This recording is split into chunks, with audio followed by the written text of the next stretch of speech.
everybody. We made it. It took us a little bit of time to get set up. We had some technical issues at the top of our show, but we're doing all right. Hopefully audio is fine. I'll be looking at the levels throughout the show tonight to make sure. But let's go ahead and get started. Well met. I'm Cynical. This is my channel, and this all around me now is Hunt, which is an action horror campaign set in an alternate 2002 of our creation. That's inhabited by ancient horrors and legendary creatures, using the Monster of the Week system to roleplay in, so it's pretty cool. We're all kind of a bit new to the PBTA family of games, which is what Monster of the Week is in. And we're kind of using a wide variety of the playbooks within it. Not that that's that weird. We're not really using any, like, third-party stuff, I don't think. But if you see something you don't recognize, that might be why. But I think because this is a pretty simple system, we're pretty good. For the most part, it's not we haven't had any issues so far, but because this is a tabletop role-playing stream, we'll mostly be focusing on the game, and if you don't get a response in chat right away, that's we're sorry, but we're paying attention to the game. But we really appreciate you coming along for the journey that is Hunt, and it's awesome. Everybody is welcome. Just keep it civil. So let's go ahead and get to the important people here. Let me see if I can make it switch. There it goes. These here are my friends, and together we are CoFH RPG, a group of people that have been playing Connected Worlds together for decades. So yeah, let's go ahead and introduce them. So he's played a tavern keeper who once helped slay 2 cosmic dragons, a grizzled space detective that planted a psychic tree, and a feeder of 2 hit dice ghouls. They always solve my puzzles, and I mean pretty much always. My longtime friend, Lord Venom 1. Go ahead and talk a bit about yourself and your character, and please tell us about your hair. Yes, well, I'm Lord Venom 1. Long time role player with some of these guys, but first time wig wearer. So excited to be here representing. I in no way guarantee that this wig is going to stay on for any amount of time, up to including 30 seconds or any such interval. You say that, but you've already been wearing it for like 2 hours. Yeah, exactly. And it's like the little hairs up front is like crazy. I don't know why anybody would ever have long hair after this. But it looks like tickles your face constantly. I mean, yeah, like if it was brushed, I think it looks nice. Better. I literally pulled it out of my wife's like donation pile to go to the. Anyway, yeah. So. New to this system, but very excited to be participating. I think last session was great, and I'm looking forward to playing again tonight. So I play Jane Meyer. If you didn't pick up on it, her background or her playbook is an initiate. That's going to continue to kind of unfold as we move forward, but that basically means that she reports. She's a member of some sort of organization that she has to kind of report back to. There's a couple playbooks that are similar, but this is a little bit more of a religious or secretive kind of organization more than some of the others. Like you can have one that's more like government organizations, for example. Anyway, so she is a little bit older than the rest of the party, but through some of her supernatural magical stuff, appears more the same age as everyone else. She does some kind of witchy type things. It's kind of her background. She does have actual magic that she employs from time to time. Things like fortune telling, which we saw last episode. Cool. I'm excited to keep exploring. That was awesome. All right. Well, moving on from there, I'm looking at the dog here. I can't help but be distracted by his name's Zero, right? Yeah, he likes jumping up here. Yeah, it's a good boy. Lick. Time for lick. Wolves among us. Yeah. Fitting. Trademark. So, they've been a megacorp heir searching for their lost parents, a ruin-delving historian seeking to prove his father's theories, and a reluctant space captain who was an expert at crash landings. My good friend and fellow member of Screen Room, MacCow234, a streamer in his own right as well. Why don't you go ahead and talk a bit about yourself and what's up with Lester? Well, now I'm excited for the next campaign when you add a synopsis of Lester and what that's going to be. So I'm very excited. Yeah, Macau. we stream on Screen Room on Sundays and Wednesdays. Come hang out there with us, and I stream on my personal stream sometimes and play games. So come hang out there as well. As far as Lester is concerned, he is a Flake playbook. So he's somebody I don't really actually, like to give too much away, but he was kind of, grew up on the internet in like, the 80s and 90s, and kind of was formed there, and kind of likes to hack around and solve mysteries, I guess. He's had a pretty crazy childhood. You saw a little preview of that in the first one. Saw a little preview, yep. Which we'll learn more about as we go. So yeah, he's probably, well, not probably, but definitely the most different character I've played so far. So trying to branch out, work into it. Yeah, branch out, work into it, and see how he evolves over this campaign. I always think that's fun with role playing. Like I really love the aspect of kind of putting yourself outside of your comfort zone a little bit when you're playing a character, or like trying to do some world building if you're the GM or whatever. I think that's like personally for me, I feel like that's one of the most rewarding aspects, creatively, outside of just like, oh, that was fun. It was like, I feel like that helped me on some level, or like taught me something. It's pretty cool. I always like that. All right, well, moving on from there, they played an amnesiac psychic experiment, and I mean that, with a great haircut, and a pacifist space surgeon obsessed with an old TV series, as well as a wild man with a very upset tummy. The first character he played was somebody else's. Society Streams. Why don't you go ahead and talk a bit about yourself and what's up with your characters? Also a fellow member of Screen Room. Hello, everyone. I'm Society. You may know me from such things as Screen Room and my own stream. But on this stream, I'm playing Gideon Smoot, who's a member of the Church of Jesus Christ of Latter-day Saints. And he's multi-generational Mormon.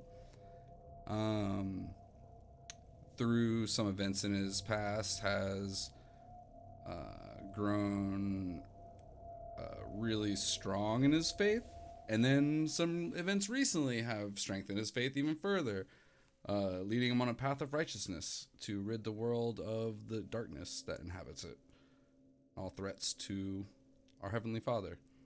So Gideon's gonna be pretty fun to play. It's something I've never really done any research on, so it was really kind of really cool for me to experience all the things that LDS go through. So Oh, interesting. really, Yeah, there was certainly some interesting scenes we had with Gideon last time just because of that, and we'll get to that here when we kind of talk through our little bit of a recap, which is what I want to do, and I'll get to that since this is the first session we're gonna have to do any recapping in. We'll get to how I want to handle that here, but first we got to finish introducing everybody. So they've played a traveling hedge wizard that sealed themselves away for eternity, an alien merchant engineer with an incompatible sleeping pattern, and a 3-foot-tall homicidal former prisoner, one of my oldest friends, a moderator for this channel, as well as the entire CoFH RPG and Screen Room communities. And I would say also, technically, didn't you? Oh no, you didn't. Never mind. Yeah, I was gonna ask about your. It was Venom that was saying he was gonna start streaming or something, so I was gonna pick on him for that, but you didn't say that. So anyway, I forgot to pick on him about that. But anyway, as well as being a moderator for this channel on Screen Room, my good friend PsychoCough. Why don't you go ahead and tell us a bit about yourself and your character? I forgot to pick on you about it, Venom. Hi there, I'm Psycho. I'm mostly just a gamer. Video games, of course, but also a bit of tabletop RPG. I DM a Pathfinder game. first edition. And yes, I agree. When the players start getting involved in your world that you created, it is extremely rewarding. Yeah, it's super cool. Creates like a feedback loop where everything It's plays really out, great. right? But my character is Jaeger Toten.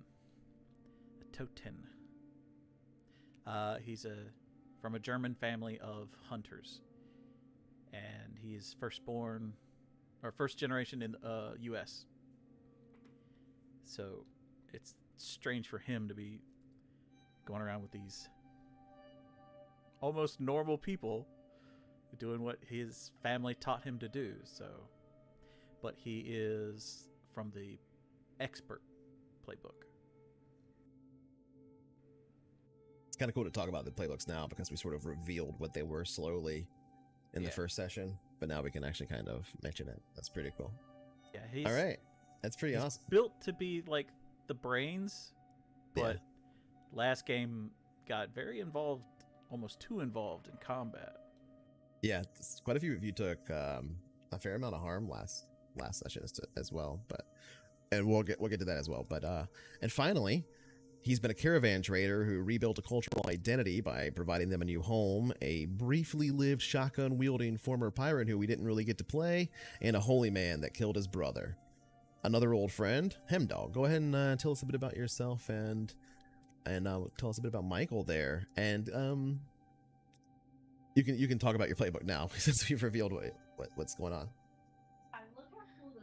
Hello, my name is Hemdall, and you'll probably get to pick on me because I do plan to eventually start streaming. Nice. So you can just hit me with that instead of Venom there. But also into gaming in general, RPGs, video games, whichever, tabletop. Particularly for this system, I'll be playing Michael Ward. He's a vagrant with a bit of amnesia trouble and a bigger wild side, but thankfully he found a good pack of people to roll with. Do you want to talk about your playbook? He is the monstrous playbook. So yeah, his that was a wild pretty cool side reveal comes last out time. in the form of a werewolf. And now you kind of know a little bit of the story behind how that's all tied in, which is pretty neat. I was happy about how that worked out. So here's essentially the issue at hand. I want to get, after we do the intro, I want to get into how I'm gonna do or I want to talk about the recap of last session and where we're picking up. But because the game is a conversation more than before, I don't want to disseminate it all in a like a paragraph that I quickly write up or something. I just want to like have a real brief conversation about it before we get into the scene, and we'll do that right after the intro. But for now, let's go ahead and get into this week's episode of Hunt, which would be episode 2, Unwanted.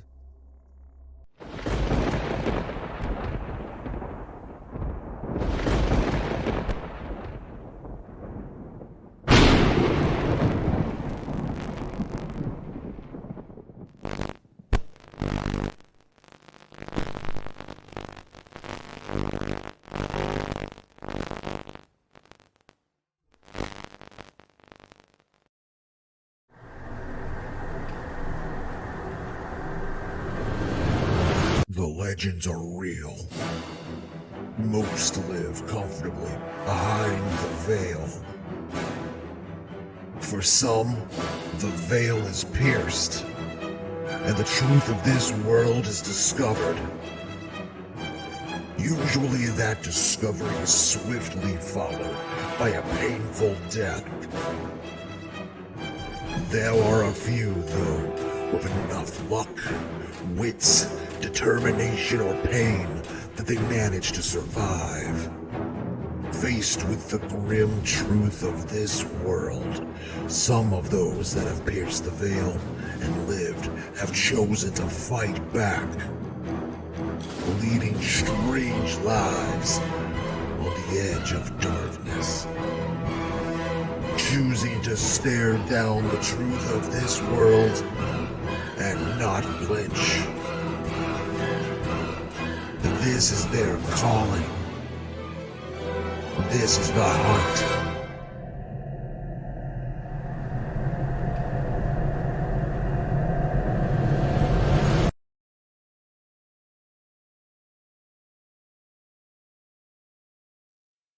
All right, we're back. Oh, the thing didn't start. Oh, it is. It's just really slow. Or quiet at first, or whatever I should say.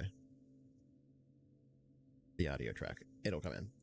So, as I was saying before the intro, I want to make this a bit of a conversation about what happened last time.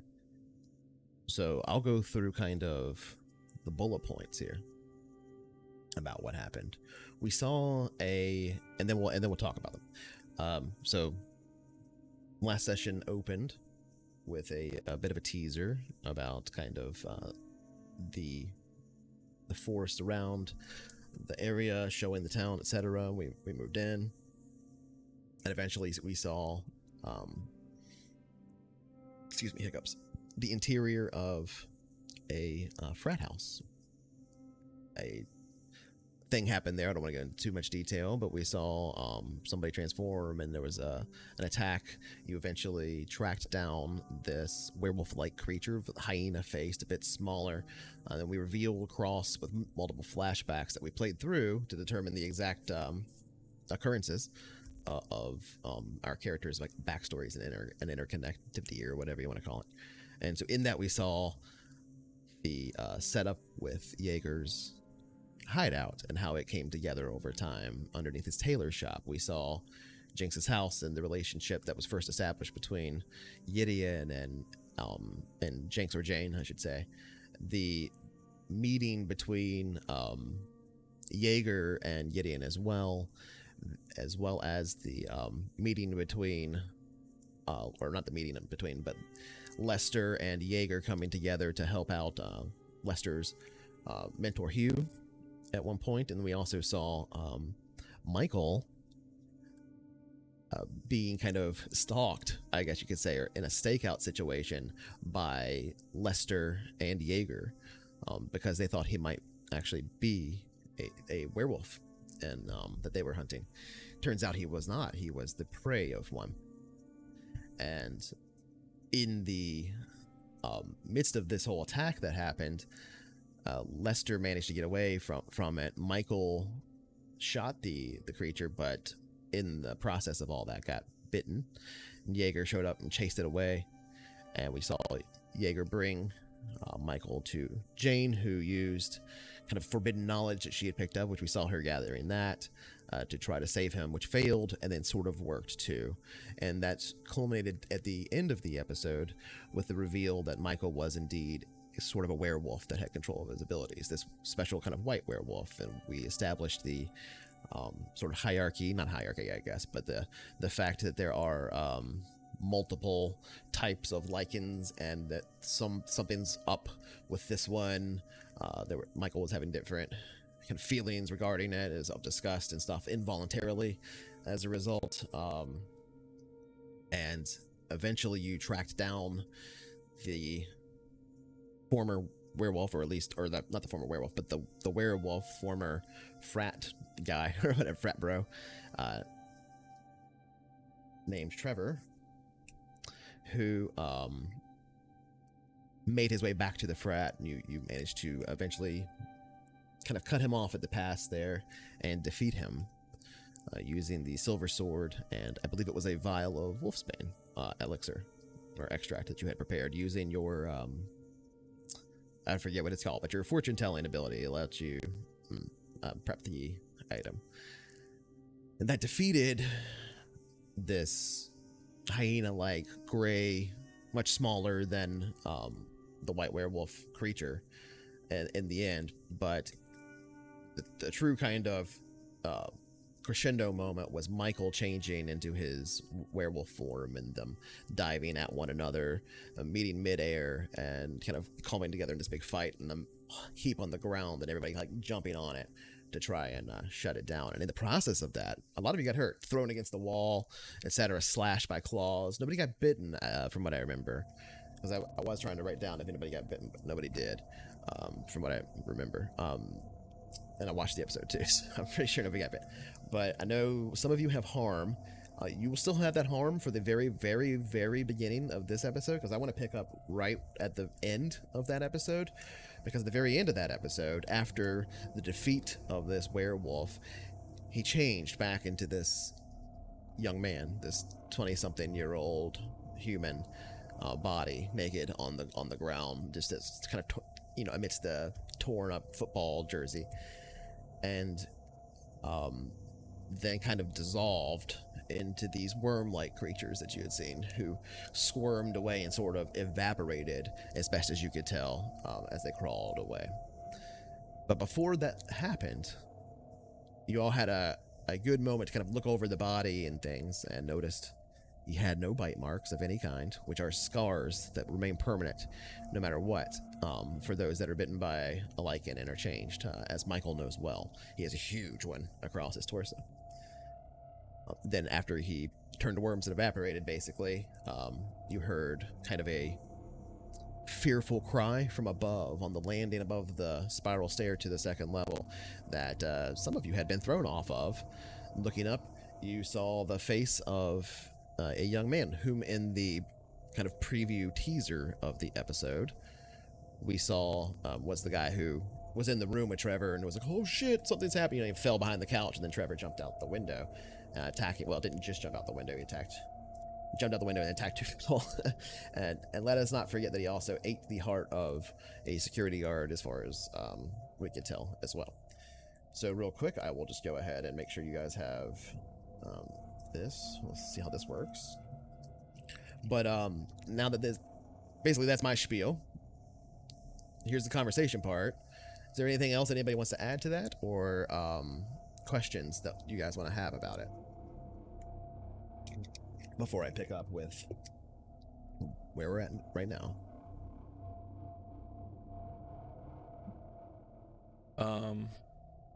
Yeah, I'd like to have a quick conversation. So there is the veil, which is this idea that well, I think it refers to a couple things, but the separation between the supernatural and the normal world. Right. The fact that this guy has witnessed supernatural events, is that something we as a group need to deal with?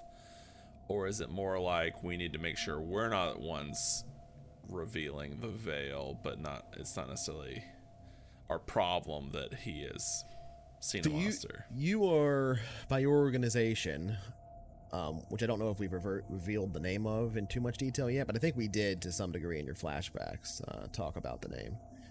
So it's up to you how you want to talk about that. But so they have a policy of you don't pierce the veil for people unless it's like an absolute, you have to kind of do it sort of thing. But you do have the agency to do that as an initiate. So you don't have to seek permission to do that, but it's sort of like a prime directive, if you want to think of it like for Starfleet or something. But beyond that, it's also kind of seen as, and I'm trying to change this over, it's sort of seen as a little bit taboo to do to a degree, just because it's the whole ignorance is bliss thing. Like the idea between most hunters, and there is kind of a network of hunters that aren't part of your organization and other organizations. That's how we have like families like the Totens, right? Who were Alp hunters known in Germany for a very long time. So this network of hunters does have sort of a social network amongst them, and I don't mean like using Facebook, though in some cases maybe it is something akin to that. This is 2002, so it would be earlier than Facebook, but they would probably talk on message boards.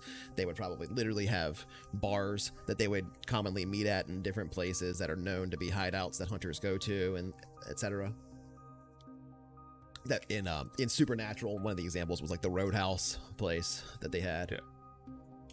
So there would be these places that hunters would meet and talk. So there would be kind of an idea that, oh, it's kind of bad luck, and to tell a normie, what the reality is, because best case scenario, yeah, maybe you tell them in a situation where we're able to protect them, But if you're just telling people, you're probably just gonna get them killed.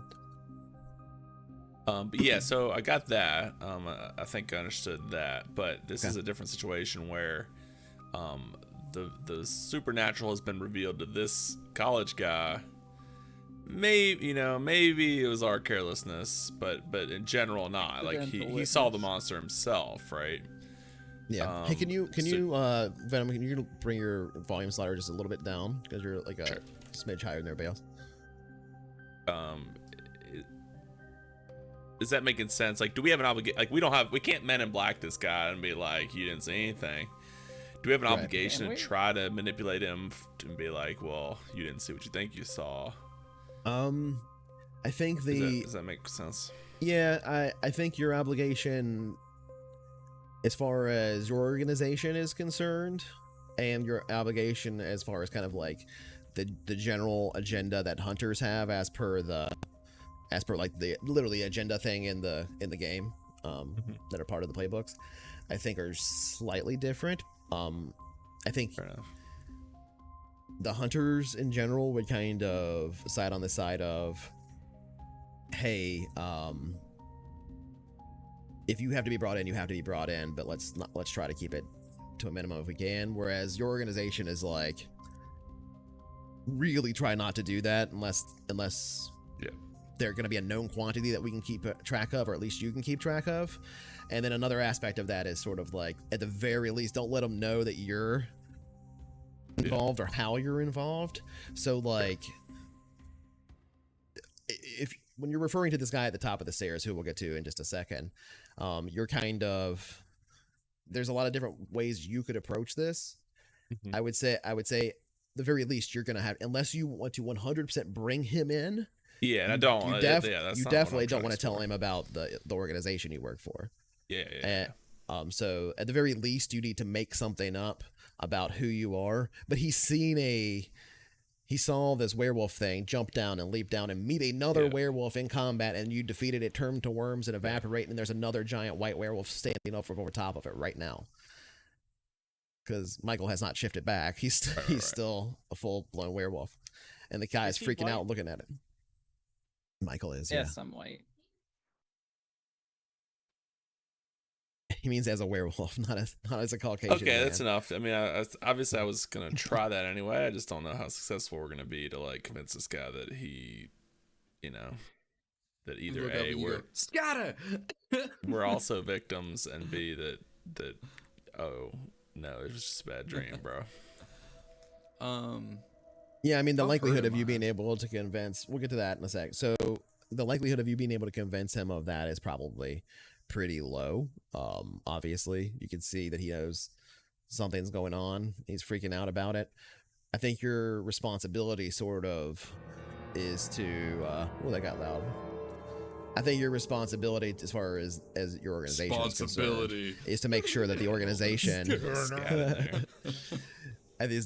make sure the organization isn't known. So like the fact that you got seen killing a werewolf is probably less of a concern to your organization than the fact that just make sure they aren't a known quantity, right? Like I said, I'm equating it to like Vampire the Masquerade, where it's like, shit, we need to like fix this. And there's not necessarily there's a little bit of it, but it's not the same level. Right, it's not as pressing. We're not going to be hunted down by anybody. Exactly, because you're not a vampire clan, right? There's like trying to maintain this thing to keep you secret. Maybe I am, but these other jokers aren't. All right, fair enough. So as far as adding to the for sure, your society thing, absolute number one priority. Don't let people know about that unless you're bringing them in. As far as the actual like what the veil is and stuff, this dude's had the veil pierced as fuck already. So like, there's not a lot of and that wasn't our fault. Like, yeah, exactly. That's my point. It's like, obviously we don't want to do shit in front of people necessarily, but you don't want him to go piercing the veil for a bunch of people or something. Oh, right. Well, I mean, he's got no proof. We'll do what we can. Right. Exactly. Yeah, and that's well, I just mean you don't want to. Who's gonna believe him? You don't want to you don't want him to be dragging people out to try and get killed with a werewolf, right? Yeah. He's already a frat house. But anyway, so yeah, as far as the recap, I'll just add that early in the episode, we saw Jane in a graveyard doing some mission for her organization. She stepped into a hoodoo protected, like foot tall fencing area. She reached into a stump. She pulled out a beer can sized artifact cylinder that also had runes of protection. She did not investigate further. She just brought it away.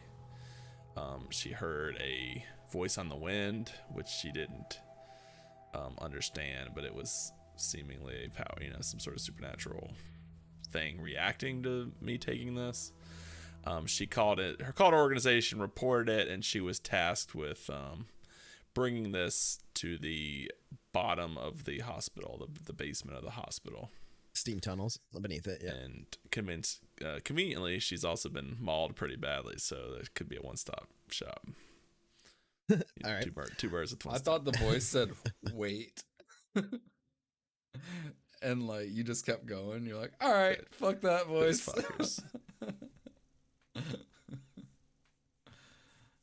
Voice is like, wait. And you're like, all right, peace. I'm out. I got all the information I need. That's funny. That would be funny if it said wait. It didn't say wait, I'll tell you that. Okay. Wait, I have exposition. Jane, come back quick. Damn it. No, that didn't happen. Time is money, friend. All right, anybody else have any questions before we get into tonight's episode? You said you'll get into how hurt we are when we start, Yes. or how hurt I am. Yeah, because I'm at the feet of homie. I'll just remind everybody that Mr. Totten also received a mysterious package, which turned out to be from the old country. I've got his name written down here somewhere. It was sent From to Herr him by- Wagner, Herr Wagner, yeah. who suggested he's going to be calling back. I don't know if you have anything to add, Patch. Psycho. Another plot line that we have not yet, The book was Gone from down. my third great grandpa. Right, that's who wrote it, but it was sent to you in confirmation by Herr Wagner from a representative of your family. And we A did use representative that of your book family's to estate help. in Germany. Yes. The There's book was one of almost the certainly more to it. Yeah, it's a old journal. It's basically your biggest, thickest tome for stuff. And if you're gonna like travel around, it's the one you would take with you, kind of is the idea, right? Not necessarily the size of the book, but okay. Sure. I just mean like it's got a lot of information on it, on a lot of different monster types and stuff, and experiences and stuff. It's essentially like a Van Helsing's guide, if you want to think about that. Like I'm essentially like basing your family history off of the idea of like the Van Helsings. Indiana Jones' Dad's Journal. Yeah. Okay, well, that's unless anybody else wants to add anything. We saw Hugh try and react to the werewolf call out. He was like, "Oh, I think we got one," and he like tried to stood up, and we saw he's quite literally too old for this shit now. He really can't deal with it. Having to take some pain pills and go lay down, and because he got too excited and stood up real fast. But Lester is kind of taken up that mantle. And other than that, I think those are the only details that will matter. So with that, let's go ahead and get in scene. So remember, I'm going to address you each by your character. In order to do it, you have to do it and stay in character as much as possible. The last thing you have seen here, and we're going to skip some time after this scene. We're going to have this scene, and then we're going to have the time skip to the next episode. So your health will get healed up by that point, but you need to tell me at the end of this scene what your plans are to do about the healing up, because if you're at 4 harm or more, you need treatment. If you're not, then you don't need any treatment. That's kind of why I'm curious. It's going to determine how I behave, because I'm at 4. You're pretty injured. Like, You might. what does that mean? Is that That's a mean I hospital can't visit. talk? No, you can talk. It's Can I just stand? I mean, yes, you could probably stand. You might need help. Remember, this is these are really abstract, but for I'm imagining harm, like Sam or Dean. Yeah. yeah, I mean, this is like Sam and Dean, like getting Yeah. through like a place, stumbling around. You're bleeding in certain areas. You may have like put some duct tape on something to hold, or like be holding something on a part of your body, but your guts aren't spilled out. Now, if you were like 6 harm, it would be like like holding your intestines in your body, Yeah, kind of hurt, okay. right? But harm is not just a representation of how physically damaged you are. It's also a representation of sort of your capacity to carry on. Right, it's abstracted to that degree, so you're still, roughly speaking, half capable of fighting a monster right now, if you want to think of it in those terms. Gotcha. Cool, that helps. You can receive first aid, but you will not stabilize. So you will still basically die slowly, but it's up to the game master to decide how fast that happens. It might be once a day you take another thing because you have internal injuries, or it might be like you're bleeding out. So once and I'm not going to do that. It's not going to be consistent all the time, right? It's going to be like based off of the narrative. On the nature of the injury and what's going on. So where you're sitting now, I would say like you're going to need to be treated at a hospital probably, no matter what, or like at least a professional clinic of some kind with doctors and sterilized equipment and stuff. Now Mr. Totten's he does have a thing, that's right. Place has some medical facility. So the rules are basically you need to go to a hospital or a place like that. Right. And then it talks about magical healing. So presumably I could do some kind of healing spell as well, but we won't try to get into that at this point. Yeah. So we are, as we've talked about before, we're keeping it kind of low magic. So most of the magic is a bit like ritual it's things, not just stuff like that. Heal. Yeah. So if we do get into like healing magic and stuff, I think it'll only be at really hardcore extremes, and maybe even like using like big magic to try and like bring somebody back from the brink of death, kind of thing, or something like that. But or heal somebody else and like hurt me or something like that. Right. Like there's always gonna be a trade-off, that kind of thing. Yeah. And then it'll be all big ritual spells. There's basically no healing that would ever be possible in a combat situation. Yeah. All right. So if no other questions, then let's go ahead and get into it. So this guy has just now stumbled backwards, and I'm going to go ahead and hit a button on my thing here so things can be visible, and let's try a thing. He stumbles backwards, kind of runs into the wall because he's terrified seeing this. I think we said you were 7 feet tall in your werewolf form, Michael. So you're hulking now, having defeated this hyena thing, kind of backed off now because it's been rolling around with like Jinx on top of it, stabbing this elixir into it, and now Jaeger having run it through, and you just kind of hear this scream from above, and then look up and see this gentleman, who I'm going to try to show to players. Let's see if that works. Let's try. Did that work? Yeah. Yes. Okay. So you see this gentleman here, who begins stumbling over his words. Is it in position? Let's see. Where does it go on my other thing? Hold on, I gotta like move it. Can I grab one of the worms? No, they've already evaporated. They literally all are evaporating. They're not like a physical thing. You can try to jump on one and grab it. Sounds like a terrible idea. If you want to try and grab on one to see what it's like or whatever. I'll grab one. I'm on the floor. Roll and act under pressure. So I'll try and grab one as it's like scurrying away.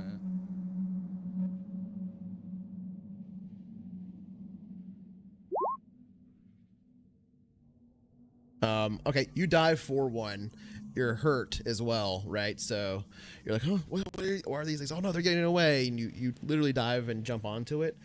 But I would like for you, remember, in order to do it, you got to do it. So describe to me exactly how you do this. What do? You got to act it out and say you're doing it and all that stuff. Yeah, I'm like kind of like grabbing my wounds and like seeing the scene unfold and see what happens, and all these worms bust out and start scurrying away from the epicenter, and I'm gonna flip around and try to crawl after one real quick and like slam my hand onto it and like catching like a bug or something.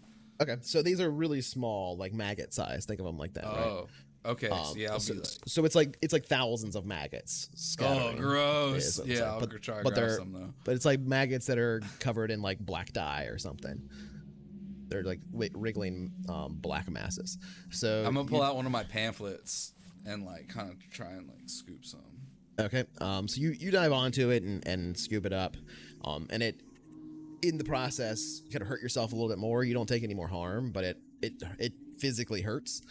And you're sort of you look down in your pamphlet, your crumpled up pamphlet, and there is a mass of these worms wriggling around. But like getting a close look at them, you can see they are becoming translucent and literally evaporating, like little particles. Oh, well, that's gross. All right, never mind. I tried. What gives you a close view of it is you kind of see what's going on there. There's literal particles rising up from them that you can see kind of go up and then sort of disappear. Thought they'd So, be going the other direction. The kid at the top of the stairs spoke up, right? It's not that it's like going up, it's that it's just dissipating. It's almost as though Jaeger it would can't be stay, eyeballing Michael. it can't stand to be here. Sorry, what was the question, Michael? Did the kid at the top of the stairs make noise? Yeah, so I'm getting to what he was doing. So you were diving for that as the thing was dying. And then he screams at that point, and you just look, everybody looks up at him and you say, oh, no, no, no, no, no, no, no. This can't be happening. This cannot be happening. Oh, and he no. backs up against the railing of the wall thing, and he just and falls down on the floor, taking 2 harm. Does everyone have the same amount of harm? He gets no, but mostly yes. Mostly it's around 7 harm for people. But bystanders, which are 8 NPC type, can have as low as like 4. Children have like even 3 and stuff sometimes. So. But usually, PCs, yes, basically always have 7 harm as their cap. Anyway, so with that, you see him like he knocked the air out of himself. He starts to stand up and then immediately over towards him. scurries away. Like, I will. he tries to scream, but he can't because he just knocked all the air out of himself. So you just see him, and then kind of wheezes, and I'm gonna say he probably vomits a little bit on the ground. Scatters, hits his head on the wall, and sort of. Oh, geez, Michael, maybe Mr. Ward, maybe you shouldn't be the one walking towards him right now. I will try to. Like- I will try to. Slowly put my Stumble paw up. on his shoulder. Oh, God. Oh boy, it's Mr. too Ward. Okay. Well, he's backed into a corner, so he can't really get away. So at this point, he's just got his eyes closed and he's crying. I'm just gonna tell him, "You're on drugs, boy. Go to sleep." And just like slap his head against the wall to knock him out. Okay. Because I'll say act under pressure for this. He's not gonna be kicking some ass for long. You're on drugs, boy.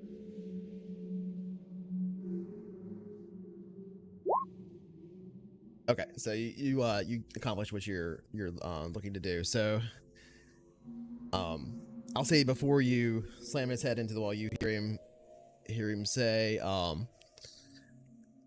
"No, that was everybody else," and he's out. You say? I'll take a moment and revert before I turn around. That takes care of that, I hope. Time to go. For sure.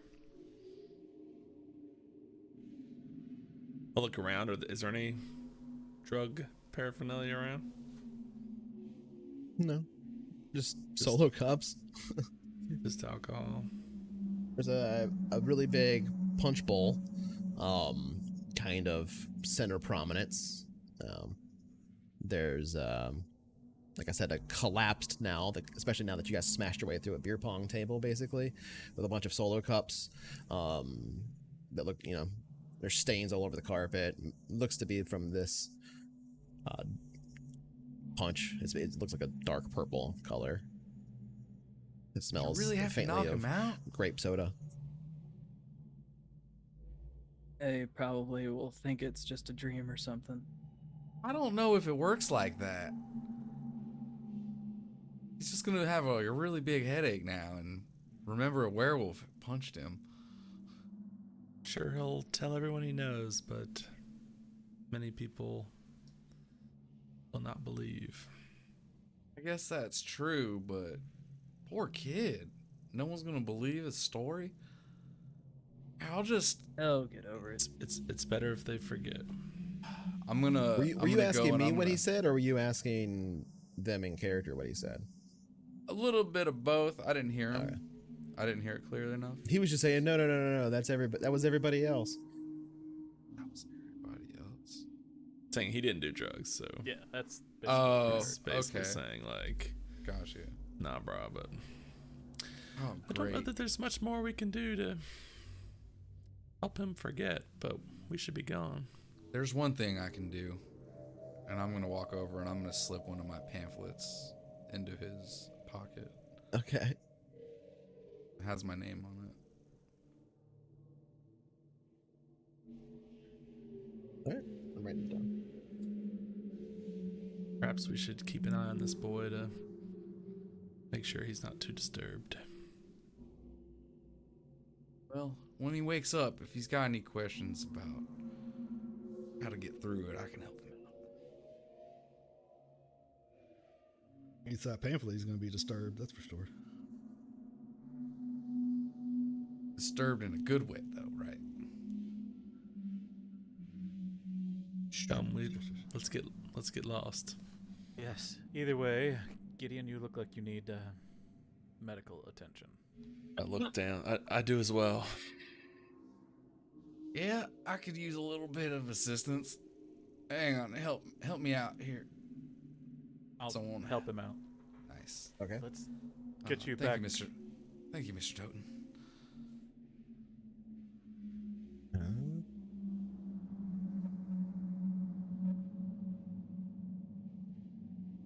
I'm sorry, Jane.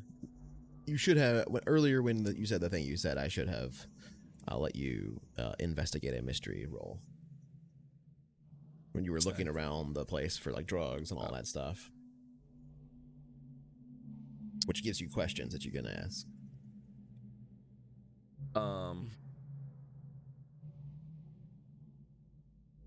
Yeah, I mean, I guess. Yeah, I mean, my understanding is things that are fairly straightforward. It's kind of more like you just do it and Yeah, we I mean, sort that's of figure out what happened. But right. I wasn't trying to, my understanding is only if I'm truly trying to like figure out something more about this monster would we get into roles. Well, Does that the make sense? correct. The I assume that's what you're doing, but I'm talking about the what's it That's a called? good idea. I do like that idea. That's not really what I was doing. Called. There's a thing on your sheet. It's the open-ended investigative mystery one at the top. Works for things that aren't directly the monster, but it does work for the monster.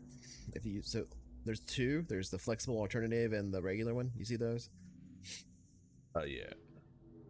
So in some situations we can use the flexible alternative, and then in others we'll just use the regular one. So if this is one of those situations, we could use the flexible alternative one or whatever. It's totally fine too. But I mean, it's like if I ask a question, it's more like we decide narratively what the answer is, or maybe we roll like randomly. But it's not like it's not like a we should only be using a skill if there's like real consequences or there's like real something interesting that's gonna come out of it, right? Yep.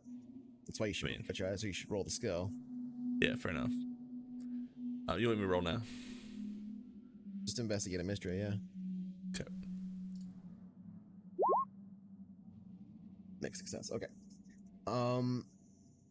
You don't find anything that you would define as like drug paraphernalia or anything. So, looking around, like again, you're picking up these solo cups and looking in them and stuff. There's a lot of residual, blue, sticky stuff inside from a punch that had been spilled during this party, purple punch or whatever. There's also clearly some like beer bottles and spilled that, and some of them sitting around still with fluid in them, and things like that.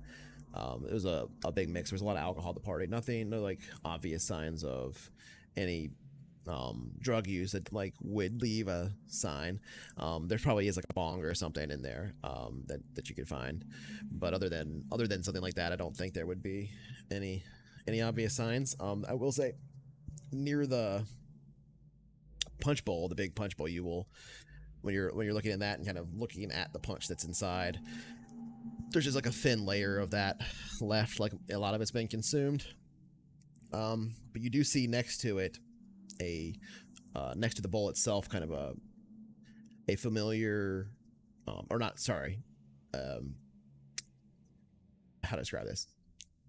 On the bowl itself, a familiar pattern. It looks as though the bowl itself is also a bit kind of archaic and fancier looking than it might make sense. Upon close examination, I guess checking, since you're like looking for drugs and stuff like that, I was assuming, my head went to you like checking to see if like the punch is spiked or something like that. I love that. I was looking for framing. My head Okay. was like, I want to take all the beer bottles and the bong. I want to like take the bong and like set it on his Plant lap. it in his hand. So That's when what he I thought you meant. So when he wakes up and he's like, What? damn, did I like... Oh, okay. Well, whatever you That was want. where I was That's at. totally fine. I thought you were asking if like you But if I checked take out notice, or anything. if I take about notice of everybody a, else. if I take notice of a, Well, no, that's fine. I would say like in the looking around and all that stuff. No, you don't. It doesn't look like that. From what you're not a chemical lab. You can't tell if the punch has been spiked or something like that. But nothing seems odd about it. Though it seems like it's probably really gross. Like it's made of like grape soda and Kool-Aid and like Yeah. different whatever liquor they had and stuff like I'm that. still worried about everyone. And it's like, ugh, like it doesn't smell good at all. You're like, yeah, this seems fine. But then you kind of like back up a step, from the forest, not looking at the trees, now looking at the forest or whatever. You're like, oh, well, this punch bowl looks pretty weird though. In fact, the punch bowl itself looks to be made of iron and is really heavy, and it looks like they would like totally a thing that a frat would do, right? Like, yeah, this is like our altar of punch or whatever, right? And it's got a lot of strange symbols carved into the bowl itself. At best, you could say it looks old, and you're not an expert on that, but you rolled fairly well. You got a mixed success, so I wouldn't say when this thing is from or anything like that, but you would definitely be able to determine it's like probably hundreds of years old, and a weird out of place thing. gentlemen, this is no ordinary bowl. Now look around. Is anyone wearing like a satchel or a backpack that might be able to take this easily? I can just probably carry it. Do I notice any photographs on the walls of like previous, like founding frat members or something? Are you looking like all the walls, or are you just looking at the walls here in this one room? Well, since I'm kind of like being held up by Toten, I'll just like look at all the ones in the room that I'm in and try to recall any that I might have seen when I was up in the hallway. There were a lot of photos on the wall in the hallway upstairs that you went down, as well as like that bedroom that had the TV and stuff in it that they broke out of at first. And there's some photos and stuff down here, but they're mostly like posters down here. And it's mostly movie posters and stuff that you see. Kind of a random assortment. There's a Clockwork Orange poster, stuff like that. Think something special about that bowl, Miss Meyer? Do indeed. I think I'd like to look at it further when we get to safety. Bring it with us then. Michael, dear, are you Are you well? Are you hurt too badly? I'll just scoop it up under one arm. Oh well, thank you. Okay. You dump out the punch. The rest of the punch is in there. Okay. Oh, that reeks. Oh I man, will. what were they drinking? If the Right punch, on the- if the the punch seems unconscious funny, guy. I will drink a drop. I will dip my pinky in and take a lick. Okay. Dumped it on the kid. Okay. Let me think about what that would be. Constitution. Oh wait. It's not a constitution thing, but it's Sounds like it's trying to kick your ass. okay. Yeah, I think yeah, here we go. You need me to transmute the water of life, just say so. Yeah. So investigate a phenomenon. Oh shit! What? You gonna turn into a heart eater? Into.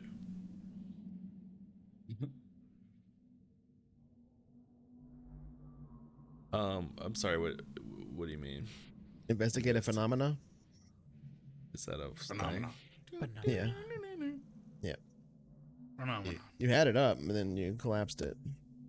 You watching me? You talking about investigating mystery 2? No. That one. Oh. Dealing. Okay, so I just roll investigating mystery. It's investigate a mystery, but the set of questions is different. Yeah, right. But I've got to roll first. Yeah, I've never pressed that button. The hold works the same though. Experience. Okay. Okay, so I get one question. All right. And so I think that like essentially you're trying to determine if this is weird or not. I mean, we got to be a little looser with the interpretation of how this is abstracted, but I think what happened here. The punch itself does seem off to you, and the only reason that it seems off is kind of it's extremely alcoholic. It's like basically like Everclear and grape soda, and so it's really pungent on its own just from that. But there is this like weird gamey kind of smell in the back of your throat when you touch it, and it reminds you of certain potions that you've mixed before, and one of those ingredients is lichen saliva. Gross. They were all drinking spit. It's the werewolf head, son. Yes, I believe this bowl and this punch is the source of some of the troubles. We must investigate further.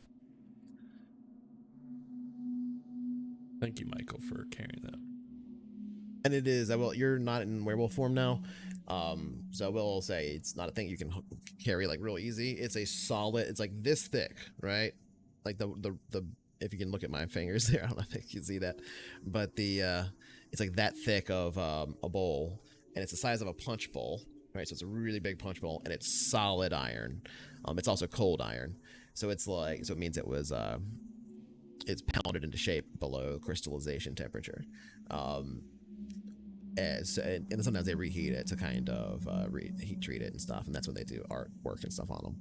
But it is heavy. This thing is like probably 50-ish pounds, so you can definitely carry it. But it's like gosh, all right. And because it doesn't have like a convenient handle, right? It's like, fuck, how do I even hold this thing? So you probably end up kind of like doing something like this to it to carry it around. But yeah, you have no problem carrying it. You think they got a bowl like this? That's it's for us to find out, I assume. Is there anything else we need to do before we can get the hell out of here? Feel bad about that kid. There might be some photos of someone with the bowl. Long shot, I promise I will check in on him. Oh, I appreciate that, Miss Meyer. I live just up the street. Oh, you do, don't you? Yeah. I knew that. All right, then. Where's the car? Oh, I got the van out front. Let us go. All right. Let's boogie. Right. You guys step out the door now, which has been kind of like hanging open this whole time. Nobody's like need gathered assistance. or anything and looking through. You're sort of like managed to limp your way out of the door, especially those of you that are really hurt, and pile into the van, closing the doors, and Maybe someone else wants to drive. start driving off away. Who is? Jeez. That was the question I was going to ask. Is who's doing that? Well, I can drive. I'm not hurt. All right. Okay. Be Dear, careful with please. her, Lester. Please dump the rest of that juice, that jungle juice, before we get in the car. It could be dangerous. That is a Hopefully pretty not apt too description dangerous. of it, actually. That's pretty much what it is. Right, so you guys take off. Definitely poured that on the kid. Pour some of it on him. No one will believe your story. Yeah, that's one way to deal with him. All right, so as you pile into the van, start it up, and take off down the road, there's like about a minute go by, you casually kind of pull up to the corner, the stoplight or the stop sign, and as you turn the corner around, you can see several police vehicles around the corner, past your van, heading off in the direction of the frat. I think we need to make a choice. Perhaps we should report what we saw, either as some sort of wild dogs or perhaps some sort of human, some serial killer. I mean, that kid's definitely going to pin us to the scene. We'll have to deal with the kid separately, but hopefully he doesn't know who we are.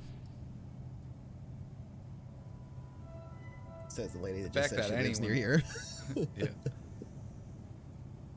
The fact that anyone I'll saw have to us deal with him means- one-on-one, but I don't know. I imagine his story to the police will be quite jumbled. I mean, if Not no one taken saw too us, we wouldn't seriously. have to say anything, would we? Well, if we do need medical treatment, I've got the infirmary up and running. I just don't really oh want to yes.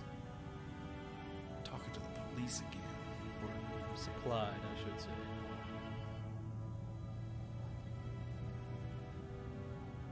When the cops drive by, I would have been watching them. Do I notice if any of them are Dave? I would Because say he was there. by this point, yeah, it would, just because he was nearby, Dave would probably for sure be one of the ones that is pulling up. It doesn't look like he notices the van or whatever as they're heading back there. I would also probably assume, I don't know if you would have it on you, but Lester seems like the kind of guy that would have like a police scanner or something like that, not just at his house. You might have something in the van. You haven't prepped that, but for the sake of what you're seeing outside, it doesn't look like they are like actually getting their emergency, but there were definitely probably reports, probably from audio or something, because it was very noisy, the fight. So and the place had just been closed off, so they probably had been just called back, and they were pretty nearby. Hey there, Pancake. Welcome to the channel. So, Well, yeah, Jane. If we really want to talk to the cops, then Dave's right there. Dave drove by. We can talk to Dave. But I don't. Just as you say, I this don't know, boy I may think we put should us at just the go scene. approach We him. may have some explaining to do. And I wouldn't mind going to the hospital. No, It's close. Not going to the hospital. Yeah, you guys Not look going like to shit. that big government death building. That's definitely not need- happening. We're going back to Jaeger's place. all right. That works for me as long as it happens We can get you quickly. patched up. We do How have... many- That's not. What, I what's feel the like- capacity of your facilities there, Mr. Tutton? I've got room for you two. Michael and I will be fine given time. Our injuries aren't that severe. Yeah, I feel like we do have to choose the right here, and we'll have to tell somebody. That poor kid, the werewolf that just evaporated. He was a real kid, right? It wasn't just always a werewolf. Afraid so. Yes, that's how that He had a works. family. I'm sure they'll want to know that, you know, he's not just alive somewhere running away. Let's be careful. We need to try to heal ourselves away from this ordeal and not further complicate it. We are awfully suspicious. We are indeed. We were there, and that boy can put us there. So we need a story in case. All right. On that note, where are you driving to? To Jaegers. The Jaegers. Also, Psycho, I think maybe you were a little bit quiet. We'll check in a second. Anyway, sure. So it doesn't Let me take... out here. I'll meet up with you guys later. Oh yeah, Pancake. Yeah, we do all kinds of Where you role playing going? here on this channel. Jane, what are you doing? I wish You to need be help, treated Miss at the ho- Meyer? I wish to be treated at the hospital. Don't worry. It's nothing. I'll meet with you later. What kind of wounds did she have? Was she like literally clawed by this thing? Yeah, I mean, it kind of clawed down the stairs. I'll drive you close to it. I'm not going inside though, but I'll take That you would be close that to would be it. most kind, Lester. Thank you. Okay. Right. Michael, do you want this fucking building pull up too? at Do you the want this hospital? shit too? You want a hospital too, Michael? Nah, I'm good. I'll heal. You think that Chill streets. think that they would? I feel like it would be kind of hard explaining these wounds. Yeah, yeah. So you're clawed up a bit, but I mean, it does look like it. It doesn't necessarily. It's not 100% indicative of an animal attack, but it could also look like an animal attack. But you're also pretty banged up because you were literally like knocked off the second floor of a building and onto the lower level and smashed through a table and stuff. They would probably put me on the scene of the crime, especially with the destruction that we left there. And the timing of it all. You're right. Mr. Toten can treat me at least. That sounds good. Like I said, I'll meet you guys in a little bit, and I will unstrap my I'll take my jacket off and kind of undo my belt of pouches and things, and leave it there in the van.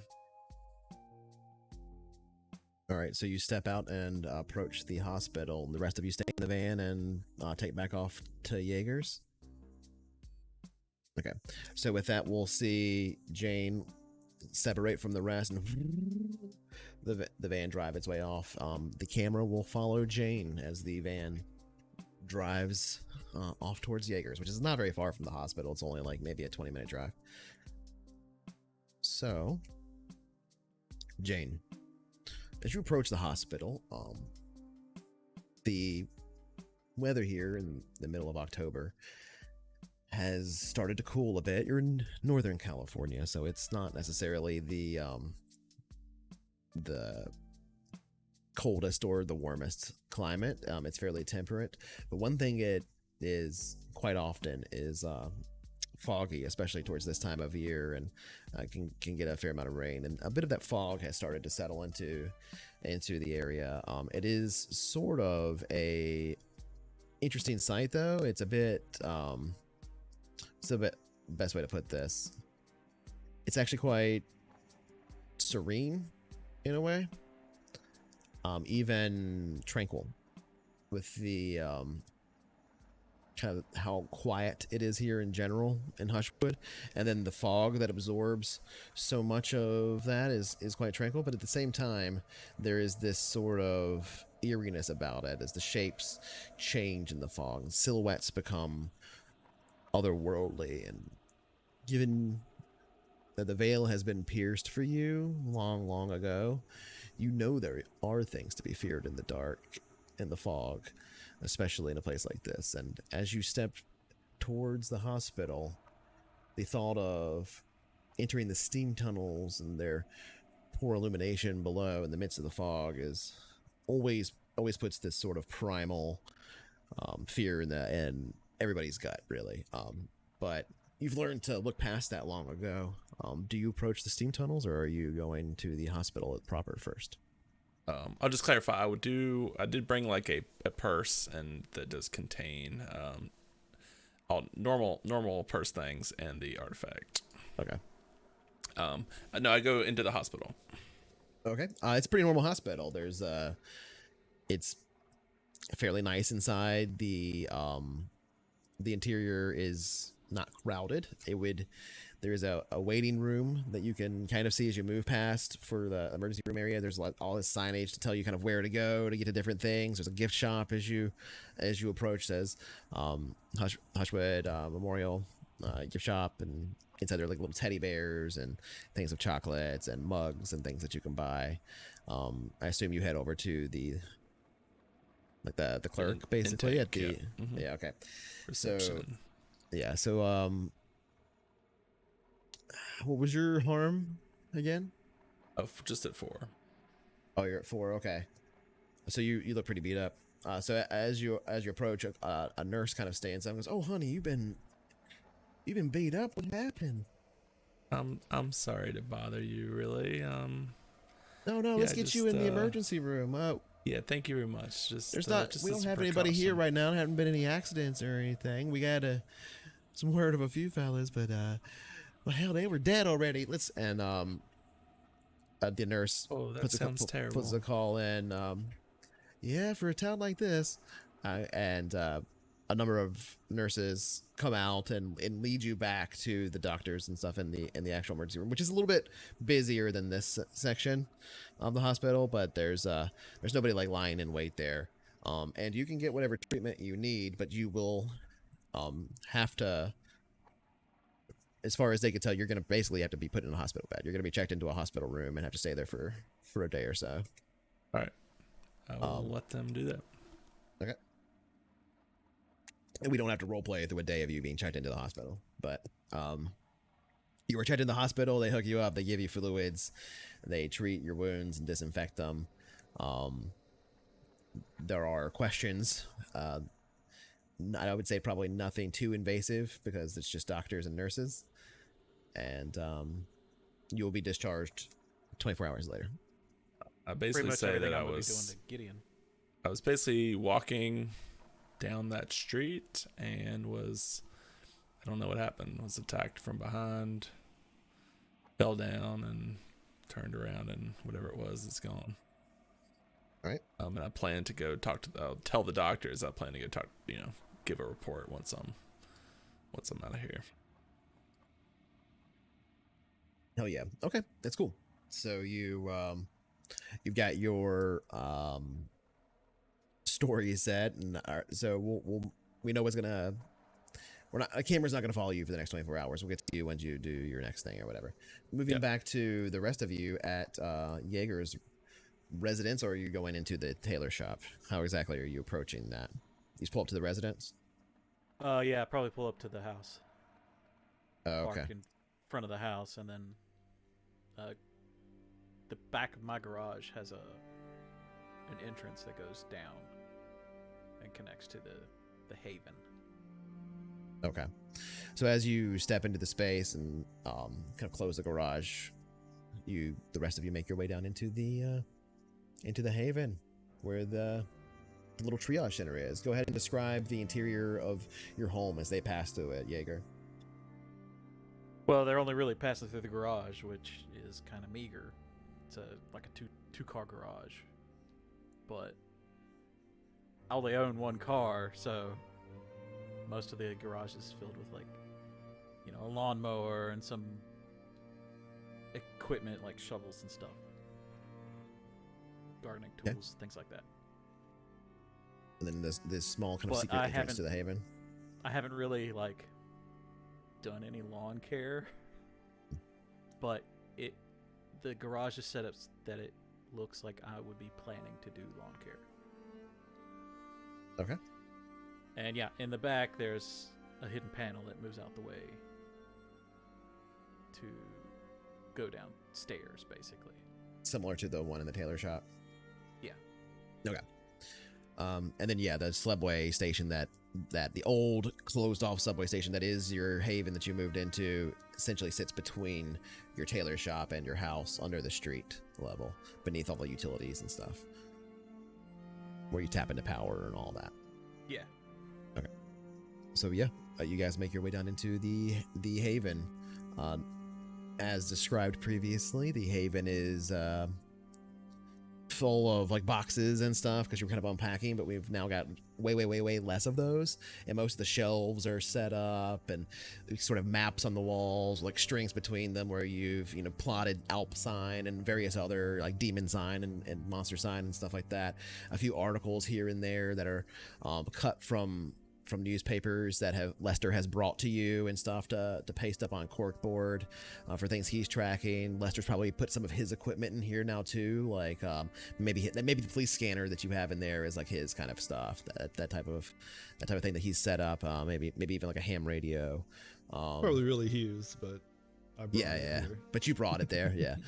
And you operate it when it's there or whatever. Lester strikes me as the kind of guy that would be like a ham operator, or like Hughes strikes me as the kind of guy that would be a ham operator, and Lester knows how to do it because of you, but doesn't have a license. Exactly. Yeah. Yeah. Or anything, by the way. Or anything. Lester wouldn't have a license for it. Anything. Right.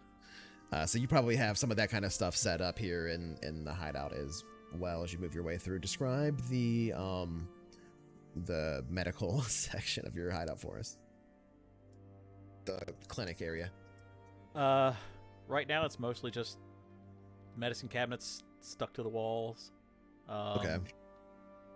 Some shelving with like gauze and first aid kits and stuff like that. And then 2 little infirmary beds. They're very basic, not like hospital beds. Like hospital cots, kind of. Yeah. Like sort of a military style infirmary where it's just like a cot. Basically, like we have like FEMA sets up and stuff at relief places. Yeah. Okay. Because all this equipment's kind of new, so it's a little on the cheap end. Okay. I'll say you also probably have like bags of saline and stuff available in your cabinets and stuff that you can use for IVs, etc. That's a purple alcohol. Yeah, kind of stuff. Basically, non-perishable stuff I have. Okay. Because that makes sense. Yeah.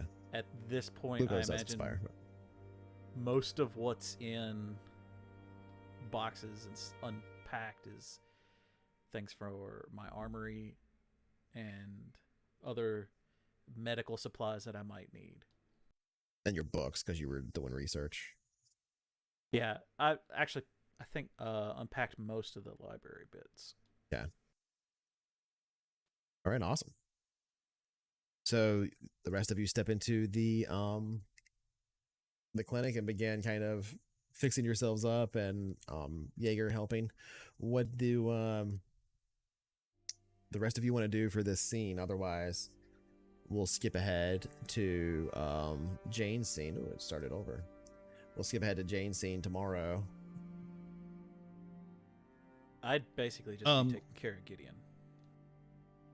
Okay. I do have one thing. At some point during the night, when kind of people maybe aren't around, Gideon's not being worked on. I'm gonna kind of go up beside Gideon's bed, and I'm gonna say, Gideon, I know we don't get along a lot, but you are a family. I'm glad that you decided not to go to the hospital. I don't want to see you get microchipped or anything like that. So I just want you to know I am glad that you decided to come here. I appreciate that, Lester. I think that in your own way, that's you saying that you care about me. Oof. Oh, do you got those car keys or my van keys, by the way? Can I get those back? Oh, yeah, sure. Yeah, here you go. Awesome. Thank you. Thanks for driving us here, by the way. I Absolutely. appreciate it.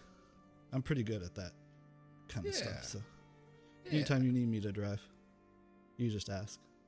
Yeah, definitely. I'm kind of there for you sometimes. Yeah, I know, Lester. You're getting better at it, though.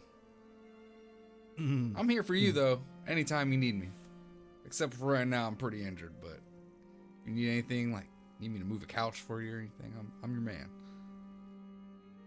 I'll just put my hand on his shoulder twice and like pat it and then just walk off. Okay.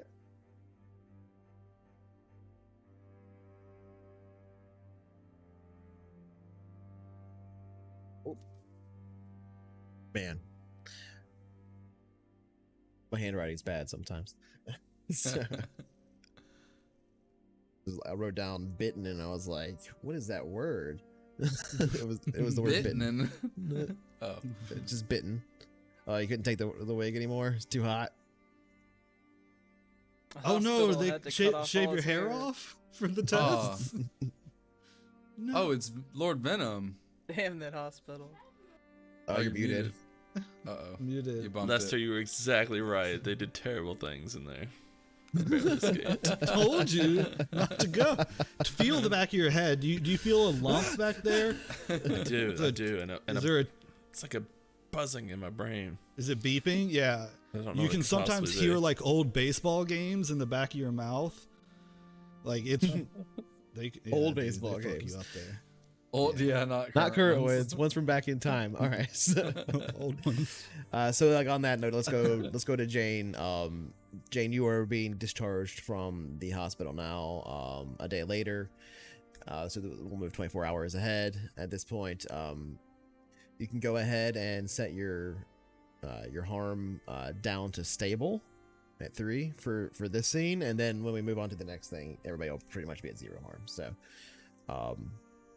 but mechanically for this one scene, I need you to at least just put it down to 1, so you're stable now. So you can be discharged from the hospital safely. Actually, I think you'll be at 2 harm still, so not 3. And what do you do as you're leaving the hospital? You know, they're very kind to you. You be safe out there, honey. Make sure you watch behind you. You know, as you're. Thank you as you're so leaving. much. This was really top care. I really appreciate it. And We'll of course, be careful. you got to pay your hospital bill, which is probably not great. But I'm not gonna go into the insurance and play and all that and stuff. But it's America still, so you have to pay. I will check it out. All right, you go ahead and check out. They give you probably have like an antibiotic that they want you to take for a few days or whatever for some of the wounds, that kind of a thing. But other than that, it's pretty standard stuff, and you're not too worse for wear. Especially for you, you've been hurt a lot more in the past, especially with all your martial arts training and stuff like that. What do you do as you leave the hospital? I will pull out and check my day planner.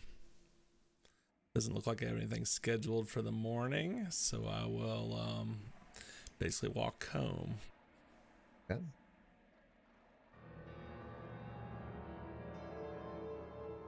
You know, always comes in loud. I don't know why. Okay, so yeah, you walk out of the hospital and begin your route home. I was just asking if you were going to the steam tunnels or not to do your thing. Oh, sorry. I forgot about the steam tunnels. Yeah. I'm going to the steam tunnels. Oh, okay. Yeah. So that side quest shit. that's whatever you want to do. I don't know if it is a side quest for him because of his organization. It depends. So yeah, It's you. choice. It doesn't take very long to go kind of around the back of the hospital, sort of maintaining an air of secrecy to make sure nobody sees you as you enter. The steam tunnels are off limits to the public, but there is pretty easy access through like a barred gate that is completely unlocked, that you can just kind of flip the thing up through it and walk through. It has a keep out sign on it, and that's pretty much the only security on it. There does look to be a chain and a padlock, but the padlock is unlocked. It's not something it's not somewhere you've been before, so you don't know how normal that is, but it is unlocked. So you're able to just open it and go straight in. The interior of the steam tunnels is they're called steam tunnels because it's access to all of the steam works and stuff for the boiler and stuff underneath. So there's not literally steam in the tunnels unless some of the pipes are ruptured or something. But there is sort of because it's foggy this time of year, it's a little foggy that's made its way down here. But it's daytime, so it's not too bad, right? It's burned away. Morning mists, yeah. But it's still dark down here because the light that makes its way in is essentially only from the entrances, and there's a few lights that go along the interior of this space, but they're outdoor lighting, so they're placed much more sparsely, and this is before the ubiquitous of LED kind of lighting that we had, so these lights are kind of flickering. Some of them are halide that haven't been changed, etc. So you only get a little bit of light every now and then at these corners. You make your way into these steam tunnels. You're not sure exactly where to go in here. It's been a long night. Let's hope the circle didn't hide this too carefully. Right. So I'm basically just walking down pretty much at speed, just looking for a telltale sign, or they often place a red ribbon on areas that are of interest. Okay. So it probably takes you like 30 minutes of wandering around down here in the dark before flickering at one of the halides that kind of off one of the sides. It's flickering. You notice just in the corner of your eye this very tiny red ribbon tied to one of the pipes. One of the steam pipes. It's actually hot, but it's tied to one of the like cooled water pipes that sits down below that. So it's kind of in between the two.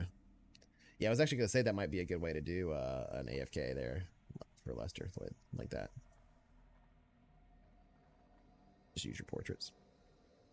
I'll investigate closer to see if there's a obvious place to put this, or I mean, you could sit it right here. there on the Yeah. pipes, and it would balance against the wall or whatever. All right, I will take it out and do that. So the light is flickering kind of behind you, and you go to place it here and pull the ribbon up, so to not leave evidence or whatever. Your shadow is cast sort of on this uneven wall with pipes and stuff on it from the flickering light behind you as you place it down. As you do, you see your shadow flickering there, and you can see another shadow standing next to you with a kind of almost like a fedora like hat, this kind of brim around it.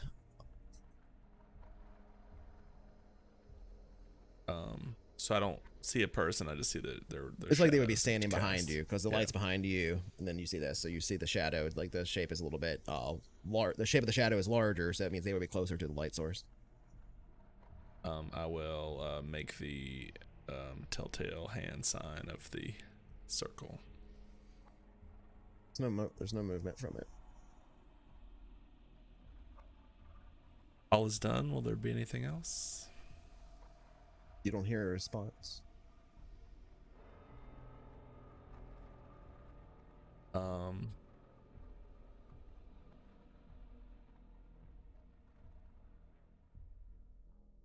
Yeah, we'll try to. Obviously, I'm a little suspicious. I will carefully watch the figure and turn and walk away back the way I came. As you turn, you don't see a person there at all. All you saw was the shadow on the wall. When you turn back towards the shadow was no longer there. Okay, I will keep walking. You walk for Jane. You walk your way home then from here. Again, she walks like a confident lady. Right. A place like this doesn't really disturb her in the way that it might other people. Okay, so you walk your way home. It's not a very long walk from here. You've walked all over downtown Hushwood before, so finding your way home is trivial for you. There are a couple of times at the corner of your eyes you think you see this shadow with the brimmed hat on it, and even as you get to your door for your home, there is a moment where you could swear that your own shadow cast against the door, even though it's fuzzy because it's in the daylight, so it's like a very soft shadow. You could swear it was two. You could swear one of them had that hat on, but you're like, don't take your eyes off of it, and you kind of like really look closely, and it's just too hard to tell, kind of. blends away, and you make your way inside your house, unabated by anything. Okay, I will shake that off for now, and basically go upstairs, take a shower, put on a new outfit. This time it'll be a sort of an Asian style, kind of kimono type outfit. And I will take from my drawer, take out 2 ancient oak kind of sticks and put up my hair as like you do like kind of chopstick. You know, women take chopsticks and do like a bun. I'll do that, but with ancient oak, just in case. That's cool. Yeah, and then I'll you can, I don't know if you want to keep going on me or switch, but yeah. So yeah, I'm about to. Let me just get into my thing here. All right.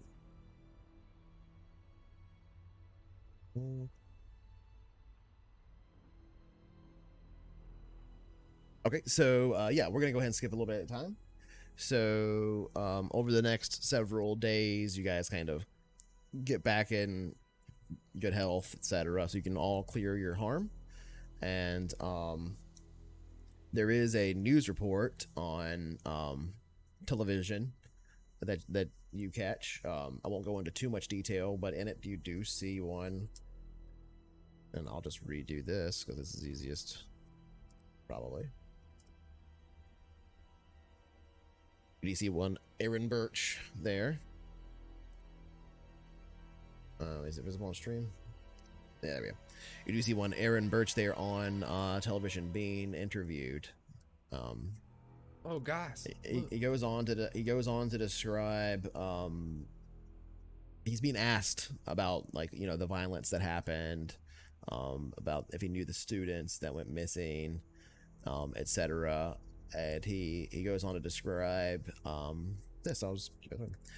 So yeah, Trevor and I were pretty good friends, but you know, I don't want to speak ill of the dad or anything, but he wasn't the best guy or anything. So I feel really bad saying that. We had a few you know, run-ins, but yeah, I'm sorry he's gone. Either way, I don't know what you want from me.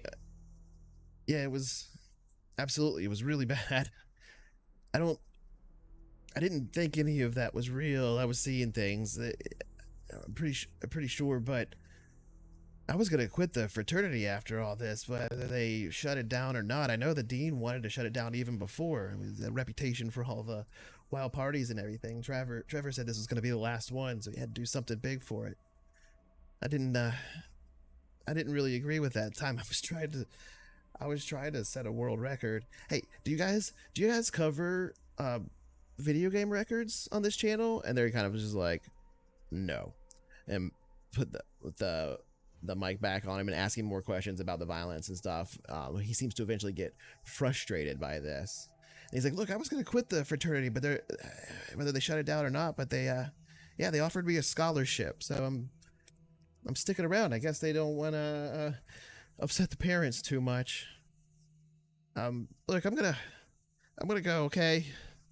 And the several of the reporters kind of follow him up to the door of this fraternity that you saw that is now being like repaired, and there's literally contractors there working on it right now from the college. And he like slams the door in the faces of these reporters that are kind of still yelling questions at him as they move up to the door. That's looks like he'll be all right then.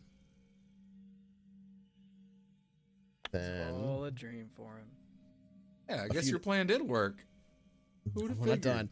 A few days later, Lester. You're all exposed. A few days later, Lester, you are browsing some of your BBSs and stuff, or one of your cryptid message boards, and a video pops up. It's not in particularly good quality. It's a real media player video, and it shows in the video this redhead guy playing video games that is like he's recording over his shoulder from a camera sitting on his shelf, him playing the game, trying to set this record. And then almost out of frame, but still partially in frame, we see this guy stumble in and stumble out and then stumble back in as this kind of strange werewolf hyena thing. And the guy trip and fall over the bed, and then the thing kind of sniff around, look at the screen where the game was for a moment, and become like transfixed for a second. And just stare, dribble, and then just tear off through the wall, smash through it, and then the face that you recognize as Aaron Birch rise up over the couch, looking in fear, like, what the fuck just happened? And the video ends. So you do find that has been leaked on anonymously on a cryptid message board.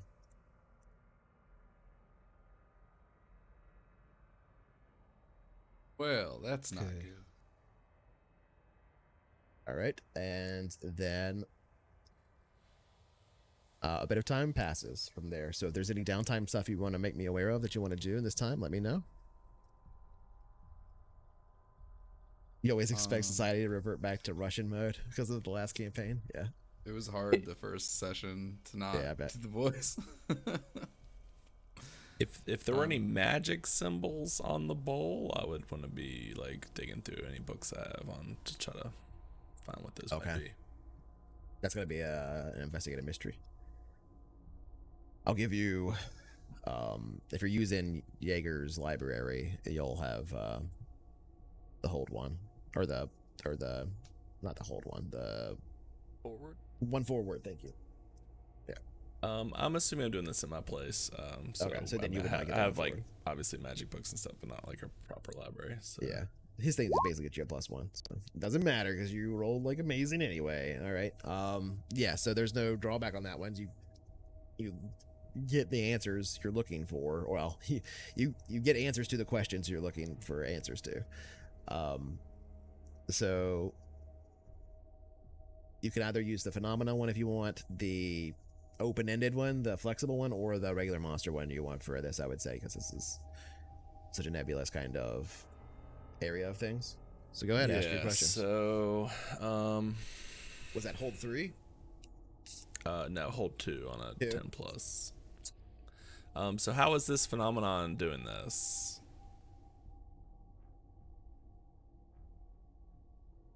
This is a very powerful spell. This object is a extremely rare component as part of that spell. You wouldn't be 100% familiar with the magic involved here, but it involves pre-Christian rites. I would say you would probably know that it, at least the general source of this is Babylon. It's Babylonian magic and stuff. Oh yeah, no. Oh well. What will be affected next, and if anything? From this particular, remember, because I'm only giving you the context off of what you have. So Sure. from this particular casting of this particular spell using this particular bowl, it could have transformed some people. It could or whatever into these lichens. But you would have had to have consumed enough and at the right time and everything. And so what could happen next is it could change. Somebody else could be one of these things and not know it yet, that drank from this, and just not have changed yet because they didn't drink enough or something to that effect. But who it is, there's no way for you to know given the context you have. I It would have been somebody that drank from it. But as part of that, I guess, am I aware that there's like maybe another step in the ritual that would have to happen, or as part of that, the fact that we have the bowl now, this bowl's no longer in Yes, play, there is a particular act within that has to be played out in order for the change to properly play out within a period of time. An act of dominance has to occur. Interesting. That doesn't necessarily limit what that is. It could be an act of physical dominance. It could be an act of emotional dominance, etc. It's This bowl might just make them prime them, and then Exactly. in order to be more receptive. Okay. Well, at some point during that time, I would call the group, or I would message the group maybe, and just let them know with that information. Sorry, I was laughing at Hopper.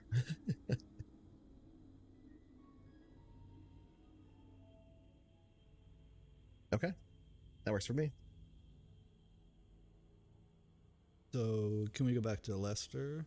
Yeah. When, So yeah, like I said, this is kind of the downtime during this period. So just tell me what you're doing, and then I'll get to the next. Oh, almost spilled my drink. so Next scene. after I get or I see the video Mm-hmm. on the bulletin board, I want to kind of see if anybody. Remember, this isn't a streaming thing. You have to like download the video and watch it, right? This is Right. 2002. Right. I want to see if anybody, if any of my friends are online. So I'd probably hop on like some IRC channels and kind of check and see around if any of my friends are on. Specifically looking for a friend who goes by the handle Flameout, who's a really good hacker. He or she I've worked with before, and I want to see if they're online anywhere, basically. All right. I mean, I think like given that you have enough time to look this over, it's not going to be like let's roll to see if they're online right this moment, because you kind of have a space of time. Yeah, you didn't have YouTube in 2002, so yeah. So given like a day or two, you can get in touch with them. All right. So what Probably I'm going even to just a do few hours. is so I'm going to use my net friend Okay. to and what I'm going to do is I'm going to link them to the, I don't know their pronouns either, right? We never met or anything. Yeah. I'm going to link the bulletin board post to them and ask them to figure out where this came from, who posted this video. Okay. So you're trying to like Late. backtrack the poster of this. Yes, correct. Okay. Cool. Yeah, I would say you get a text message that reads back sort of a bunch of not emojis but emoticons, right? Because it's pre-emoji, of like smiles and stuff, and it's just like, long time no read, leak truth. Yeah, I could check it. Give a few days. I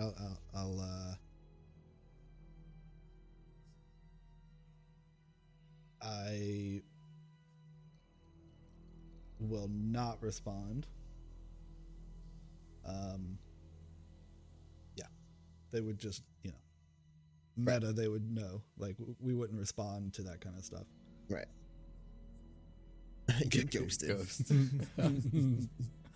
So yeah, you would know that it'll probably take them a few days to do something like that. And then I'll tell the group. Maybe even like up to like a couple weeks of time for them to like really track it down, because it's not like it's not like you're doing this on like just some random website. This is like a website run by really paranoid people. Yeah. So it's a little different. And it's 2002. People actually tried to hide themselves on the internet at the time. Right. So they'll get back to you when they get back to you, basically, is kind of the general idea. But you would expect it within not too long of a time. I'll tell the group that I've got some of my elite force on it. They're going to get back to me here as soon as possible. But we're gonna, Your elite force. Yeah. we're we're definitely gonna crack this case on who posted this video. All right, got this. I mean, it came from inside of that kid's apartment or inside the frat house. Yeah, That's where it was How recorded. do we know it wasn't Birch that Going in posted there. it? Wait, say that again. How do we know that Birch wasn't the one who posted the video?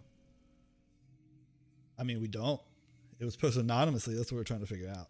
That's what I'm trying to figure out. Oh. Because maybe he's trying to like, maybe it was him. Maybe he's trying to like kind of tell this story without telling a story, or maybe he's just scared, or like, or it could just be someone trying to fuck with us. Who fuck? Yeah, man. We gotta figure out who this is. All right. None of us are in that film, right? In that video? No, but the thing stopped and looked at the at the game, like. Oh, that's weird that he did that. And then kept going. Yeah. So there's some stuff to figure out. What game was it? What game was he mystery? Unless out of character, unless I'm wrong, we didn't see that, right? That was off frame.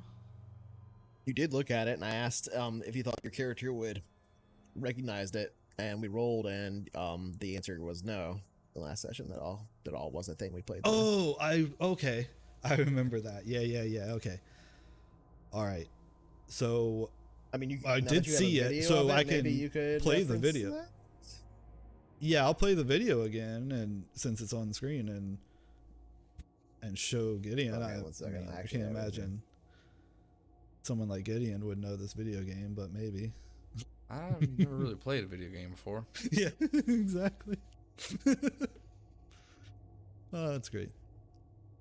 But actually, that is a good question, Gideon. And actually, what I would do is kind of make sure everybody was around and pose that question. Play the video again and pose that question. See if anybody recognizes this game. That's a good idea. Someone's got to recognize the game, right? I would say because you have time to do that and you've had time to look at the video, you can probably, when you were sending out feelers to try and find Flame Out and get the hack done and stuff, you could probably have done some early web searching and get people to kind of try and anybody recognize what frame this game is from. So that's not too hard. That's not too hard to find. It's Sure, super. he'd know. It's called Super Beast Lord. Oh, okay. Super Beast Lord. I knew that game was a fucking. Oh, I knew that game was. It came out. In what? People told me it Subliminal turned you messages, into a man. werewolf. Subliminal Dude, yeah, messages, dude. man. They said, don't play this game too long, you'll turn into a werewolf. That's what they fucking said. Holy and shit. I was. Well, the one that If was you playing put it the didn't turn cartridge into a in upside werewolf. down. If you To be play the clear, game The backwards. cartridge upside Aaron down, was the play one it. playing it. Run backwards from the end. Yeah. But yeah, so the game is Super Beast Lord, and it's you can see it's Aaron Birch that's playing it in the video, and his friend Trevor, or who's passed out, is the one changes into the werewolf. And after he changes and Aaron freaks out and like falls behind the couch, Trevor in his beast form or whatever is like transfixed on the screen for a second, like what the fuck is this? And then after like just a minute of like sitting there kind of drooling, looking at it, he tears off through the window, and Aaron pokes his head up like, what the fuck just happened? Maybe we can get, if we ever run into another one of these things, maybe we can challenge it to a game. Maybe it'll want to play. Like a Is that on my Game Boy? fiddle Can competition.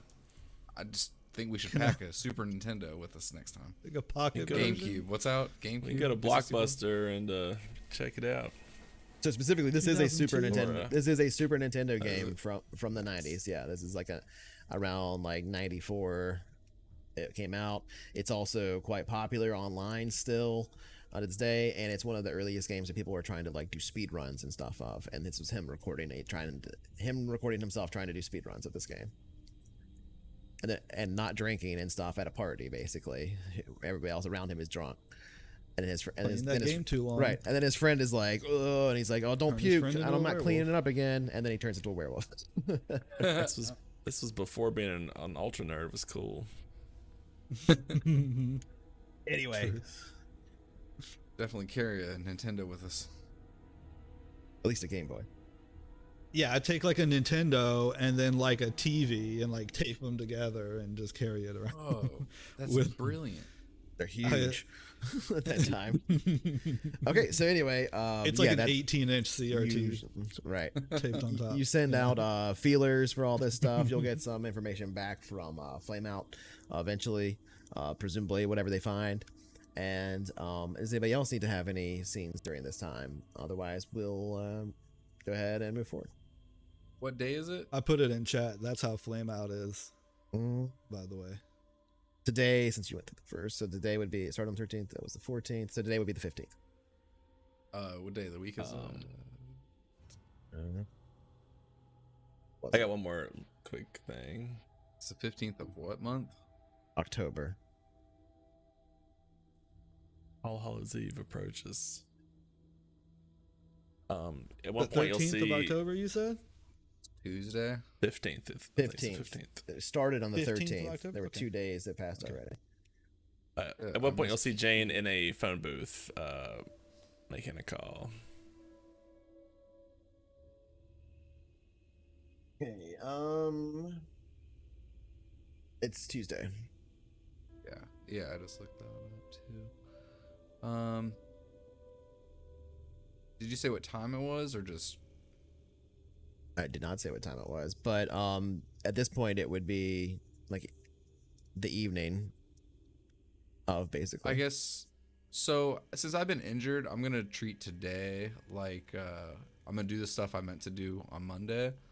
So I'm gonna Gideon goes grocery shopping and does his laundry and writes a letter to his mother Okay, that's cool. and studies some scripture. Makes sense. All right.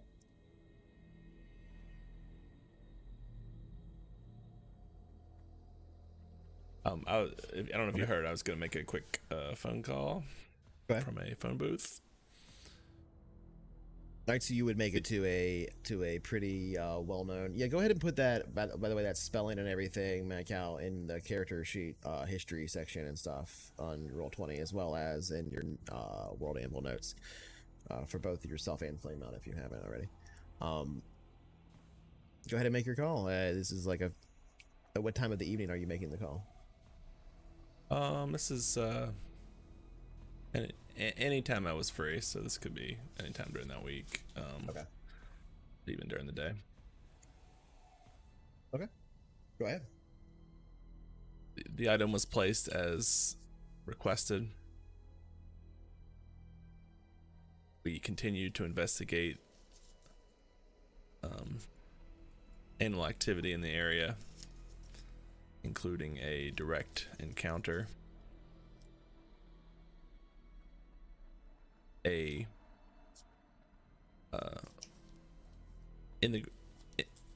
the graveyard. Upon leaving, I heard a voice on the wind. It spoke to me a single word. I couldn't make it out. Dorlit, something along those lines. In the steam tunnels, an entity was present. A male entity wearing a conspicuous hat. It seemed to follow me to my residence. No further encounters. And I will hang up.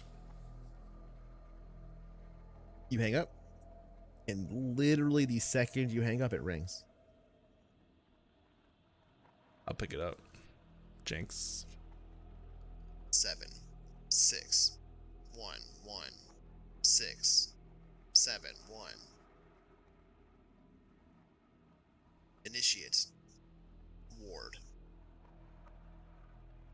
Points of 5. Click.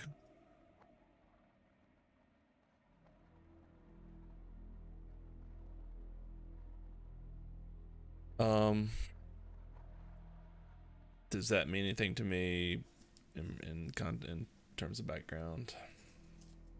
I would say, given your education and it, you would know that the sequence of numbers given would refer to specific tomes that you were studied and told to never mention the names of.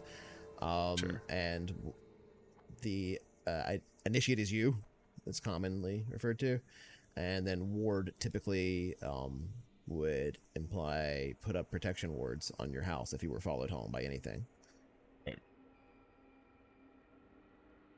And So they're points saying of five. there's Yeah. that's a standard hoodoo thing at 5 points with 5 circles. That's like an actual thing from hoodoo. I knew that. All right. Well, I will obviously. So they're saying pursue at the that. 5. They're saying at 5 points in your house, Yeah. basically the 4 corners and in the middle, to ward each of those places, and you do that by placing the. Well, I actually have the formula here, which is funny. So it is angelical root, tobacco, crossroads dirt, and salt that's been smoked over consecrated incense in a small bag, with 5 dots placed on the exterior of the bag, placed at the 5 points within the hole. Boom! That's a real spell. Maybe don't do it in real life. I don't know what'll happen. Yeah. So at one point you glimpse Jane in like the busiest intersection in town, just like scraping up some dust or dirt. Yeah. But yeah, I would obviously complete that ward of protection. Okay. It's not difficult to do. I'm not going to make you do anything really hardcore, but I would like you to roll out use magic. Sure.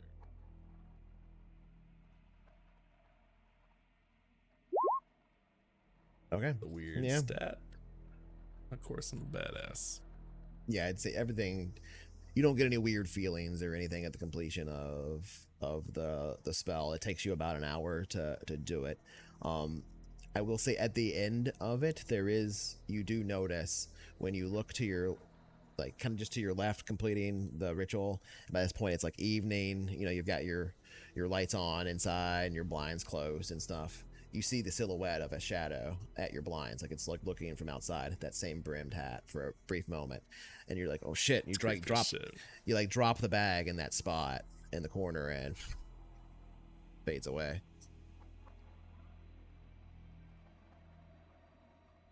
That's it. That's all that happens.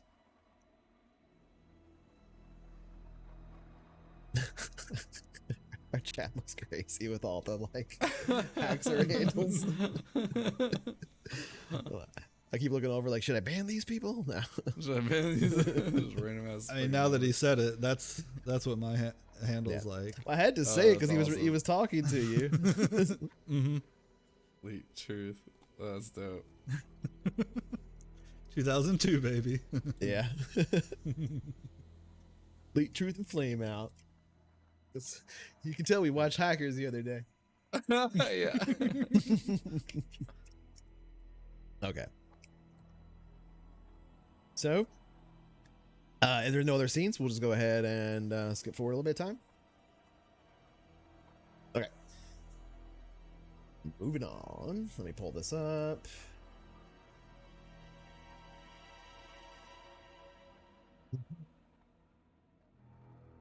I'm actually using this is neat, the mystery interface thing here in Roll20 that they've set up where you can use their sheet, which is basically like almost like a character sheet for making the mysteries, and you can put in the countdowns and all that stuff.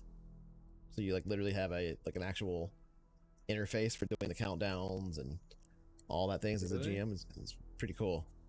This is the first time That's I've ever crazy. played a game where I'm not like doing a countdown on a piece of paper. I'm like, I literally Yeah. have a thing that I click in the interface for it. It's It's built all- into the Roll20. Yeah, it's so when you make a character, or like when you make a new journal entry, you can choose if it's a character, a handout, or a mystery, and it uses them in the mystery. Is basically it treats it like a different type of character sheet that I just fill the stuff in for the whole mystery, and it makes the Huh. counter and everything. It's really cool.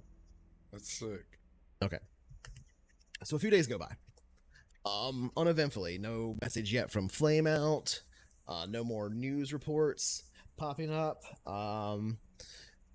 The kind of proliferation of this viral video has caught your notice a bit. Lester, I think you're the only one that would really be paying enough attention to kind of see that. Maybe Jane some, because she frequents some of those same boards.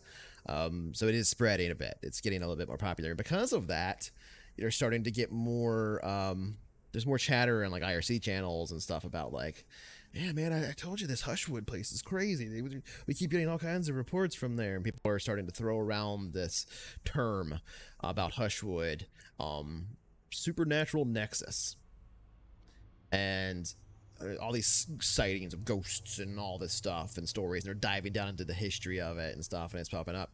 And you know, it's kind of like I said, it's like a viral thing, but like in 2002, so it's not catching like tons of steam.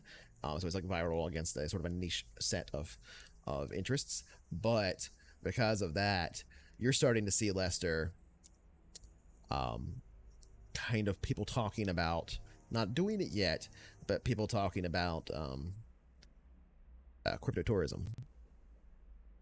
So cryptid tourism, not crypto tourism, which is where people go looking for like Bigfoot on like, well, a camping trip, that kind of a thing. Is starting to be talked about more and more in the area. That was already a little bit of a thing in Hushwood because of it has a reputation, but the amount of chatter around that has built up more and more and more. Because he's letting the dog out, and I have to pee. I'm gonna take just a really quick break. Let the dog. Jaeger had to let the dogs out. Jaeger. This is 2002. It is 2002, so yeah, that's a fair point. That's a very fair point. So anyway, we'll take a real quick break, and then we'll be right back. This isn't going to be our full-length break or anything, but we'll be back in just a few, because I got to use the bathroom anyway. So yeah, see you guys in just a few minutes. Bye. Yeah, hopefully this works. There he goes.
All right, we're back.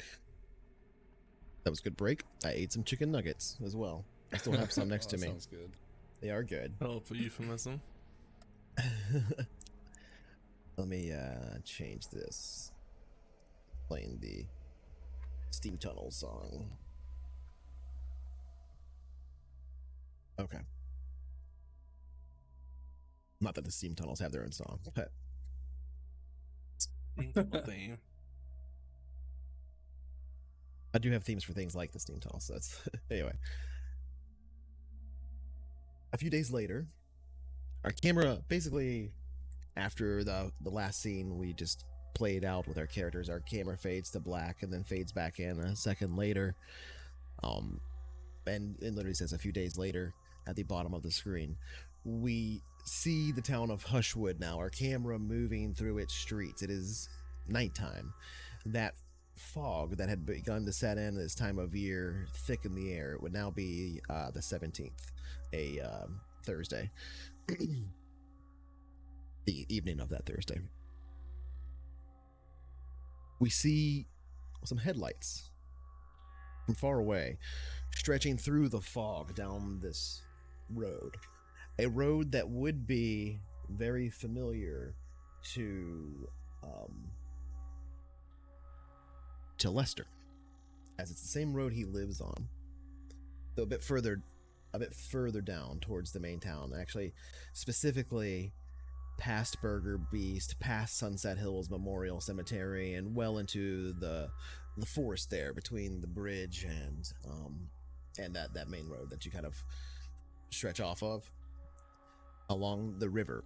Our camera moves in further and further, closer and closer to this, as we see these headlights stretching through the fog of this lone vehicle moving down the road, getting closer now to the road, moving in from the sky like a drone shot basically, and eventually lighting alongside this vehicle that's driving through the fog, not too quickly, as to stay safe. It is a small family sedan.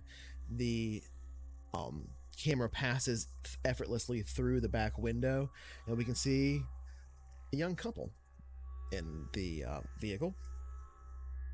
The wife, you would assume, based off of the ring on her finger, is asleep in the corner. There's a bump as they go over kind of a bump in the road.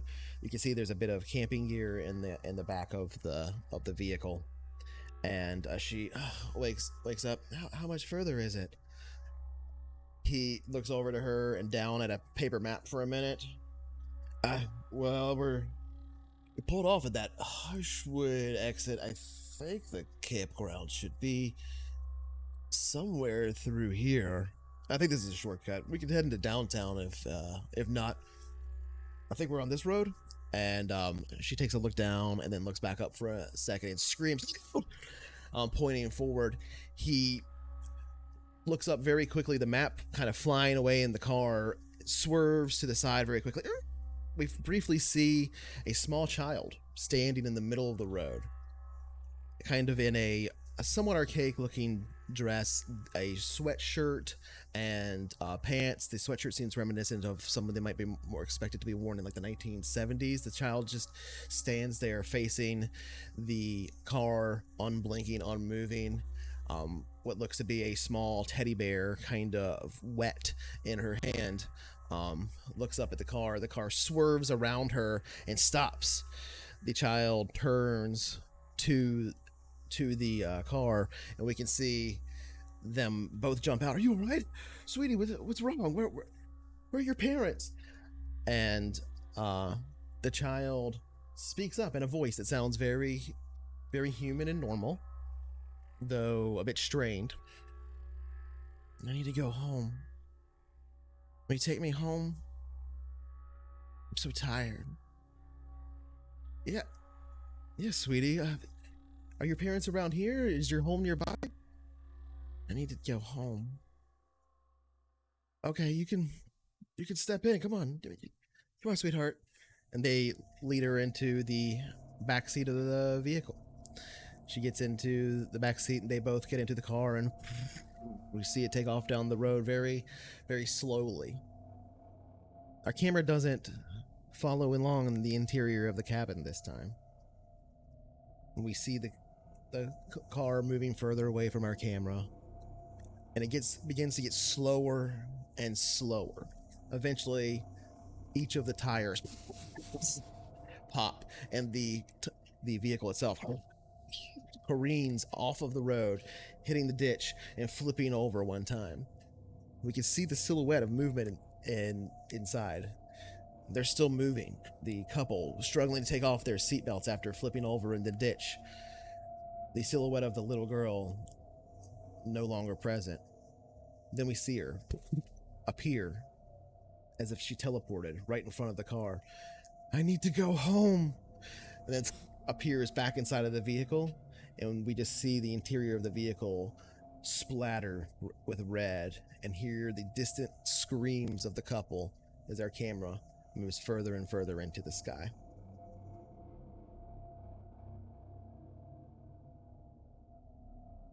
The next day. The next morning, I should say.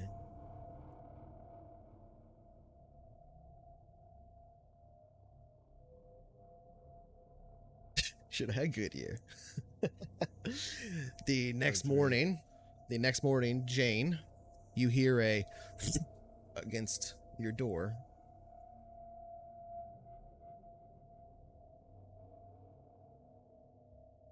Coming. Be right there. And I will go look out the peephole because that was a weird sound. Okay.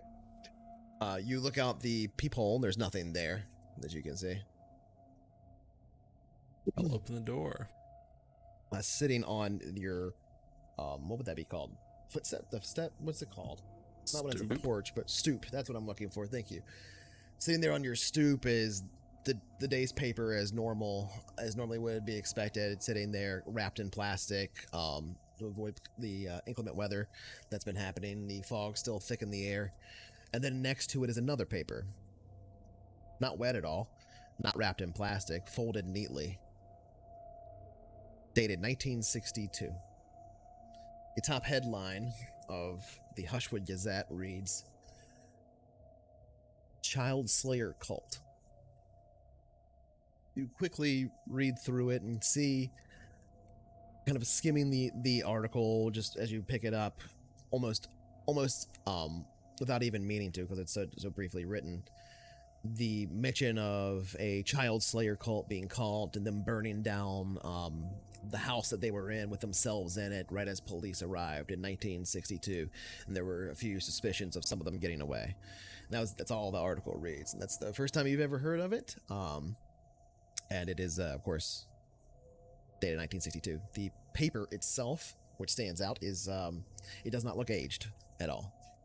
It looks perfectly pristine in every way, like it was just been delivered today from 1960. I will hurry to the street and just look around, look up the street. Okay. Looking both ways up the street, you do see a vehicle driving away. It looks to be a black car, sedan. Specifically, I don't know how much of a car person you are, but it is a 1973 Cadillac. And I'll go into details later. I actually have the car over here, but you see it driving away down the block. It has no license plate. Are you making that UFO noise?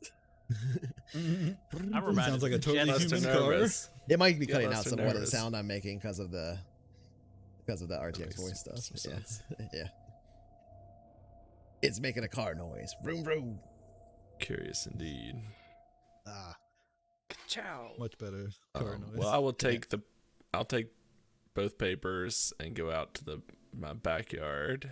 So my backyard is kind of a pathway. It's dry and it has a little sitting area in the middle, and then the path continues to a fence. The whole backyard's fenced in, but there's a gate that kind of goes into the park. That's Okay. There's a park in the middle of all the houses, basically, on this block. And then on both sides, it's like kind of marshy. It's like flood. Like there's basically have done landscaping and have like ponds around in the backyard. Okay. Like koi with- ponds or like just Yes, like full Okay. like lily pads and toads and cool stuff. And then on one side is a big ancient oak. So I would basically sit there in my chair and read this crazy paper for any other information. okay. I mean, I essentially gave you Yeah. all the information you would Yeah, have that's extracted fair at a point, but the rest of the paper does read on. Like, and because you're sitting there reading it in detail, I'll give you this. 100%. This every aspect of this seems like a paper from 1962. Like it's covering the sports from the time. You know, all contemporary news. Everything lines up with the time period. If it's a fake, it's a very good one. And of course, it would, if it's your organization giving it to you, it may not be fake. It could be totally real. You don't know. Oh, Boon of Fate for Psycho Cough. Would this be? There we go. Would this be in character for my group? Well, they hand Would off they- information to you in different ways. Them giving you a newspaper from back in the 60s has never happened before, but they have. But like, would they have a mark or something on it that would? I mean, that's a good that would- point. I would say we've kind of already established they do this ribbon thing, so the paper would have probably been rolled up with a little red ribbon around it. Okay. Something like that, yeah. All right. Well, I won't really hurry necessarily, but I'll finish my morning tea and then start making contact with the group, if appropriate. So with that, our camera will leave the residence of Jane Meyer and zoom its way across town through the fog and the streets, passing by the river and now heading down the familiar road, one we saw last night, passing by a set of police vehicles, their lights flashing as we head past them, their lights brilliantly illuminating the fog of the morning here, further down the road, eventually to another house. Lester wakes up. Or where Lester lays his head. Lester's house. With that, Lester,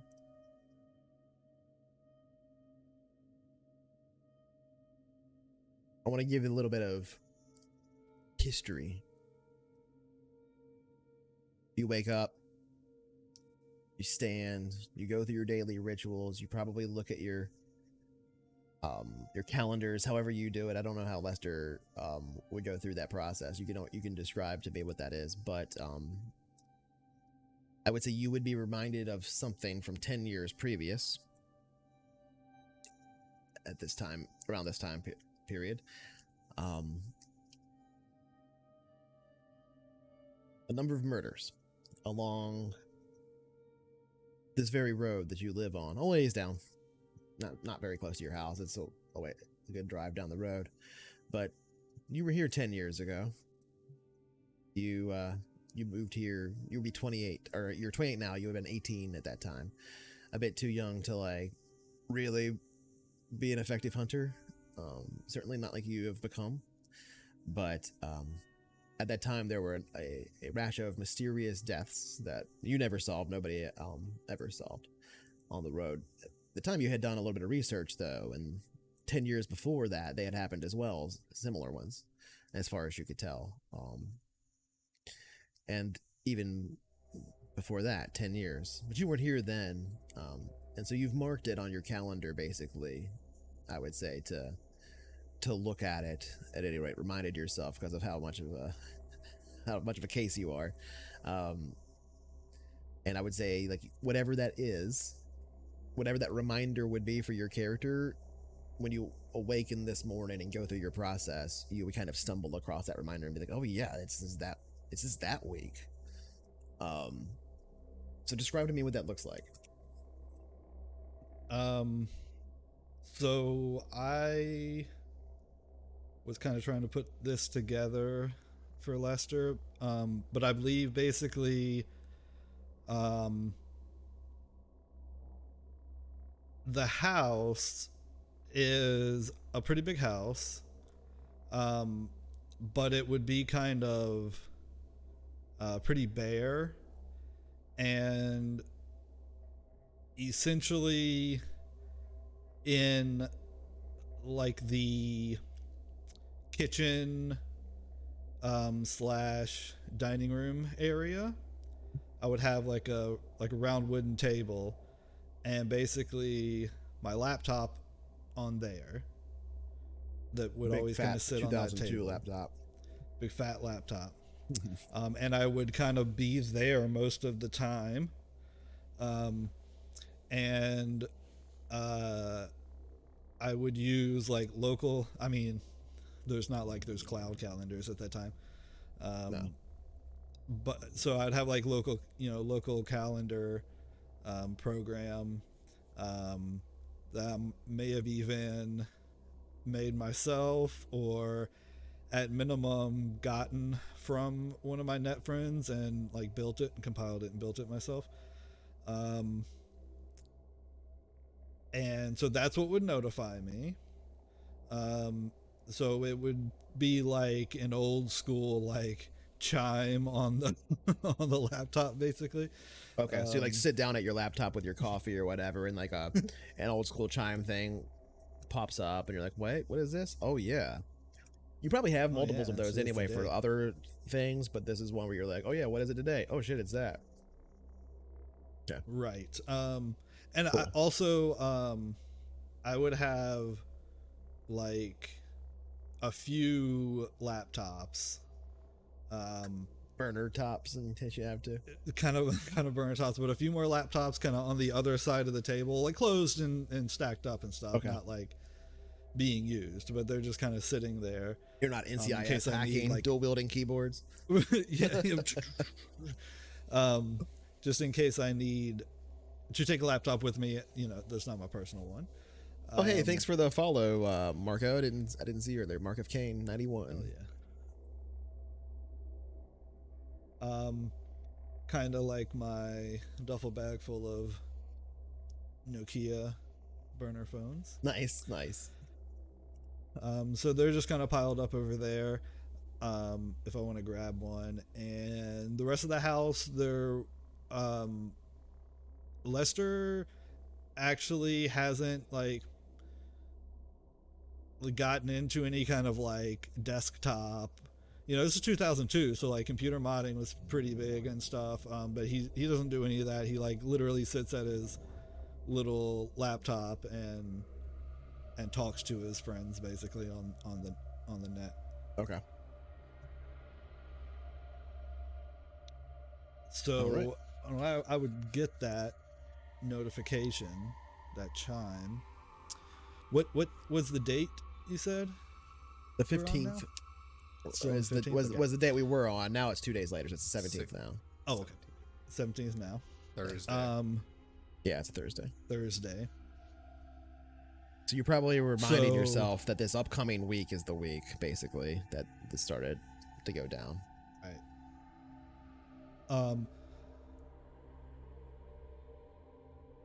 So I feel like Lester wouldn't have really talked about this or anything up until up until he was notified about it happening. So this is something that I would absolutely want to like talk to people about. So if I'm at home, I would. Well, this is like the next morning and stuff. Jane has just got her thing, and she said that this is happening at the same time. And she was like, "Oh shit, let me read this." And she's like, "I'm gonna get the band back. I'm gonna get the band together or whatever. Contact people, and if that's what you're doing, then we can play that out." Yes, yeah, that's exactly what I was gonna do. Is kind of get the band together. Okay, We need well, to talk. Type thing. Then I think in that instance, let's have Jane and Lester tell me, how would you go about doing that? What are the ways that you guys would call each other and get in touch with each other typically? And then let's have Gideon, Jaeger, and Michael tell me where they can find you after they go. So between Lester and Jane, why don't you tell me what's up? I would think we would do like messages. Okay, I was like thinking the same an thing. email or like a, that way. because that's our how our relationship is. Especially between Jane's you the only two. person on my top 8 on MySpace, by the way. Jane has a MySpace? So Jane is not I super created it for her. technical. Jane, we haven't really got into it too much, but Jane's super busy. She does lots of stuff. So she's not doesn't spend a ton of time on the computer, but she has a computer in her kitchen on a little table and would have it on and see a message from you. Okay. Yeah, I would basically send a message and say, I would say, I mean, basically just let's meet at Jaeger's. I've got something big. Okay. So on that note, Something I want to address we can't. huge. What are we calling this place? Oh, right, the Haven. Yeah. Are you just calling it the shop, the tailor shop, or Turtle what? What are Lair. you saying? I don't care what you guys call it, but I just want to know Weren't you the actual calling it, verbiage you're using. the subway psycho. That was one idea, yeah. Okay. Oh, now's the moment. We gotta eat fresh, guys. He did say, he did call it the Haven earlier, didn't he? Is that what we're talking about? Yeah, that's literally what it's called on the character sheet, though. Yeah, the character sheet has But you could Oh, do that and if you want, whatnot. but yeah, that's the actual name of the mechanic. Gotcha. So I just want to know what you're calling the place, the hideout, the base that you go to. Well, Gideon calls it the Turtle Lair. That's totally fine. What are you? What are you saying in this message to each other? That's going across the waves of the internet. I would say, hey, I would say, fuck, let's meet at. I got some big news. I got some big stuff to talk about. We need to meet at the hangout. That's not good. Canon now. And now, We just all call it different names. It's canon. Yeah, everyone I know calls it that's kind of something what I was different. thinking. Because it's something different. See you at the dungeon. The dungeon, nice. All right, the Turtle Lair. it is. The mainframe. Okay, so you send this message. So what I was getting at with you, Jinx, is how would you typically try to contact everybody, not just Lester? Yeah. Because if you're okay, I need to get everybody together, and you walk into Yeah. your kitchen to do it, and you're like, oh, Lester's already talking to me, so you can respond to him. Okay, we'll meet there. Anyway, but how would you get the other people's attention? And that's what I was gonna go. That's what I'm asking both of you, right? Is what way would you talk to everybody else? Because we know you guys are net buddies, so yeah, you'll message each other on early internet and stuff. But how do you get in touch with Gideon and Jaeger and Michael? Yeah, especially because Gideon is homeless and so is Michael. The party. I mean, you really. Oh yeah, you do have a place, don't you? Did you put it in the marker in? What was it? I have a Yeah. van and a phone. You do have a van. Yeah, so yeah, practically Oh, speaking, yeah, I assume there it it's going to is. be like a phone tree. In my mind,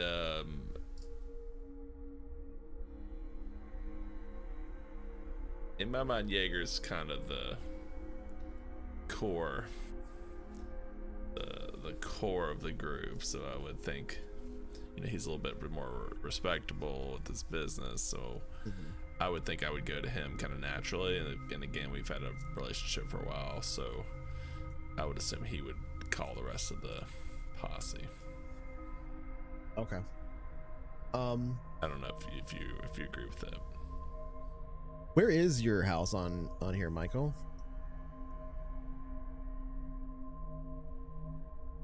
Sec to bring that up. I have it up on stream right now.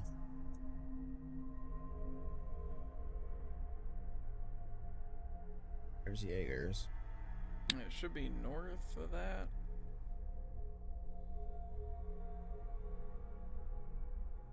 Of town. Is yours? There it It's is. along one of those. There it is. Yeah. Okay. Just so we know, there's Jaeger's, there's Michael's. Jane's is up here by the college. Not that it matters that much, but it's good for people to see it. Anyway. So, with that then, how do you and Jaeger get in touch with each other? So you call Jaeger, or do you just head into the base, or whatever you I call Jaeger. Good morning, sir. Sir. Lester has big news, and I have a task as well, so we're heading downtown if that's okay with you. Yes. That's quite all right. Call on you kindly to reach out to the boys as well. Certainly, I can do that. Sounds good, thank you.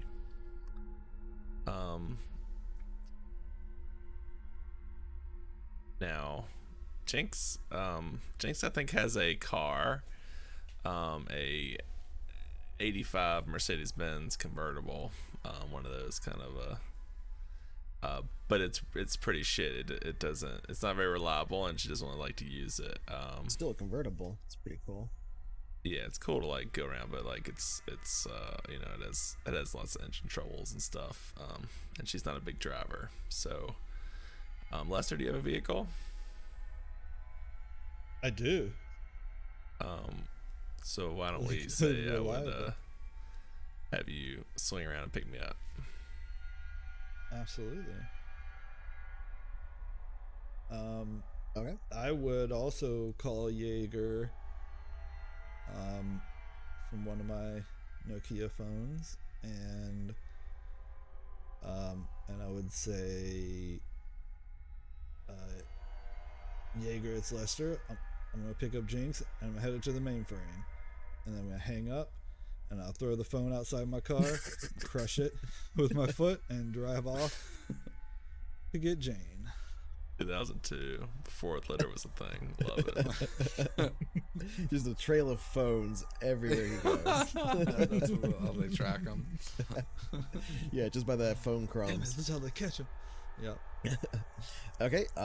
So how do you guys get in touch with Michael and Gideon? Then is the main question. I would say you Well- two. I would say Lester. Hold on, sorry. I would say Lester. You crush your phone, drive by Jane's, pick her up, and then bring her to Jaeger's where you park normally. That you step into. Would you go into the shop, or would they go into your home, Jaeger? Typically. At this point, typically, probably the shop. Okay. And that essentially said, like, we got a job, so Right. And that's where you that'd be a pulled up natural last time place to go. Yeah. in the flashbacks and stuff when Right. Lester drove up. He pulled up to the shop. So okay, so you pull your car up to the shop. If you want to go ahead and describe your car again, Lester. It's a Have it cubed. Nice kinda- little it's good. It's a Gremlin. I was trying to think of what it's like a. I'm not sure of the year. I'm not sure if we said something last week, but it would be like a '76 Gremlin or something like that. You know, like Yeah.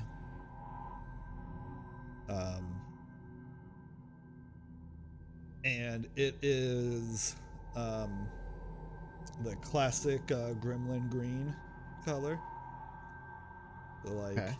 that kind of deep forest green color that is on Gremlin Oh yeah. cars a lot. Yeah. And there's like, it's not clean. There's like basically like chip bags and candy bar wrappers. At first I thought you said shit bags, and I was like, oh, chip Shit bags. Gotcha. Can't trust real public shit toilets. They're all That's bugged. I can't let them record me pooping. That's funny. If they get a fecal sample, it's over. Shit bags all in the back seat, and It burns it all. oh yeah. And then I said last week, my bag of phones is in the floorboard behind the passenger seat in the back floorboard. Right. Okay. Cool. All right. So you pull up, not in like a mad dash or anything. We hear the kind of rattling sound of like 100 Nokia phones in a duffel bag. And you step out of the vehicle, Jane and Lester, to find the door, and now I assume the shop is unlocked, and the typical clink bell as you enter that we described previously. Oh, there you go. Nice. Nice. Oh, the picture I found was red. But yeah, Classic black looks witchy, good too. witchy vehicle. You know, Mercedes known for being driven by super powerful witches all over. Not about super powerful, but I'll take it. All right, so you step into the shop. There's the dinging of the bell. The interior of the shop is as it was last time. I would say probably untouched because you haven't done any business really since then, except for a few orders that you probably have mailed out for things for some of your specialty stuff. But you've been a little busy the past few days to actually sell any tailored suits. But there is probably some work you've been working on in the back, right? Like some previous oh, there you go. There's a gremlin. Nice. Hell yeah. Awesome. So yeah, you definitely have some stuff that they would see as they would come in. Do you think that would you be waiting up at the shop for them, Jaeger, or would you be down? I'd be in the shop doing business stuff. Okay. So there's no customers in here at the moment. You would just be prepping like orders and stuff mostly, and probably like maybe getting in like an order of like material and checking it that you might make ties and things like that out of some silk. Is it? This is the morning, so I would say probably at this point, like they both woke up pretty early. They got their stuff. Jaeger got his agent. So at this point, maybe 9 at the latest.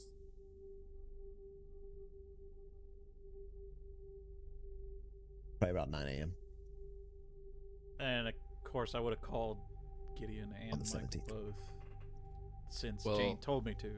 That's what I was gonna get to. So as you guys, now we're in character. You're entering the shop. Go. How do you get together? So I assume I've been like showering and stuff at your house or like, wherever. I've been like sleeping in the van and like showering in your house if you let me.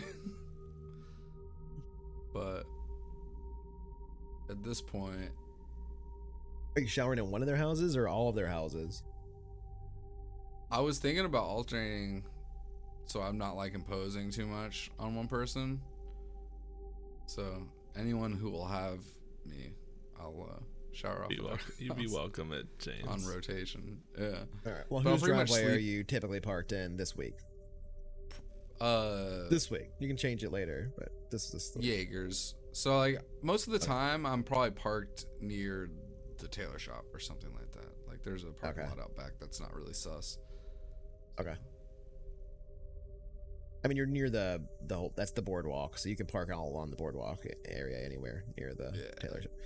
Jaeger's tailor shop is like right near the boardwalk area of the beach in Hushwood, which is not like a Southern California beach. It's a Northern California beach, so it's not a great place to like lay in the sand, but it's a great place to get bashed against rocks and stuff, or maybe do fishing or something. But yeah. I'll see them all pull up and I'll wrap up what I was doing, which was I was just studying some more scriptures and such. But I will enter the tailor shop. Ding ding. Okay, so you're saying you're across the street, parked at Yeah. Jaeger's house, or parked in one of the parking lot areas near the tailor shop, in your van. Okay, yeah, that's totally fine. So you would see the gremlin pull up then. Nice. Hey, Miss Meyer and Lester. How's it going? It's a fine morning, isn't it? Very fine. Yeah. What's Are you sitting there with What's like the the door news? open to your It's a big morning. van? at this point? I'm where they are. I'm in the store. Right. I mean, when you were sitting there with your scriptures, were you like half inside the van, half out, or were you sitting inside the van with the doors closed? Is all I'm wondering.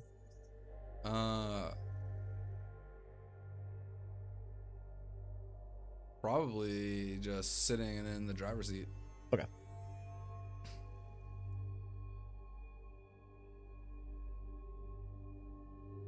That's all I need.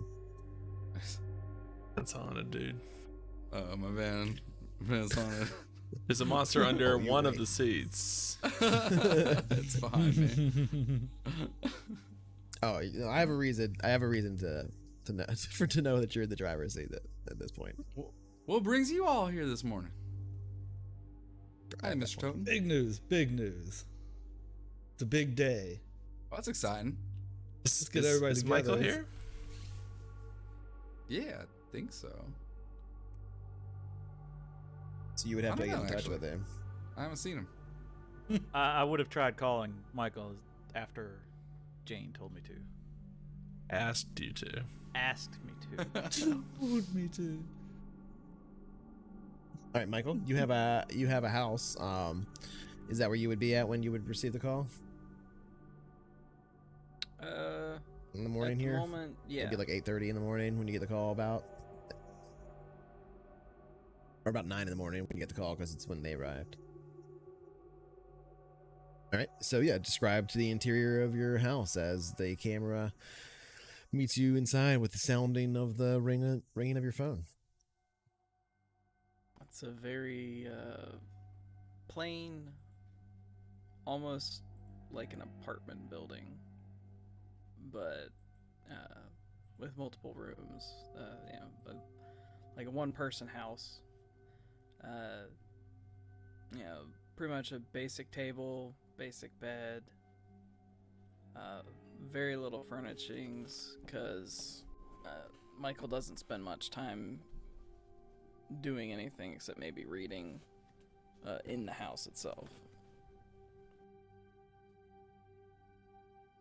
Oh yeah, you were saying that it was I noticed on your thing that it was like low income housing or whatever. Yeah, Yeah, okay. That's cool. like one of those houses you might drive by and see like some of the windows boarded up because it's in a lower income neighborhood, but it's not that rough. Okay. So our camera finds you here as the phone rings and you answer it. Answer from one of the phones Lester gave me. Hello? Hello, Michael? Oh, hey, how's it going? Pretty good, except Lester wants everybody to meet up. Oh, yeah? I figured he'd do that eventually. Or at least that's, I think, what Jane was saying. If it's both of them, you know it's something. Definitely. Either way, you should probably head over to the shop. Alright, I'm headed over there now. Alright, see you when you get here. And I currently don't have a car because I'm not doing any. I do the like contracted construction work, so sometimes I'll get one of the company cars like at the end of the day to drive home, or like one of their trucks. But I'm not currently doing one of those, so I just start running. It's pretty far. People say role playing's easy. Shit ain't easy. Ain't easy. So yeah, you'll probably arrive. I mean, it's you, so it's a good run, but it's gonna be like trying to figure out how fast Michael runs. It's not the first time I've done it. Yeah, I mean, I figure you could probably do a mile pretty easily, like in 6 minutes, 7 minutes, no matter what, even if you're not trying too hard, because you're fucking werewolf, man. But and even in high school, I was able to do like 6 minutes something miles. All right, so you live here, and you're just going to there. It's like the scene in Ferris Bueller. Yeah, it's gonna probably take you about 20 minutes to run there, or so, He's like maybe running 30. through people's yards and shit. I mean, if you're doing that, I'll chop it down to 20. If you're going straight parkour, growling at the dogs as you pass through the backyards. Since Jaeger's like Gets distracted. my mentor kind of thing and helping me get a handle on the wolf side, I've been regularly going to his place. Okay, so yeah, it'll take you about 30 minutes to jog over there. Probably about half that if you had like a bicycle. Or He'd something. probably know that's how I'm getting there. Yeah, he would know. He's been teaching you. So yeah, you give him a call, and then so what's the conversation that you guys have while waiting on Michael to arrive? Jeez, you said there's a job or something exciting's happening today, Lester? Oh yeah, it's big day. Big day. What Do kind of tell. day? Yeah, elaborate, please. Well, we gotta wait for the gang to all be here. Oh, all right. Well, I guess That's fair. in the meantime, y'all can help me contemplate my scriptures if you'd like. I mean, Okay, so let's talk about something else. Oh, like right anything now? else? Anything? Okay. Yeah. I mean, the thing No, is, no usually reason. I usually have a companion to talk about it, like reflect on what I read, but that's okay. I don't know what's going on in your life. Well, I got actually big news. Big news. More big other news? than the other. We got separate Other than big the other news. two big newses. This is a big day. Yeah, I got a new tape drive A new tape drive. for my laptop backups. Oh, that's It's faster. Yeah, cool. it's gonna take me as long to rebuild my laptop. It's Oh, that's nice. Great. Well, Lester. I'm glad. You still doing that every week? yep, every week. Rebuilding good, his good. laptop. Yeah. So basically, I have Safer. an image of my laptop, and then I can just put it on other laptops when I need to take it somewhere. So I have all my messaging apps and stuff like that, but none of my personal information. And yeah, so I can just copy it over. And it used to take like 6 hours, and now it takes like 4 hours. So it's huge. Well, I don't Huge really upgrade. understand too much of what you're talking about, but that sounds like 4 hours is pretty good as opposed to 6. That's nice. I'm Yeah, happy that's a for big you, save. Lester. That's really Exciting. Yeah. cool. Super It's a big cool. day. I told you, big day. Yeah, it's really nice. Yeah. I'm excited. All right. I Jane, can't wait to hear this other big news. See Jane messing with her hair, and she pulls out this giant, juicy earthworm. Just, oh, gentlemen, sorry. I was doing some gardening this morning. Come here, little dear. How close to let me the let you ground are you loose. getting? And I'll go outside the front door. Under it, apparently. I'm just gonna set him free. One sec. Oh And I yeah, will, please. We could use walk some. over into the side alley, and kind of lean down, and then I'll take a look around, see that no one's watching, and I'll slurp him up, Okay. and then I'll come back inside. Oh, sorry about that. See me on like the very end of the street. Now you're Oh, running down I think I see Michael down there. I think Michael's Michael! almost here. That's fine. Awesome. All And right. I'll hold the door for you. All right. So you hold Oh, the good door. Big morning, news, big Michael. news. Bit of exercise, huh? That's great. Yeah, every day.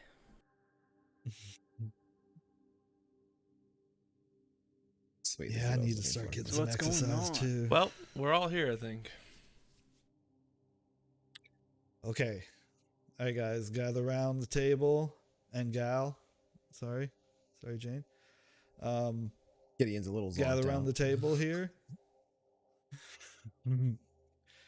So we're gonna gather around the table, and I'm gonna say, all right, guys, All right. Big news. Ding-a-ling-ling-ling-ling-ling. big news. I'm using a Wait. keeper move. Ding-a-ling-ling-ling. The door to your shop opens. A familiar face steps inside. Familiar. Familiar Yeah. face steps Finally inside. shut up. What'd you say? My familiar finally shut up. Your familiar you just- finally showed up. So you just ate an earthworm out there? What? No, you didn't. That You was guys in didn't your- say in it. your I hair? just, you know, I didn't went. see it, yeah. I went and set him free in the alley. Well, Lester, what are you doing here? A little breakfast, get a little protein Oh going. shit! You see Deputy David Morin stepping himself into the shop. In his hands, he's holding a large plastic bag that looks to be covering, kind of like a trash bag almost. It seems to be covering some clothing of some kind, and it's like draped over his arm. Make sure that people can see him on the stream. There we go. So he probably wouldn't have his sunglasses on at the moment because it's foggy outside, so he probably has those off and Always. down. Boys. He would definitely Never wears them a takes them lot. off. He definitely wears them a lot. He also a lot of times has like a cowboy hat that he doesn't have in that picture. That he wears. It's just like a light tan color. But he would take that off the moment he would. Of course he does. He would take that off the moment he steps into your shop. Though he's extremely polite, and kind of drapes this suit or whatever it is in the bag down over the counter as he steps in. Well, I got quite the party going on, don't you? What's going on? Please say join us, Jaeger, sir. I needed to get some alterations done to this new uniform. She don't fit like she used to. The moment I Yeah, I walked gotta in, get Don't let mind out a me, little y'all- bit, yeah. Don't mind me, These are, y'all like, y'all was athletic talking. Why don't you stuff. get to measuring? Is he dressed like an officer right now? He is wearing his uniform, yes, just not the Oh, one. hello, that's, no. officer. How's your morning going? It's just fine, thank you. Oh, it's good to hear. Haven't caught your name. What's your name, son?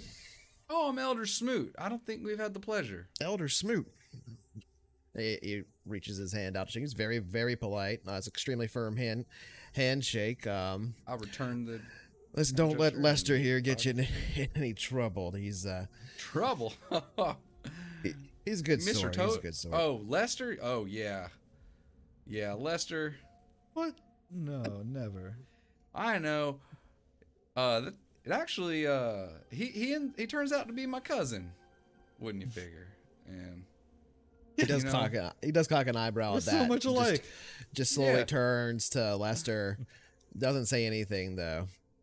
God probably put me down here to keep an eye on him, so you probably don't have to worry too much.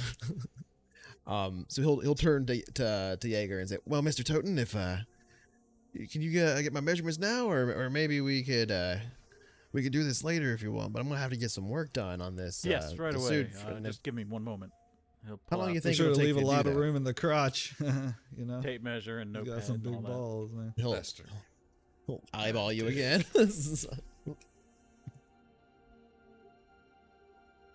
All right. So what do you That's a nice do, idea. Jaeger? Take his measurements and note them down. Oh. Okay, so that takes like 15 minutes of you standing here, you measuring him, and him kind of chit chatting, sort of, in that process. So what's everybody doing? Everybody getting their pants let out too? Oh no, sir. Nothing of the sort. Well, can't speak for the rest of the bunch, but I'm just about to start my day. Get out in the streets and try and meet some investigators. Well, looks like you've met one. He kind of like shores himself up a little bit and laughs like he's just told the best dad joke. And Have you ever then been baptized? this is a good question. He is. he He does set go. him off now. He goes to one of the churches in town. Uh-oh. So yeah, he would just nod his head. Yep. Oh. Well, it's good to be in the presence of another believer. He doesn't really like say anything, but he nods. But like kind of is going back and forth suspiciously between you and Lester at the moment. Like he's still trying to put together if like you're fucking with him, like, Yeah. and if you're actually like, he's like, you know Lester, like you're his cousin. I'll hand him a pamphlet. Now I trust you less. You know? I'll hand him a pamphlet. It has my name, Gideon Smoot, my full name. Okay, And, well, he'll like after Jaeger's done like measuring the top, he'll like take it and look it over while Jaeger's measuring is like yeah, inseam if you and don't stuff. mind, I'd love to continue the conversation. He'll It's look it always over. nice, like I said. He'll look it meeting over another and then believer. pass it back to you. Be like, well, I've already got it out of church. I appreciate that, son, but Oh yeah, that's fine. we're all done here, Mr. Toten. Yes. Give me probably 48 hours.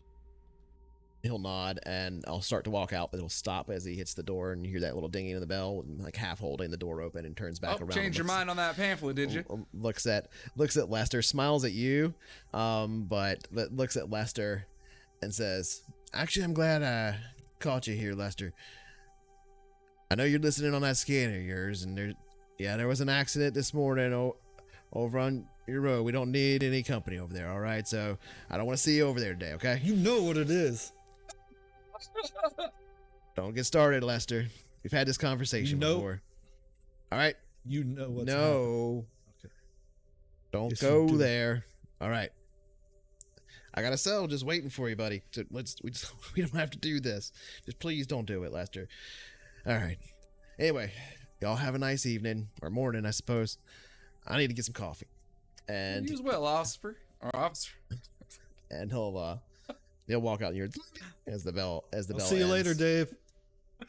And yeah, he's sitting in his squad car out in the same parking lot out front. He doesn't drive away. If you ever change your mind, you know where to find me. It looks like he's like sitting. He's not like looking at you, like staking you out, but he's doing something in his patrol car. Oh, good. He's gonna stick around in case we need help. That's a nice fellow. Dave's awesome. I He like loves him. me. Like, Dave, He's a good what's- complication to have around as a GM. He's That's good. for sure. I didn't All right. catch his last name. Dave is his last name. His first name is Deputy. Oh, interesting. So he was just destined to be Deputy a police Dave. officer. Destined, yeah. You know, they say you're given a name that you're supposed to, it's your meaning in life, and yeah. Deputy. You know, That's I why you find some can't get promoted. I find some truth He's in stuck that. there at Deputy. Yeah. Gideon. I do believe his I mean, last Gideon, name what- is yeah. Morin. What? Hmm? No. It's Dave. Oh, that's right. It was Yes. He did introduce himself. Mr. Morin. Mr. Morin. he also No, did. no. Deputy Morin. Deputy Moron. Yeah, I intentionally named it close to Moron so you could like do that, but also like try to make him a really nice guy, but also a pain in the ass. I'm not gonna do that. Like to him, yeah. after I we wouldn't started do that doing to the Mr. whole Moran. thing, yeah, it's pretty great. Mr. Moran. Yeah. I know Gideon wouldn't do it. All right. So Okay, big news. Big news. Well, all right, yeah. back What's down this to the big news? table. All right. Got a little interrupted, but at least we have some backup if we need it. Dave's good at that. All right. This is crazy. I want to reach down into my backpack, pull out my laptop, put it on the table. I'm going to open it up. I'll be like, everybody look. I'm going to spin it around, and I'll point down into the corner, and you see this little small notification down in the corner. What are we looking at? And it, Very impressive, Lester. do you see? To continue. It's, yeah, Dave doesn't know what the fuck he's talking about sometimes, I swear. All right. 10 years. What's that mean to you? Does that mean anything to you? 10 years. Well, what's it mean to you? 10 years ago. No, I was still living with my parents. Actually, it was here in Ushwood. Yeah, you might have heard about it. there were these killings, like these people found out in the Oh, that's woods, kind of near terrible. my house. I don't know if you Oh, here remember in this, Hushwood? but It was here in Hushwood, It was two couples that were killed in their vehicles along the road. The vehicles themselves looked as though they had been struck, but from above, crushed slightly into the ground, and the people were torn apart by wild animals within sight. exactly 10 years ago. Well, guess what? It just happened this morning. That's what Dave was talking about. And it happened 10 years before that, too. It's Wait, every the 10 years. He same- won't listen to me. He will not listen to me. It's You're sure every it's the 10 same thing? years. Perhaps it has something I'm to do sure. with this, and I will produce. There wouldn't be a the notification on my the laptop if I newspaper wasn't from sure. 1962 and put it on the You table. trust your laptop. Okay. I'll lean over towards the paper since I can read that one.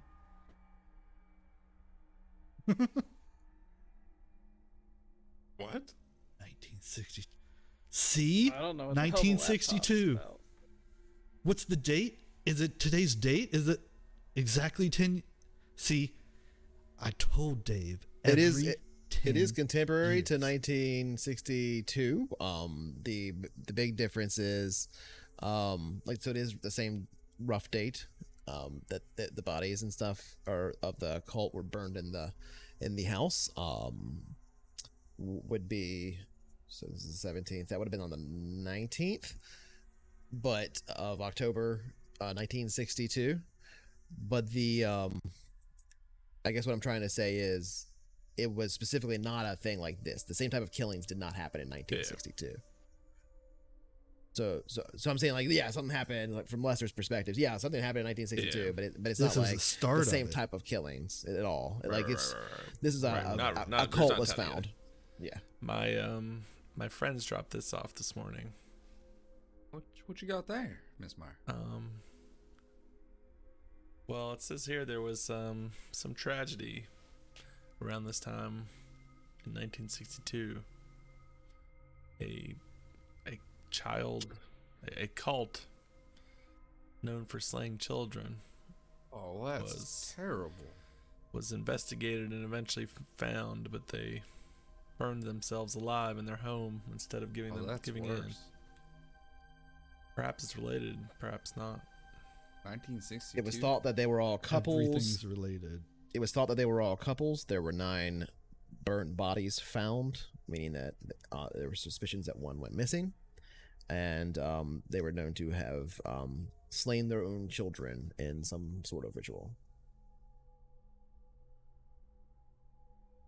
And the same kind of murders happen every 10 years? Every well, 10 the years. That cult just slit their children's throats, Well- and they burned themselves alive in the house.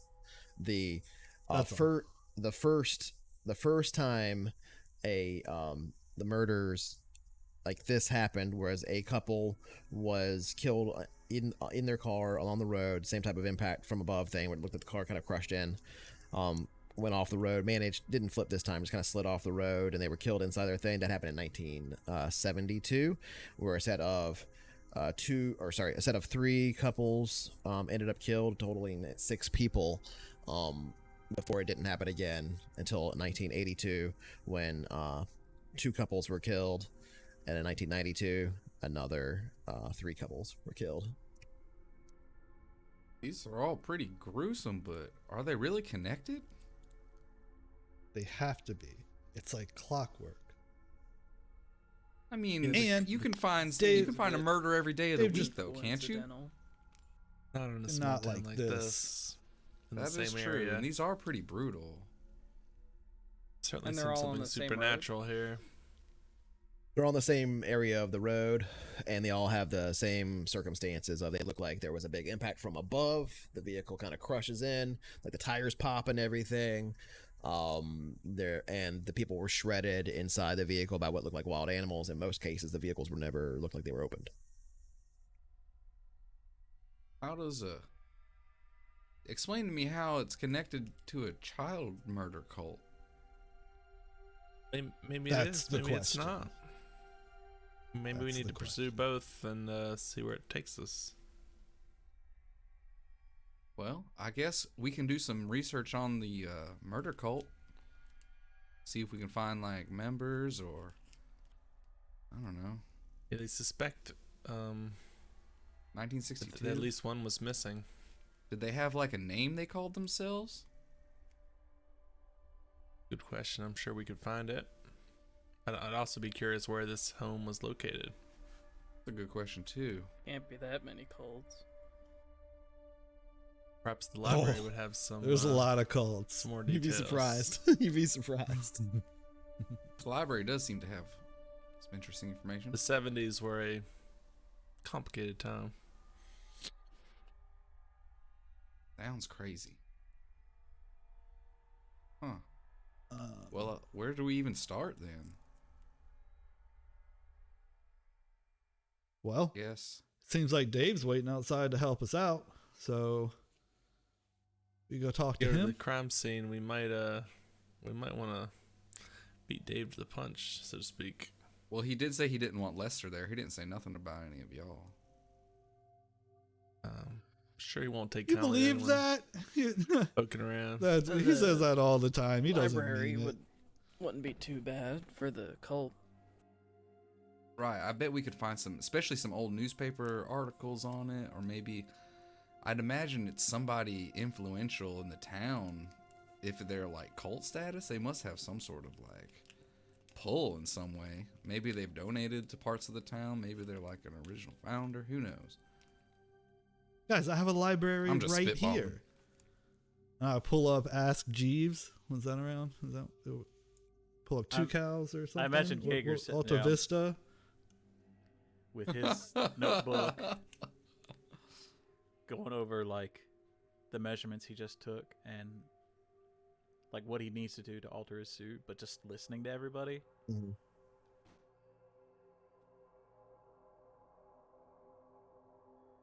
Well, whatever the case, I don't know when Ask Jeeves was around. That was pretty feel early. like- I don't It know. was about pretty right. old. I think it was there. I think it was there. Yahoo was #1 search Yeah. engine at the time. Yeah, yeah, it would Who? have definitely been the big one back then. 2002. Alta Vista was around. What was some underground? Ask Jeeves ones, was though? around. Yeah, that's what I was trying to see. Ask Jeeves was Um, was in 96, and then it was Ask Jeeves through 2006, and then Jeeves was dropped. It was just ask.com. So what are you That's looking right, for right. on your web Um, search? So I want to search for anything about this this situation that happened basically in 1962. More. I mean, there's no role for then- that. It's just like a thing a normal person can do, unless you're like doing some weird hacking stuff to get to the information. You're just doing a web I'm search. watching him because it takes some time. Idea about laptops. It might be confusing to you, right? You're like, you know, and he's moving pretty quick because he like lives on them. So there is that bit of watching an actual like keyboardist on a piano kind of thing. He's quick. So there's an obvious proficiency with it.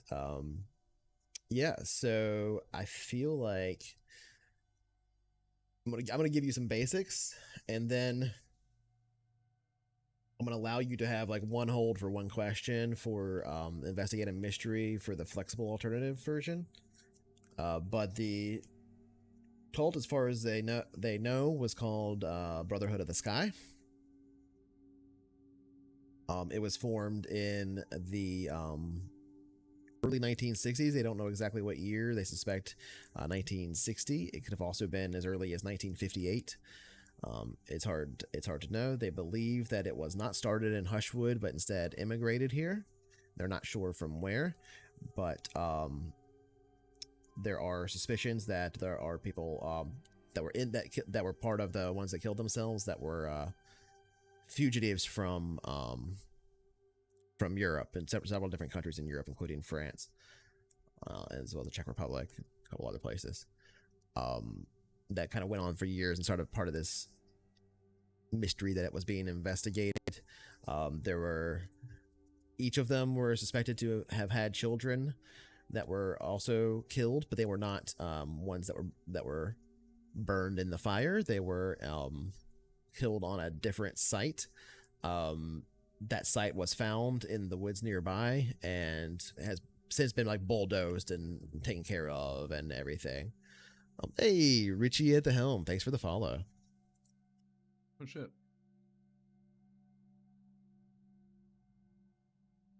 So yeah, that's all the information you get up front. So, but you get the one hold for the question from the thing. So, what do you ask?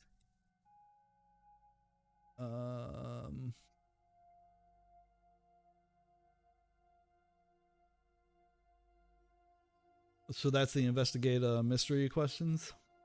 Yeah, the flexible alternative. Oh, okay, I see. It basically means you get like one type of, one question of those General types. question. Yeah, one general question. Okay. And of course, this is within the context of your web search and what you're searching for. So it's going to be about this Brotherhood of the Sky cult. Hacker man, hacking time. Yeah. You find their base of operations.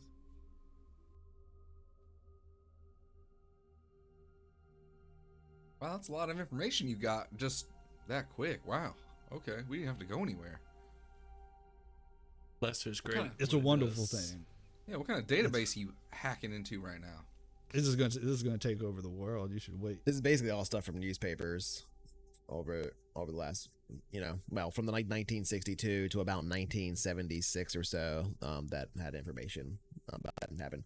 And ever since then, like, it's all like, it's gone dry. Occasionally somebody comes in and writes a piece about the cult because the town was famous for it for a brief time in the 60s, but it's kind of gone down since then.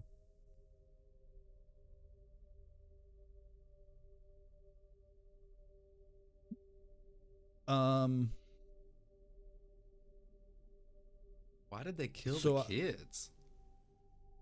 No wonder there's no more members. Can I find anything else out about the one that might have, because there were 9? It was The one that suspected might that have there got away. were. It was suspected that there would have been 10, so one was suspected to have gotten away. The average age of them all at the time was in their mid to upper 30s. So by this point, they would be, a fair bit older. They'd be pretty old. You said someone got away? There were suspicions, but nobody was ever found to have. Suspicion. They were all couples, and only 9 burned bodies were found. Yeah, somebody got away. That's what we need to find. When they got away. So We it need was to either find 5 when they got couples and one ran away, or 4 couples and a cult leader. Yeah, you don't have any definitive proof either way. Nothing was ever found to prove that somebody did get away or anything like that. There were Which just one was suspicions. They didn't know enough about to know exactly how many people there were in the call. Right? Right. Yeah, when the police Which- arrived, they literally burned the building down with them inside of it. So the police were like, we couldn't storm it because they caught it on fire. And we're like, oh, fuck, what the fuck do we do? Get the fire department. And, by that point, they were like burning, they were immolating themselves inside. They literally all self-immolated. But to clarify, the cult had something to do with sacrificing their own children, Yes. not that they killed their children once they were found. Correct. They were, so the cult had been They found. were- They found the site where they were killing the Yeah, children. they were a child slayer cult. Yes, and then they found where they were at, and they went to their place and was like, they were gonna arrest them and things, and then they burned the house down with them inside of it. And then that place where the children were found, where they were sacrificing them in this ritual, they bulldozed it and stuff, and all the children were the bodies that were found there were taken care of, stuff buried, etc. I want to call Hugh. Okay. And ask him also if he knows anything about this Brotherhood of the Sky. He's been here a long time. Sure.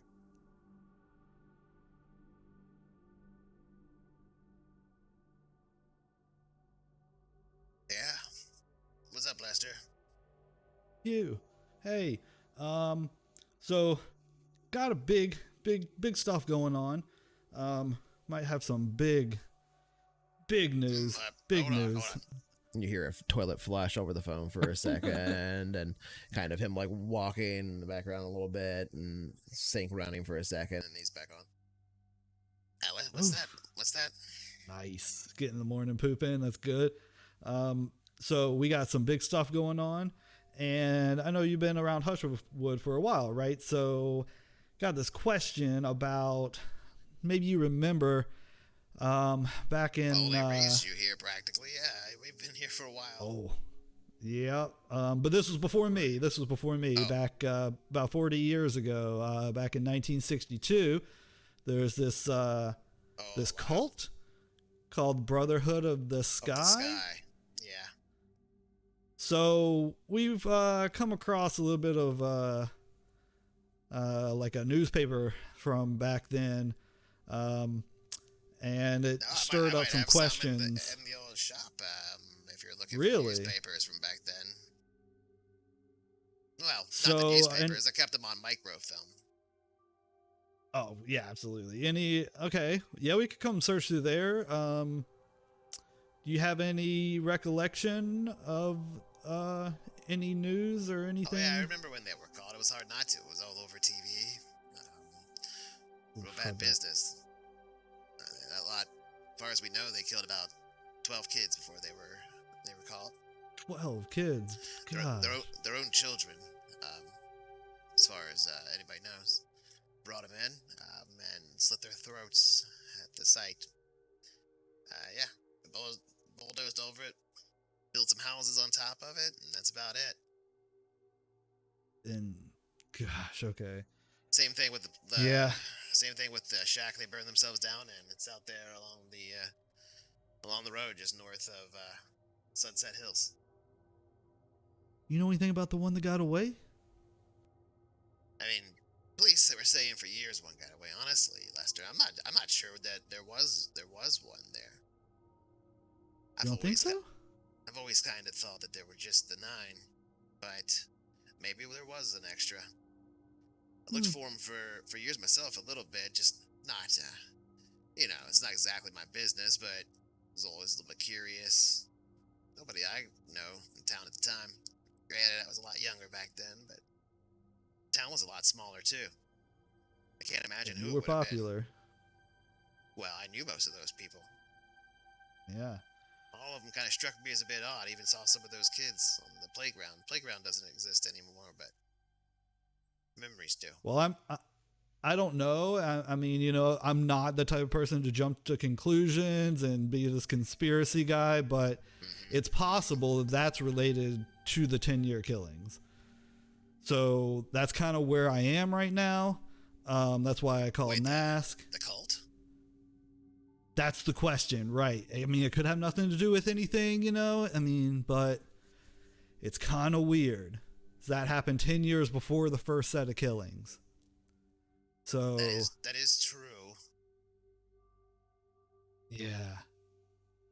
What Maybe what we'll do you come think's down to doing the it? shop today at some point and look at those articles on your microfiche. Well, I'll tell you what. It's all packed away back in my storage. I'll go dig out the microfilm and I'll put it in a box for you. You can come pick it up and take it with you wherever you go.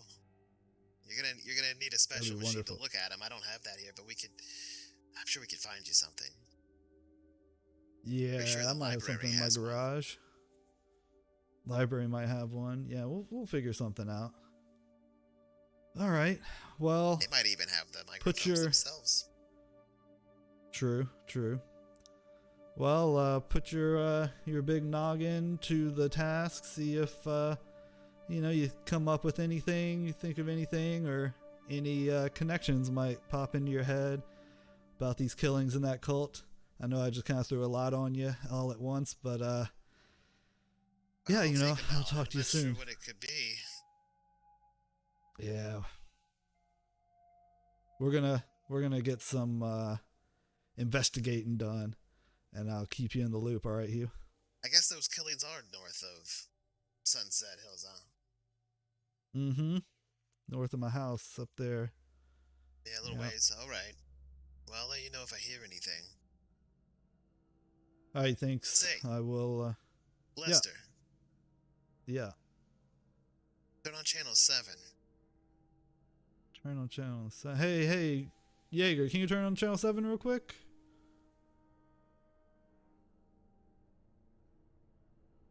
Sure. I'll go do that. What's on channel 7? It's the news. Sure. It's always the news. Commercial. All right. So you turn it on. I don't know where's your TV at in your shop, Jaeger, that you turn on. I was about to protest. There'll be a TV in this tailor shop. There would be a small one in the back. There's a little break room. Okay. So in the back of your tailor shop, you can better turn it on. There's a report on the TV. There. Yeah, look at this. I mean, that's the same place, right? Around there. And the news report is showing the news of the accident that happened today, or like last night or whatever. And then the reporter that is reporting on it, like they've already reported on that, right? That it happened earlier. But so it's like the report basically comes on. More information with the previous story that we had to report the accident, and it goes on and on about the details that they already gave earlier. We have reports from a number of witnesses here of a possible missing child in the area. 2 couples in the region have both reported it. If you see anything, please call Channel 7 and let us know. We'll reach out. And then the broadcast ends. Told you it was connected, Hugh. Oh. Yeah, that's it. Well, if 2 couples are out there see it, that might be your first place to look. They didn't list their names there, but look there on the back. It looks like that's them, right? You can see that some of the reporters talking to some people in the background. It's kind of blurry, but you see a guy who's like tall and wearing like a flannel shirt, has a beard. You see another person, a black lady with him, a bit much shorter than him. She's kind of like holding onto his arm. They're clearly like a couple, and they're speaking to somebody. That's one of the couples you see. There's no another there. They must have reported it earlier or weren't in person when they did so. And the kind of camera turns a bit, so you don't see him anymore. And it comes on with where they show the text on the screen with the news report, like to give the account of what happens. And so it doesn't give their full name, but it does give first names. And so you get an account from a person named Raymond, an account from a person named Christopher, an account from a person named Addison, and an account from a person named Molly. All of which report seeing a young girl in the road, one of which they almost ran over her, they said, and they turned around and she wasn't there. They didn't see her anymore. And then she was gone, so they're obviously concerned. And Molly specifically even says she thought she saw her following her later that day, but turned around and she wasn't there. And that's all you get on that news report. And then the whole thing just down. That might be something. I'll let you know if I find anything. Feel free to come pick up these microfilms. Definitely will do that because we're 100% onto something here. If they're disappearing out there and it's a child, it could be a spirit or something. Be careful, Lester. You know, child spirits are some of the worst. Yes. Ugh. Yeah, this could be bad. We gotta solve this. Could it be bad? He hangs up. Child spirits are very bad. Wait, now you think it's a child spirits? If it is, they're very, very vengeful. Really? Indeed. Perhaps these children are not pleased at what was done to them. Well, obviously not. Makes sense. They were Maybe murdered this by was a the cult's. child-killing cult. Maybe this was part of the cult's plan all along. What, Allow to me to make a quick phone call. Like make one. Jaeger's Mm.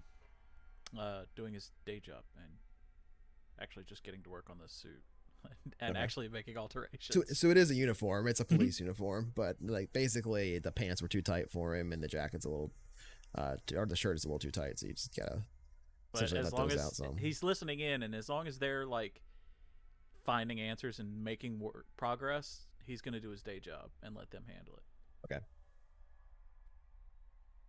All right, and that's all you got. What do you guys do? I'm gonna go into Jaeger's office and make a call. Yeah, how do we Okay. figure out if we're dealing with a child spirit? You have to test it out. I wasn't talking Jink. to you, Take your van Jinx. down the road. You don't even know if you're dealing with a spirit. He just said that because the reports were of a child being seen and then disappearing. And Hugh's almost as paranoid as Lester's. Keep that in mind with anything I say with him. Agent you Jinx calling? reporting in. Phone call. Ward seems to have been successful. We've followed the team has oriented themselves to your lead. Seem to be children involved, as well as a string of mysterious car accidents, perhaps related to the events from the paper. Any advice you could provide would be most helpful and help us get to the bottom of this. And I'll hang up. All right. You hang up. A couple seconds go by. And the phone rings. I'll answer. You hear what sounds like an automated kind of voice on the other side. Please hold. You've never had that happen before. You're like, wait here for like a minute. There's no music playing and like on the hold or anything like that. It's not like, you're calling a business or something like that. It's just dead silence on the other side of your, and eventually about the time you're thinking like, wait, are we still connected? Kind of like looking at the phone, just making Listen You here, know, you little bastards. double checking. A voice comes over the phone, one that you recognize. It sounds very familiar. It sounds like one of the teachers. I won't go into any more detail about specifically who. It is a male voice. Initiate. Listen carefully. Yes. Report any findings and further sightings of the one you mentioned previously. Understood. Investigate car accidents. Cleanse area if necessary. Report back. Return to the previous site of drop-off.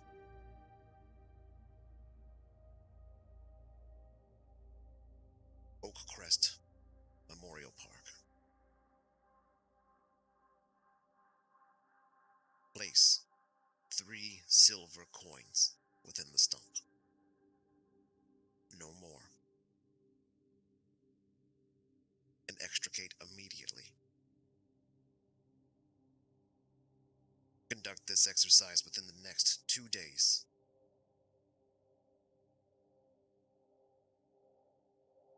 They hang up. Okay, I'll hang up.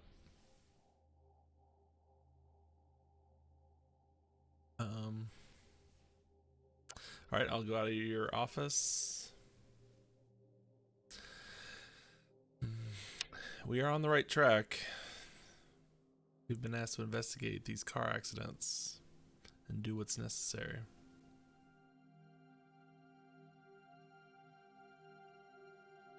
Huh. So there definitely is a connection here. You don't know. They just said, They know about it. Dave told me not to go. He knows. He knows what is going on. Oh my gosh. Basically, they just said to your from your perspective, Jane. It's not that they were like, yeah, that's connected to the thing we gave you for. It's like, Right. yes, look into that and tell us. Report. We want to know. They were the reason that they seemed particularly interested in getting on the phone with you very quickly was the first thing they said. Right. Report any change in the thing that was following you. Activity. Yeah, I was asking from Gideon's perspective. No, I understand. I just want to make sure that Venom understood the context I was giving him before he responded to you. Again, I'm assuming. Obviously, it might not be true. Right. Okay. Right. Again, I don't know where to start with this one. I'd like to know the locations of the house as well as this shack that you mentioned. Maybe there's something remains of either one. Okay. They said they were cemented over. House was burned and other new houses built on top. That's correct. Someone say something about a playground? You have a beginning of Hugh said that he remembered seeing some of those kids on like the playgrounds and stuff earlier in Hushwood, but I'm assuming we could hear both sides of the conversation for simplicity's sake. That's fine, or Lester was conveying it or whatever. But so speaking of that, I wanted to make sure that Lester, just because you reminded me, Venom, when you rolled for when Jane rolled her beginning of mystery move, this would be the time that Lester would roll his as well, or anybody else that has one. What?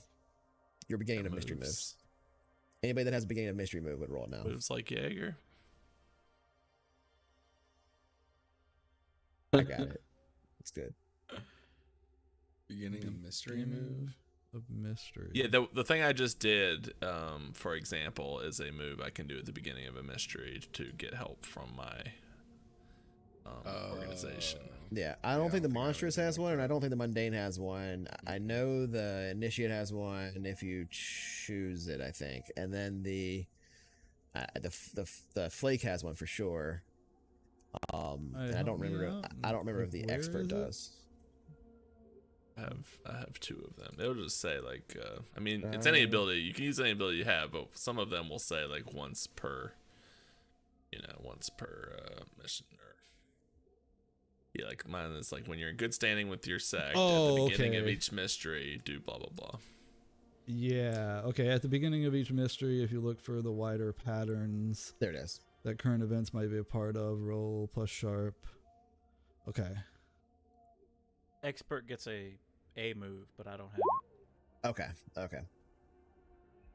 Yeah, there are a lot of them there. All right, so what do you get with that on an 8? Hold 1. Spend your hold 1 for 1 during the mystery to ask the keeper any of those questions. Okay. Right. So yeah, so you can ask that at any time during the mystery, basically. Okay. So you can hold 1 at any point during this mystery to use to ask one of those questions when the time is right. And it's basically like the exact same stuff you've been doing, right? It's like connect the dots. Like, wait a minute, this is tied to that. And this is like an extra layer of being able to connect dots. Right. It's like a little more formalized. Right. That's good to have in your back pocket there. So just keep that in mind that you've got that. And that's for the total of, that's for the night, and that's basically for this mystery. Hey, Ross TB, thanks for the follow, bud. I thought you were already following, but maybe not. For some reason, I thought you were. Ross. Maybe my was mixing up screen room probably. The burning question I have is what the you didn't realize you were either. Yeah, it's all good. Don't worry about what it. the cult's philosophy and agenda was, and I think that might be telling as far as that's me talking to the group. I don't have any way necessarily to get that. You think that they intended for this to happen? For people to die every 10 years? I mean, cults are cults for a reason. You often have some sort of agenda or ideology, however warped, that leads them down these dark paths. And as we know, sometimes those things are totally nutty, and sometimes they are otherworldly and have real consequences. Why would they be targeting couples in? Is there I'd any be very like curious. Is there any relation between the couples? Well, based on that's a great question. What little we know, it seems to be perhaps, or I think we've had some of that there's children involved in these accidents, or claims of seeing children. So it may be maybe the children themselves have become angry spirits. I wonder if they were pregnant couples. If it's an angry spirit of a child, would they want to like lash out at other children? Imagine you Or were a it's- child and your parents kill you for any reason, You'd hate parents, real for or sure. real or imagined. You may, in your limited understanding of the world, you may choose to hate all adults and their imperfections. How do we help something like that to move on? There's much to learn, perhaps, before we can do that. But I think we need more information. Well, I guess. Do we need more information on the cult? You think the ritual site would still have anything? Worth a look. Do we think we know where that is, or do we There, need to the go Library perhaps with to the library and extra find some info. old maps or something? Yeah, we should go get the microphone from Hugh and go head to the library. Also, how Keeper, how long has it been since I sent a message to Flameout? 2 days. 2 days. Okay. Cool. So you could probably get a response anytime, essentially. Yeah, for some reason in my head I thought it was a little bit longer, and I was like going to be worried about them. It could be like up but, to a week or no, so 2 days before you is might get a cool. response. But Yeah, exactly. Yeah. Do we need to split up? Would that make get information gathering quicker? Only if we Usually think we're does. ready to send somebody out to the scene. I mean, I can go check it out. I'd be scared of you going alone. Van and my nunchucks. I'm gonna let a murder cult get me. Formidable indeed. I don't know. I think we should stay together and find out a little bit more information before we go. Just go all together. All right. Well, Yeah, let's do that then. Swing Pile by in the van Hughes then. and yeah. To the library or to the ritual site first? I think Hughes to get the The Hughes. anything he might have, and then to the library to use their Equipment. projectors and anything else they might have. Yeah. They might have old books about the history of the area. I'm trying to think of any of. Good to me. I mean, it's only been 40 years, which is not so long. So. It Oh could be yeah, that- sorry. I forgot to say this earlier. Add an experience, Gideon. You rolled that. You failed that act under Oh. pressure earlier and didn't mark it down. Oh, so when I get to 5, or I filled up my experience blocks, is that something I do now or wait? I think you would do it now. You can. Yeah, you're expected to usually generally do it right away. You spend it and then clear the thing. Choose an improvement option. Improvements. Those are pretty big, or can be. Yeah, they definitely can be. Oh wow! You Oh, nice. whoa, take a move from a completely different Take- playbook. Take your time. You don't have to. Yeah, you can do that. Peruse while we're Right. doing. Yeah, this. there's no rush, but you have it available to you to do when you're doing it. But make sure you clear your XP thing so that you can Yeah. add more as you earn. Anyway, so what are you guys doing first? The mystery is afoot, as the guy with the pipe would say. We're going to. What's Snoop Dogg got to Hughes. do with this? All right, to Hughes. All right. Well, everyone get inside Mary.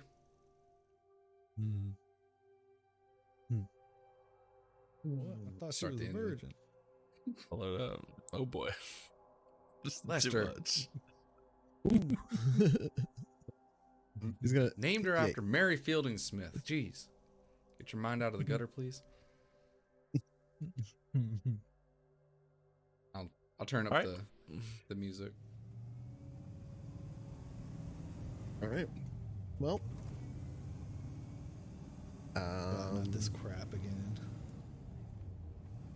I don't have good I'm gonna music pretend for I didn't you. hear you just swear in my van. Swear. Crap. Lester, please. Just respect this. I'll sit in the back. Wait. Just respect it a little bit.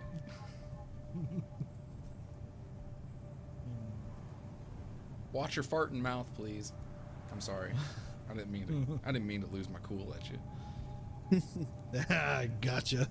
All right. It takes Made you so curse. from where you're at and at Jaeger's all the way down to where Hughes is at is pretty much as far as you can drive in Hushwood. So it's gonna take like probably a good 40 minutes to get there. Oh, I'm stopping. All right. I'm going Well, we didn't make to. it. I'm stopping at one of the. Some people call it a van. I call it a chapel. I'm gonna That's stop good. in. And again, Lester aside, pretty much all libraries have like all local newspapers Yeah. like available. Yeah, Hugh was saying he's got the microfilm. He just doesn't have a microfilm projector, but you probably could get one at a library or. But like the library also probably has old newspaper. Like Yeah, it probably has they them. pretty much Yeah. they always have like local newspaper. I'm gonna stop at the right stop and grab some snacks. I think I said the name of the newspaper wrong earlier. It's the Hushwood Herald. I don't know. I don't know what I said. I think I might have called it Gazette. You said Gazette. Yeah, it's supposed to be Herald. Sorry. That's literally what I put in World Anvil. What? Step towards Harbinger. Before we Okay, get so too- you're before what are we you get too doing in far, this we're in this van drive then? I'm stopping at Right Stop real quick to get some some candy. We're going to Okay. Lester's. You're going to Hughes Oh, okay. Which is Lester. on the same side of town as No. Lester's. But like, yeah. Lester's is pretty far north of Hughes, but Hughes is they're both on the other side of the river, which means you have to kind of drive past the turnoff to go up towards where the accident happened and stuff to get to either It's one in of the them, so- industrial part. Oh, I'm stopping at Finn's. Oh, okay. We're stopping. I All right, stopping at Finn's. Yeah. And I'm just gonna go get me. I'm gonna get some jelly beans for everyone, and I'm also gonna get a big ass Slurpee. Okay, so you pull up to Finn's Fill Up. We see the sign glowing with this kind of bright, weird green cartoon smiling slug that's holding up this big slushy and chugging it down as you move into the interior of the space. It's not a very fancy convenience store, but it does have pretty much one of the nicest that you've probably seen, and the only one in town really that's a really big wall of slushies, basically like Slurpees at the 7-Eleven, and then it even has soft serve ice cream as stuff that's served there, as well as hot dogs. So yeah, I'm you gonna get step a inside of Finn's. cone of vanilla ice cream, by the way. You guys can't stop here without getting a Slurpee. They have, or that's a trademark name. That's that's 7-Eleven. That'd be a A slushie. Slurpee. I don't know what's not trademarked in the A world of sluggy. ices. You can call them a Yeah, sluggy. a sluggy. That's perfect. I don't know how you can stop here and not get a sluggy. It's the best ones in town. And the only ones. But yeah. And the only ones. And they have What like makes they would them probably the- have like the 4 or 5 best? flavors. Ipso facto. They probably have like 4 or 5 flavors, but like 2 of them are generic cola or whatever. Stay away from like the ones that I think have caffeine, Okay. if any. I don't know. Yeah, I if mean they the would. cola think- ones definitely would have caffeine in them, but there's probably like like blueberry ones and stuff. I mean, the most common flavors, especially in that era, are fruit flavors. So you get red, which is either strawberry or cherry, and usually you can't tell which one. Sometimes it's an indiscriminate mix of both. And then raspberry, maybe. And then also, well, blue raspberry is actually one of the more upscale flavors. So, usually it's oranges, Premium. limes. Yeah, so it's like orange, lime, generic Lime is so red, good. and lemon are the most common. I feel like lime has just been pushed into a corner over the years. Like, It's one as of the far most as flavor popular flavors. The Skittles almost tried to get rid of it, but they like goes. Dude, when they people- did get rid of it. But well, yeah, but when they did do all that, people were like Green freaking out apple. and stuff, and then they that they was replaced it. And they But got a whole other bag. go buy that like has lime a in it. go buy like a It's cheap orchard. bag of like gummy worms or gummy bears or something like that. That's like a good snapshot of what candy has been since like 1940. Yeah. Since Anyway, they started making candy. yeah. Candy Lime used to be is- flavored after like spices, and then like the big fruit boom happened in the United States, and they switched all the flavors over to fruits. It's actually really interesting, but we won't go into that right now. We'll do that in a different stream sometime. Definitely for me, Gideon. I had a snack this morning already. Oh, I never saw you. Oh, okay. That's good though. I always start your day with a good breakfast. I had a bowl of oatmeal and some strawberries, but made some room for some sluggies. Got to fill in the cracks. All right. Well, you fill Stop the driving sounds. You fill it up on sluggies and candy, and you could, I would say, like make note of subtracting an appropriate amount of money for that on your sheet somewhere, but it's not important to subtract it from a pool or anything. Just to note that you spent an amount of money on those things. And then yeah, where do you head from here? We'll get back into Mary and we will head south. Just head south. Okay. Yeah. Yeah. So you just head straight south and around the road down towards Hughes. Go along the coast. Yeah. It's a pretty drive. The fog has been mostly burned away by the midday sun as it's probably now getting closer to, well, by the time you left, then 40 minutes. So probably going to be about 11 by the time you get there, just before 11 a.m. So the fog would have mostly been burned away by this point. But yeah, me around off 11 at, a.m. Where exactly is it? on the map anybody down go the for- bottom. You can Oh, I know where it is. I'm Okay. role playing. oh, I couldn't tell that was your voice or Is it that? society. Does it sound too much like me? I feel like I'm doing it way different than my normal. You do, but like sometimes when you're like confused about something, you really sound like that. So I'm ain't usually Russian, not that that's for confused sure. in life. Yeah. While we're waiting for Hugh, does anyone care to pop in for a pint? Oh, none for Oh, me. head to the APOC. Mary Miller's Pub. Oh. What's APOC? Oh yeah, that's the Mary I like. I don't know. I guess I could drop y'all off. If you want to buy me one, sure. I'd be happy to. This is happening. Michael. all right, so you drive over to It's 11 in the. All right. almost 11. All right. I guess I'll take them to the Mary Miller's Pub. Thank you, Gideon. Anytime, I guess. I don't really. How long are we gonna be here? Oh, just a moment. I thought we'd Oh. thought we'd chat a bit with the locals. Oh, you wanna? I don't mind doing that. Brush elbows. Your skill set could come in handy, perhaps. Perhaps not. Sure, I can make some friends in here. Sure, why the hell not? I'll go in with y'all. All right, so you step into right, in we go. into the interior. All right, so you step into Mary Miller's. I didn't expect you to go there. That's funny. So you step into Mary Miller's, which is a dive bar. Smells like cigarettes and dog hair. It's definitely a thin crowd here, it smells considering so that good. it's like 10:30 in the morning thereabouts. But yeah, there's people in here. There's a few people with a pitcher of beer in the corner.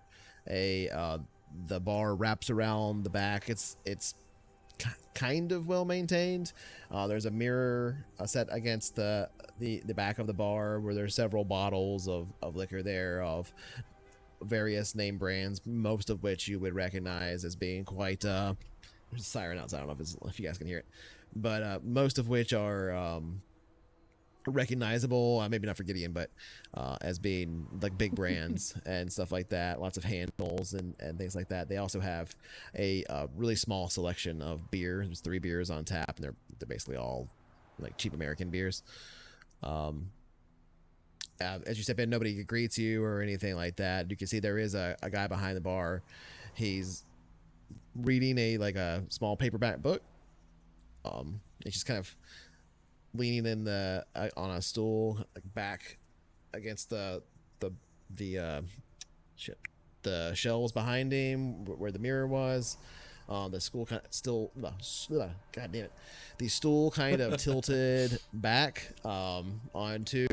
He eyes up like when you walk through the door, but seeing you kind of step inside, he doesn't really like react too much to having a few customers come in.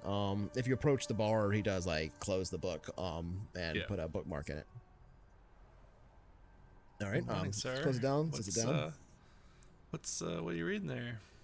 He looks to be about mid-40s. He's pretty good shape, graying hair, one strong streak about down the back of his head, a pretty let's see, a pretty well kept goatee on his face, very neatly trimmed, much closer to his face than mine is. He is wearing just a plain black t-shirt and jeans. He looks up at you, closes the book, and turns it towards you. It's Catcher in the Rye. And then always sits down. Always good to stay up with the classics. I personally hate that book myself in real life, but anyway, I'm not judging him based off of that. But after that, he sits the book down and kind of leans forward and stands up off of the stool and with a kind of a chipper smile. Well, what can I get for you this morning? Well, hello. I'm Dane. Sorry, I forgot my name. Schmoot, how goes it? And I suppose That's a weird name. Elder. Never met anybody named that. Suppose you're that's not my first name. Not Mary. Sorry, what did you say? Suppose you're not Mary. I am not Mary, no. What's your Not name? today. Dennis. What sorry. days are you married? I forgot. Don't mind me asking. No, I was making a bad joke. I'm sorry. Mary is the owner. Mary is the owner. How about a pitcher of light beer for my friends here and 4 glasses? I'll just take a glass of milk. You need to speak to Mary? She doesn't come in this early. Usually she's only in here in the evenings when it's fun to be around. I don't know, just stopping in for a beer and the latest gossip. Oh. Well, I I'll give got it a plenty of the 24. first. I don't know if I got much of the second. You might be able to ask me some questions, but I don't know what I'm going to have for answers. Folk come in here and talk all the time, but, it's usually full of shit. Well, we hear some. So what can I get for all of you? He starts, grabbing glasses of moderately amounts of being kind of clean and pulls up one. It's sets it to the side and pulls out another one, wipes it out. You already asked for a pint, so he taps that. I actually did I ordered a pitcher for the. Oh, it was a pitcher. I'm sorry, I misunderstood. Yeah, pitcher of and 4 so yeah, glasses. so he'll fill it up and a milk for my friend here. and push him. Thank you, Miss Meyer. He'll shake his finger, thinking if he has any. He'll reach underneath basically a mini a bar fridge. A fridge is under the bar and look to see if he has milk. And he does have milk because there's some drinks you can mix with it. It's not a very fancy bar, but they probably do have milk. I will say that I'm gonna roll a die to see if it's expired. Nice. Might as well. Then you'll roll to see if he serves it. It's my thing. Where'd it go? There it is. Yeah, not expired enough for me to give a fuck. Yeah, it's fine. He pours he cleans out a glass. It's like a pint glass for beer. and fills it to the brim with milk. So it's like a big honking glass of milk, All right, thank you. which is like a huge meal, kind of in a way. Then sets that down. Doesn't question the serving of the milk and beer or anything like that. But he pushes them across and says, "Yeah, I'll be at 10:50." I'll slap. Or you want to tap? I think just the one pitcher will be fine, and I'll slap down 20 or let's say 40, and I'll say that's for you. That's for you this morning. Whoa. Well, all right. So and I'll start pouring. He'll count the money. So we heard we saw in the news this morning some Tuck it into his terrible apron. accident just up the road. Oh yeah. I mean, I haven't heard much about it yet, but yeah, I saw that on the news. Yeah. Is that I guess it's an unusual occurrence. How's the family doing? A family? Do you know them? Well, I don't know Are them they locals? really well, but yeah, actually they are. They are. And he looks down, kind of at his pocket for a moment, and looks back up. Well, as far as I know, and I mean, okay, if anybody asks, you didn't hear any of this from me. But and my thing just closed on me for some reason, so hold on. Thanks, Roll20. That was good.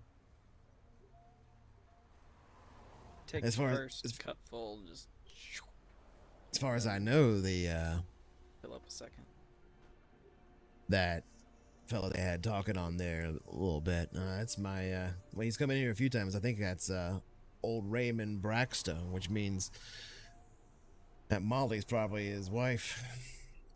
Not too sure about the Addison one they were talking about earlier, but never seen either one of them in here. Don't know a Christopher or anything. I mean, I know a few Chris's, but none that look like that. None that have reported anything in or talked in. Of course, maybe why would they? But old Raymond, he's in here quite a bit. So Does he live nearby? yeah, actually, just across the bridge. He would kind of give you directions. It would be in the same neighborhood Michael lives in.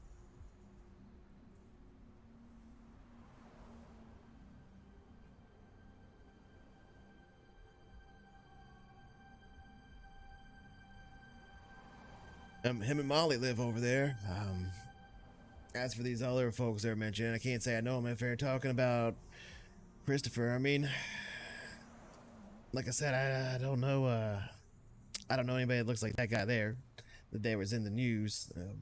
I assume you saw the same reports I did. He pours himself like a half glass of beer and kind of drinks it, which he's not supposed to do, but he does. As he's talking about it, and kind of sits it to the side after he finishes it. Well, anything else I can get you? No, that's been very helpful. Well, any of the rumors, these old mountain roads, sometimes they get a bit of a storied history. Any tall tales told in this establishment after hours? No, plenty of that. Welcome to Hushwood. That's fair enough. I mean, yeah, they say the old cemetery's haunted. They say this whole damn road's haunted. They say that there's beasts in the woods, and hell, you ever heard of a hide behind? People talk about them all the time. Sometimes I think it's just an excuse to get drunk. But as a bartender, I'm all right with that. That's fair. Well, I won't take any more of your time. Thank you very much, and thank you for the beer. He nods, pours himself another half glass of beer. At that, I will just drain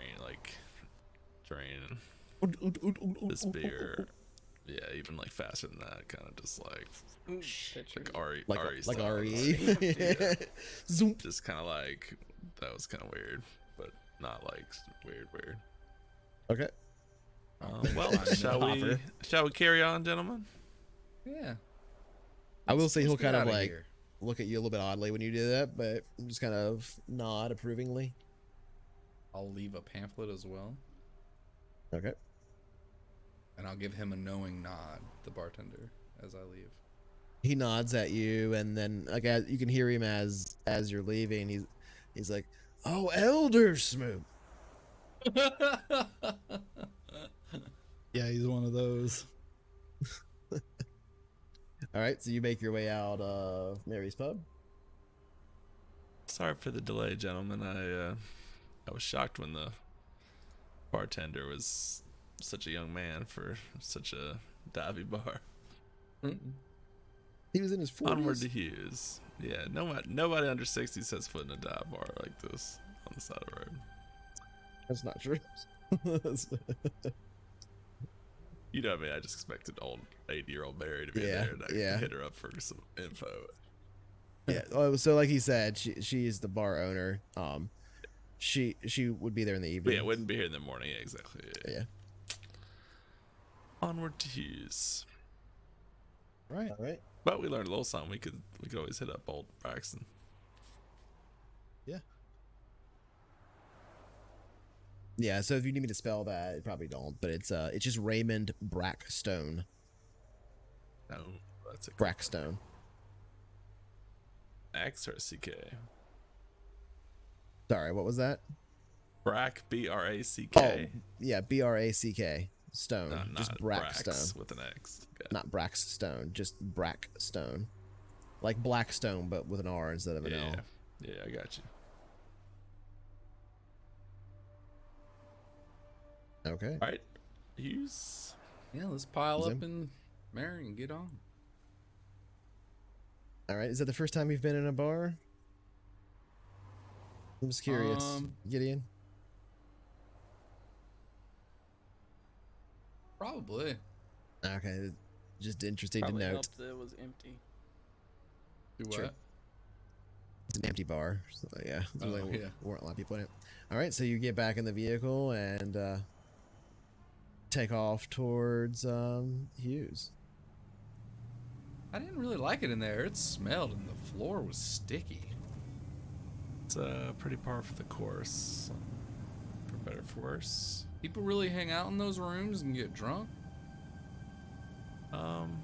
Yeah, they do, but He didn't know they existed before. not always to get drunk. They do it to be together, and there's often useful information that they exchange. It's a good place to learn of the comings and goings and gossip and find some leads sometimes. That sounds like worship. They should just go to church and do that. That's also a good place to learn of the community, but every community has And get drunk. different facets, as you know. Just seems like not a very conducive place to figuring out your issues, I guess. Not always issues. They're often talking about everyone else's issues with their own. That makes a little bit more sense. In between gulps, there's nothing else to do, and such a unstimulating place. You know, there's not much to do there, but to gossip. Seems like I know the perfect place for the Heavenly Father to make a visit. I'm gonna have to make more trips to these bars. Help the folks inside. You will be welcomed with open arms into each of those bars. You think? Yeah. That's pretty cool. Absolutely. I like that. Yeah. All right. I'll add that to my All right, mission. on to Hughes. All right, about this time you're arriving at Hughes. As you pull on up into the front. It's basically, why don't you go ahead and describe what it looks like for us, Lester, as you pull up and walk inside to the front. Yeah, I'm trying to think. I'm sure Jaeger would have been here. I'm sure Gideon and Michael have never been here. Right. And I'm not sure if Jane may or may not have been here at some point, but so basically it's in like the industrial park area of town, and it's all these like big warehouses, like like one big open room basically with like a little office over on the side, but that's where he kind of started a workshop back in the day. This isn't where he started it, but it kind of grew into this big place, and back in the day kind of people hung out here, and so it got kind of lots of used computer parts are just kind of chilling around. People would come here to build computers and talk about computer life, and over the years it kind of just became a hangout where people came, and then people started like getting computer parts from Hugh because they just kind of had stuff around all the time, and that's kind of where the name came from. But it's not an actual business, so don't try to buy anything from him. Feel it. Yeah, don't approach Just him like steal it's a it. business or whatever. Yeah, exactly. Not that where you you can't spend buy most of your something from time? him, but Yeah, this is where I spent most of my adolescence and all the time thereafter. there's a little cafe inside of it, right? Like not a cafe, Yeah. but like basically like a little place, like where it's like a coffee machine and stuff and some chairs. Right, that like a people sit little around in. break room type thing. Right. Yeah. The refrigerator and microwave and coffee machine. Step and into the lots interior. of like and there's- Mountain Dew and Doritos. Right. Like, yeah, junk food, those kind of things laying Mhm. around. Lots of resistors and stuff like that hanging on the walls. All these different components. Yeah, so you step into this space. There's probably at this time of morning nobody here except for Hugh. And so Hugh would probably come, hearing you come in, would probably just walk out of like the back room, basically, where I'm imagining he's soldering like a board for some reason, some nebulous reason that we don't understand, and he's got like a little Right. magnifying glass on his head with the eye thing flipped down, so one eye looks really huge in the camera when we look at him, and one eye looks normal. And when he turns to you, and he kind of like waddles his way in, holding his back, which seems to be paining him, but maybe a little bit less this morning than usual. There's a pretty bright smile on his face. He's a bit of a gentle spirit, though Lester, from your history with him, that he'll put down when he has to. He's fought as a hunter before against things. You've literally seen him, in like exorcisms and stuff like that, get thrown against a wall, but that was like 10 years ago. This Hugh is a lot more frail, and his age is starting to catch up with him pretty quickly. He didn't always live the healthiest life, and he's been a hunter for most of that, so the scars are starting to show, but he's a chipper guy, and as he steps into the room, he kind of takes in all of you. Oh, you brought your friends now, huh? Nice to meet you all. I'm Hugh. Yeah. Well, Jaeger and Jaeger, appreciate it. Michael and Yeah, he walks up to Gideon? Jaeger and shakes his hand because Elder they've met. Smoot, sir. Jaeger's not there.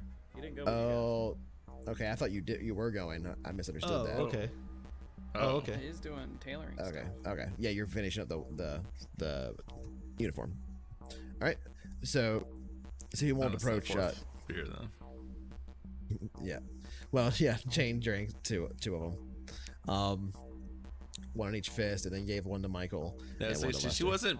wasn't drinking a drink. She was just like done with the conversation. So it was just kind of Right. like, let's just Ending it. like dismiss this beer so we can leave. Right. Okay. So yeah, we'll just say it was 3. It doesn't matter. So yeah, with that, he steps out and looks you over, and he'll go up and shake each of your hand, and Hugh, like introducing himself to Dude, you. my dear, how are you? You well? I'm well enough. Thank you for asking. Extend my well manicured and also like dirty and some chipped nailed hand. I would say given Hugh's like past, he probably doesn't give a fuck. and would having Like dealt with a bunch of other might hunters, even not even notice just the way I like said the way I carry myself. You wouldn't Right. like unless you're really paying attention. Yeah, so he shakes your hand, and he works with other hunters and stuff. He has before, so he's probably seen some shit. But yeah, he shakes each of your hands and offers a seat in what is basically a shitty lawn chair. What can I help you with besides these films? And he scoots the box over that he's already prepared for you. Got a big old mystery, Hugh. No, any new information?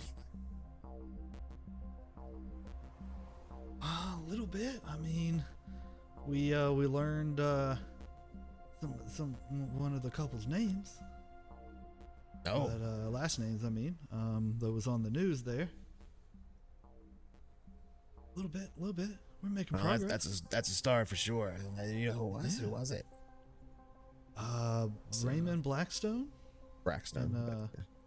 and Molly. Yeah, Molly, his wife, is what we're guessing. I don't know if I know them, but He used to hang out at Molly's down the road okay. a bit. All right. I mean, yeah. Or Mary's. Sorry, I said Molly's. Mary's, yeah. Down the road a bit.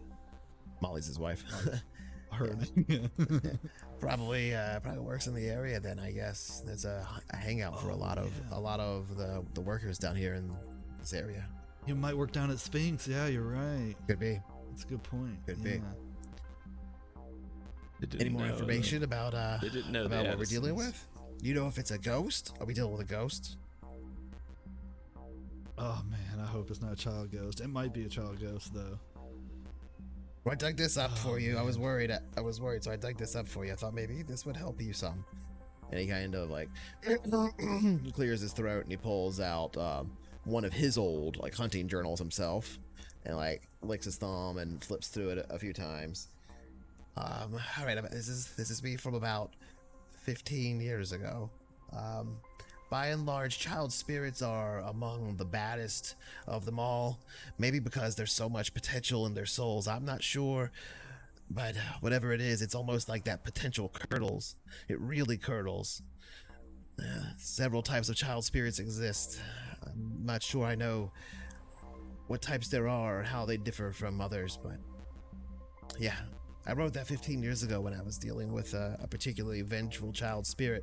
It was ended up being a little girl. She was haunting a former playmate and got really mad when she was leaving the home. Ended up killing all these people around her. We eventually we were never able to find the bodies of the girl or anything like that. We had to do a lot of stuff. It ended up being her old doll. Her doll's hair was her old original hair. We ended up having to salt and burn that. But they say like if it's dealing with ghosts, there's a few universal truths, right? So just keep in mind, Lester. I'm sure you already know this. We've gone over this before, but salt is your friend. Spirits are bound here for a reason, and if all else fails, salt and burn the bones. Yep, I got Good my luck salt with here in my this. backpack and never leave home without it. Burn It's just- and so it's salt just- the Indeed. bones? So specifically, you would know, Lester and Jane, when he's saying salt, it doesn't just mean like regular table salt, like they use in Supernatural. This is basically salt crystals, like large salt crystals that you essentially like smoke over consecrated incense. It's kind of the same kind of incense you have in like ceremonies in like a Catholic church or whatever, like frankincense and myrrh and that kind of stuff. And they essentially smoke over that, and they're blessed, and then you grind the crystal down into the actual salt powder, and that's the salt that you use. They're often like mixed in basically like little juju bags and things like that, with things like soil from a graveyard or a crossroads. A crossroads represents the blending of the two worlds between the veil, all this different stuff. Anyway, so it's typically spirits, and this is a thing that you would know. This is basically true of almost all ghosts. He's not giving you a secret about this one. He's just saying, remember your ghost stuff. They can't cross a line of that salt, right?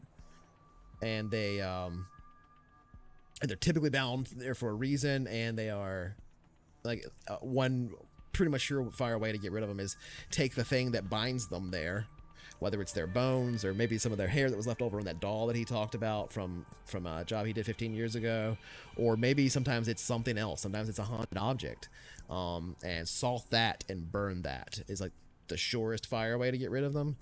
But sometimes you can just solve the puzzle, and whatever is causing them to be bound there, whatever their unfinished business is, can sometimes make them go away. There's also other ways too, but he's just, and of course different spirits have different things, but that's like the general ghost rules, which are also basically the same rules in Supernatural, the TV show, if you're familiar with that, out of character. So anyway, making to sure be you clear, this process that. has already been done. So if we, like, Jane would have some salt on her, but that would already I would be I would done. say this is a thing that it is like a ubiquitous knowledge amongst like Right.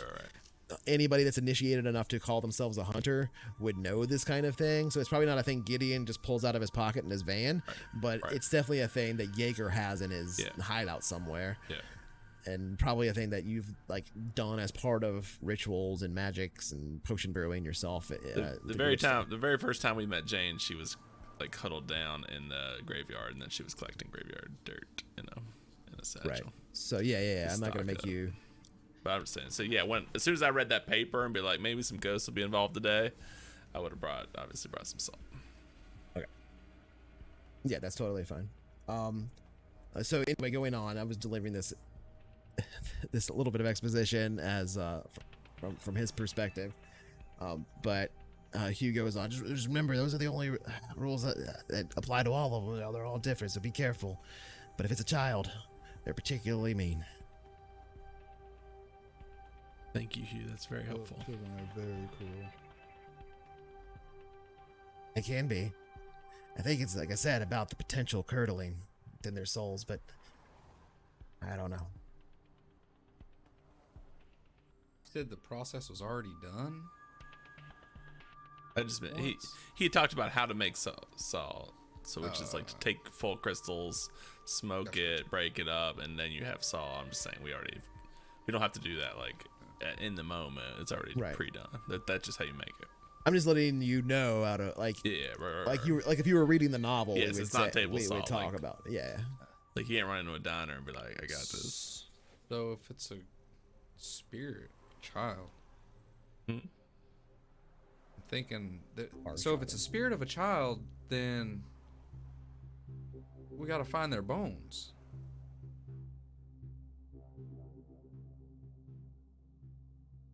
We don't. That's one approach, yeah. And we don't know the names of the people the original victims in the house. We gotta find the names out of the original victims and then see if they're buried in the cemetery in town. And that might well be in the paper. So part But of that not is that necessarily a lot of those people they don't know the names from. They were suspected to be people that were they were suspected to be like some of them even fugitives from Europe, the children's bodies when they were taken like from the place, they were buried in the cemetery, but they were all unmarked graves because they didn't know anybody's name. That was like stuff you had in the newspapers that you would find out. But yeah, it's possible you could find someone that figure out where they're buried and which ones are their graves. Maybe the grave keeper was around back then and might know. Yeah, which ones are which, or makes sense. Do we know which cemetery at least? Do we? We do not. You do actually. It's the. Hold on. I just closed it because I'm stupid. Because he might still be alive, the groundskeeper. I mean, even though they didn't know their names, it could be something right on a marker. Worst case scenario, we're digging up 4 graves. The bodies of the children, of the 12 children, were all placed at Sunset Hills Memorial Cemetery. They're all unmarked.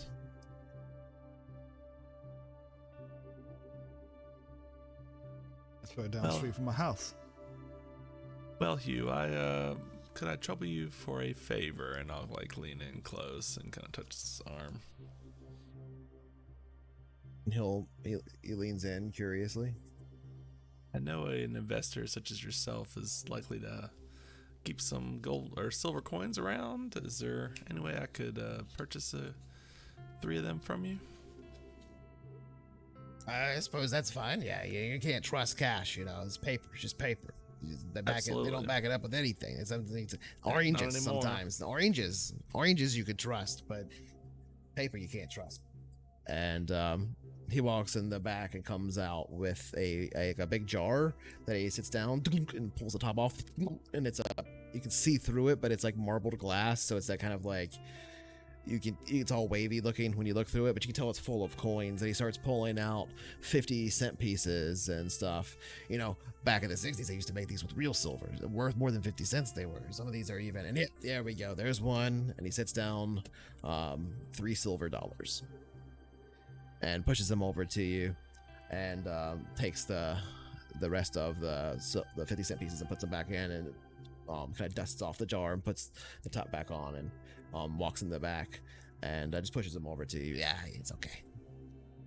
Oh, well, that's too kind of you. Thank you very much. Left this morning without what I needed, but thank you very much. I'll try to repay you. He just smiles. And I will grab them, put them in my purse. Well, gentlemen, where to next? Yes, the library. Back to town. Library, yeah. Yeah. Check out all of these articles. Thank you, Hugh. Yeah, it's a Guess I'll pleasure pick meeting up you the here. box It was a pleasure meeting each of you. And he goes over and shakes each of your hands, and goes over to the little cafe area as he's kind of like walking you out, and pours himself a cup of what smells like burnt coffee. And yeah, you exit the shop. I'll leave a pamphlet. Okay. You don't hear him say anything after he leaves or whatever. Is your sacred soul in order? You. Gentlemen. I mean, he's would a you hunter, so mind he's not gonna like bat an eye at any like religious imagery and stuff, right? He's totally he'll take it. He's like, That's right. more ammunition. Gotta be prepared. Please swing by can we swing by Oakcrest? Have a bit of business there for the circle. Swing by where did you say? I'm sorry. Just take the long way around. Just out by the Duchess. Oakcrest Memorial Park. Oakcrest Memorial. Wait, that's. Oh shit. That's way out of the way. Yeah, no problem though. Out of the way. It's like one. It's like right next to where block. you're at. It's like we're literally as close as we could ever be here, unless we have a mission that Couldn't goes to get there. Duchess. Sorry. Because you're Library's the accused. other direction. Oh yeah, it is in the opposite direction. It is the opposite direction, but hardly. Hardly. This map's not to scale. Yeah. So you leave Hughes Auto Parts and take off. It's beautiful this time of the morning. It's not auto parts. Or not auto parts, computer parts. I don't know why I said auto parts. Oh yeah, because I'm moving to the fucking auto thing now, so I can do this. I suppose it's about lunchtime. We can get some chicken. Duchess always has the best chicken. Sounds like a plan, though. I would not sure what's exactly gonna happen at the park, so I'd appreciate perhaps a little backup there as well. What do you think's going to happen at the park? Well, I'd rather not go into it all, but just appreciate you having someone like you at my back. Oh, yeah, of course. We'll back you up. You know we will. Turco business ever good. No, I can count on you. Of course, man. Okay. So, we'll stop at the park first, then I'll get some chicken on the way out. Victory chicken. A few minutes later, you find yourself parked in front of Oakcrest Memorial Park. What do you do? I'll sort of look around the parking lot and assume we're by ourselves.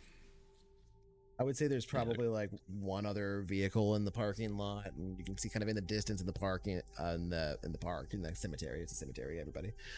There's people walking like with some flowers in their hand, like they were gonna put them at one of the graves, but it's not one of the ones near the place you're at.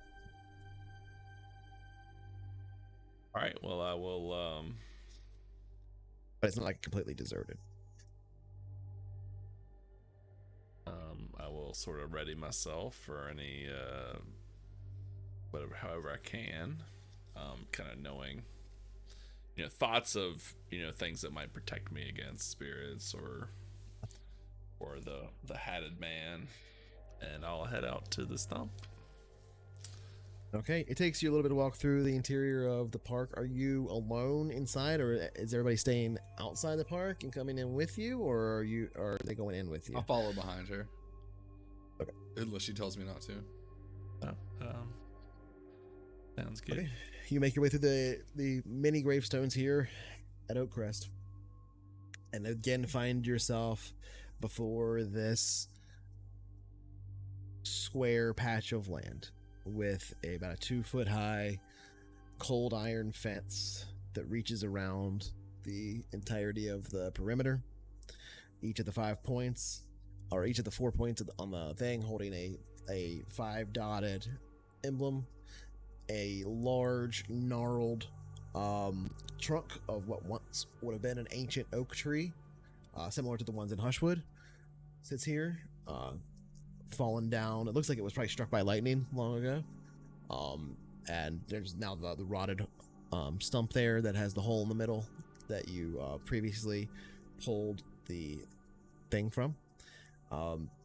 The gravestones in here, you can't make out the names on them. They're all very old. These aren't unmarked. They're just so old that they've rubbed clean, basically. You can't tell who these belong to simply because of how much they've been worn down by weather and stuff. So the grass in here is a little bit darker in color, or a bit lighter in color, and crunchier, a little bit drier. Just on this side of the on the inside of the fenced area, and it's about 10 or so feet from the edge of it to the center where the stump is. All right, Gideon, I'll ask you to wait here, and I'll just be a moment. Of course, ma'am. Let me know if you need me. I will do that. Thank you.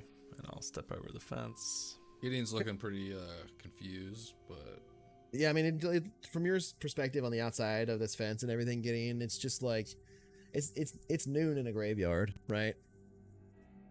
I'm wondering why she's so jumpy right now. This is weird. So you step over the fence. It is cold. You immediately feel a drop in temperature of as much as 10 or more degrees. You even slightly see your breath as you breathe out. You don't hear any odd voices. Last time? Yes, you did. It was a little bit colder. Okay, This is a little bit colder than it was last time, though, but it was a little bit colder. Doritos. Okay, well, I will stride up to the stump. Okay.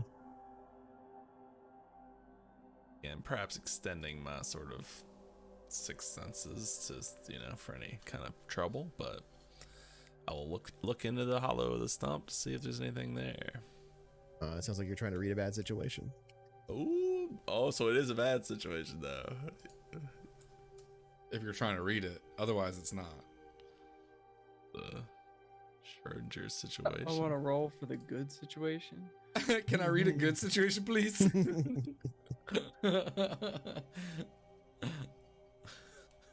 Where's that roll? Yeah. Oh, that's fucking. I don't think that's some experience, bro. Ooh. Okay. Oh yeah. You don't Fine. see anything going on or anything like that. Go ahead and add an XP. I get to take a hard Good. move. So you look down in this hole in this stump, the one that you reached in before and pulled free. This kind of like black slimy cylinder before. Ectoplasm. Right, and there's this pool in there of it. Just it bubbles slightly as you get close to it. You can see it through the hole in the stump. It's illuminated by the sun here. Somehow, though, while stepping into this space, it feels darker in here, You look down into this muck, this ectoplasm, prepared to like put your coins in.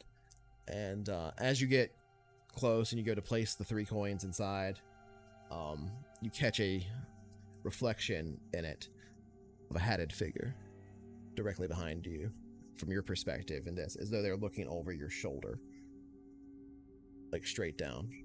Gideon, you don't see anything. No, you don't see anything. I will try to release the coins into the stump.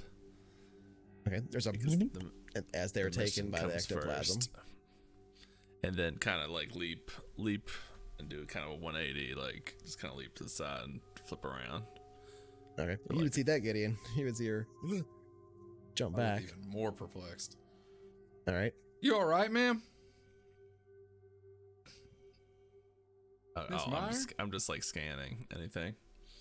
You don't see anything, but then when you turn and look at Gideon, you can see standing directly behind him a 7-foot tall figure who's super thin, stretches out over top of him a wide-brimmed hat around him, several shadows, 16 if you count them, stretching out in all directions that form almost a like waggling like tail shape that stretches out to the horizon, collapses, and then in a single blink it's gone. You okay? You look like you seen the Holy Ghost. Worse than that, and I'll walk back quickly towards Gideon. You're white as a sheet, And Miss again, Meyer. just keep looking around. You're sweating too. Are you okay? You don't see anything else as you make your way through. What was that all about? Thank you for being here with me, and I'll kind of put my arm into his. Of course. And I'll let him escort me back to the van. I'll do so, and I won't pry with any more questions. Okay. When you get to the van, you guys are kind of talking and stuff. Gideon, you look at the van and you see a reflection of a guy behind you for the briefest moment with this hat. You turn and he's not there. Oh. I'll whisper in your ear. Candyman. Do you? No. Okay. All right, so you paw back into the van. Pumpkin. I don't want to alarm anyone. You know what? Never mind. Yeah, I'll get in the van. Yeah, I'll take another look back at the cemetery, though. Okay. As you're driving away, you do see no figures, no silhouettes or anything like that. There's just this sort of odd. The ground looks a little odd because it's like the shadows are elongating towards you very slightly for a moment, like it happens at sunset, except the sun's above you. And then, kind of as you round the corner, you don't see anything different. Something's off about that place, isn't it, Miss Meyer? Lester, I hate to be a bother, but could I possibly have one of your burner phones? Absolutely. I've been waiting for this my whole life. Well, I got one in my bag here, and I'll give it to her. I don't know what we'd do without you, Lester. Thank you. And I will call the number. Okay, my favorite thing is that it looked like he marked it on his sheet, like he's got like 50 burners, like 47 now. I mean, you probably should start writing them down, just so you know how many you're going through. Not that Actually, it's like limited earlier, in that respect, but like just so we know I how many want of to them you use. replenish them. Yeah. I also just like want to know how many of them you smash, so we have a total as we go forward. The So by the sound end of of the like a campaign. case full of those plastic flip phones is so funny to me. Yeah, I love that idea. I love the idea of that when he was in the car and you stopped, we just hear like 100. They rattle you.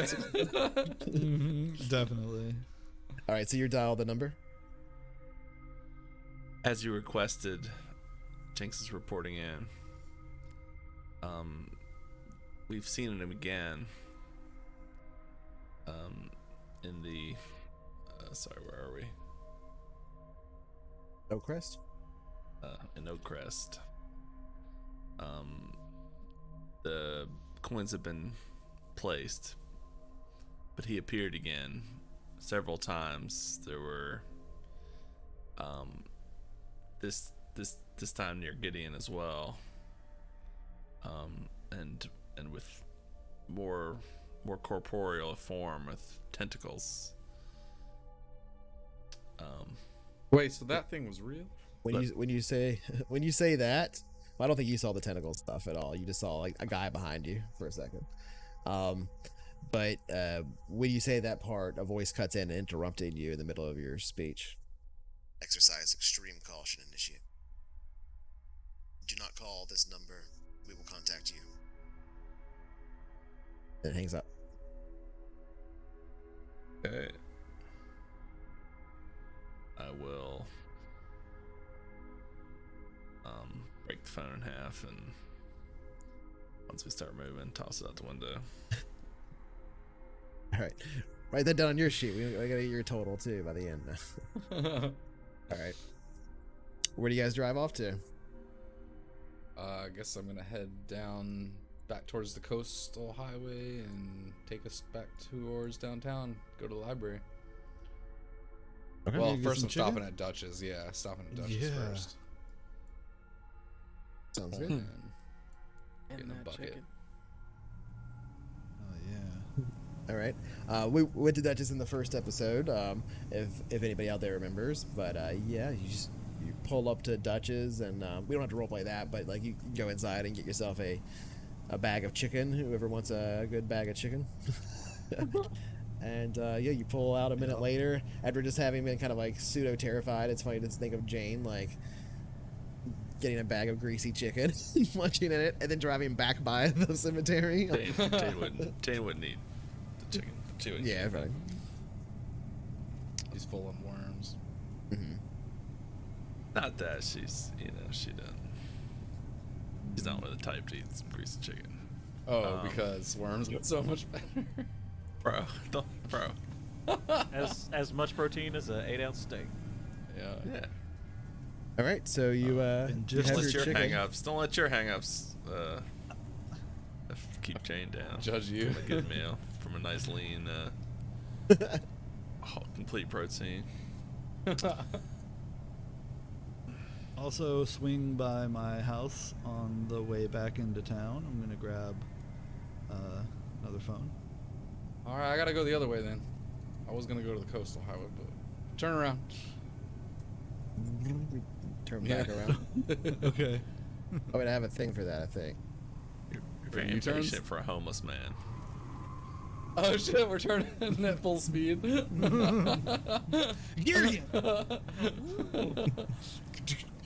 It's not that important. Seatbelts. Oh, I love that idea that You threw Gideon Michael drives out of like the a race vehicle. car driver. Yeah. But like, it's all like within the speed limit though. Right. Like just erratic. Yeah. I'm going 35, and you're like, Yeah. that's his thrill. That's the only thrill he gets is driving, doing tight turns at the speed limit. Two-wheeling a church van. Yeah. He'll swing you around pretty good on the shots. Okay, so you, I would say it's about a 30-minute drive to get to the library from here. Probably a little bit more if you're stopping by Lester's. So we'll say about 40 minutes later, you make your way back to the library, and you can stop by Lester's and pick up anything you want. If you want to have a scene with you guys going inside of Lester's, feel free to do that. That's kind of hands off for me. I don't. You go We'll just wherever wait you in the wanna go. van while you grab what we need. All right, sounds good. I'm gonna just grab a couple of. I'll grab 2 phones. Two phones. Yep, and I am going to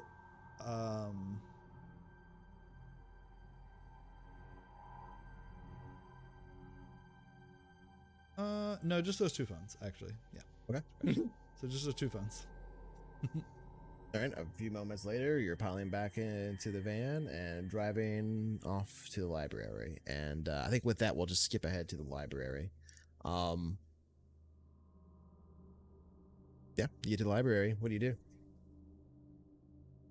I assume you go inside. It's a public library. It's not very fancy. It's one story. There's about 25 or so shelves that stretch back about halfway through the building, as well as like a little VHS like video library, and they have 5 computers set up for use, as well as about 3 or 4 microfilm reading machines.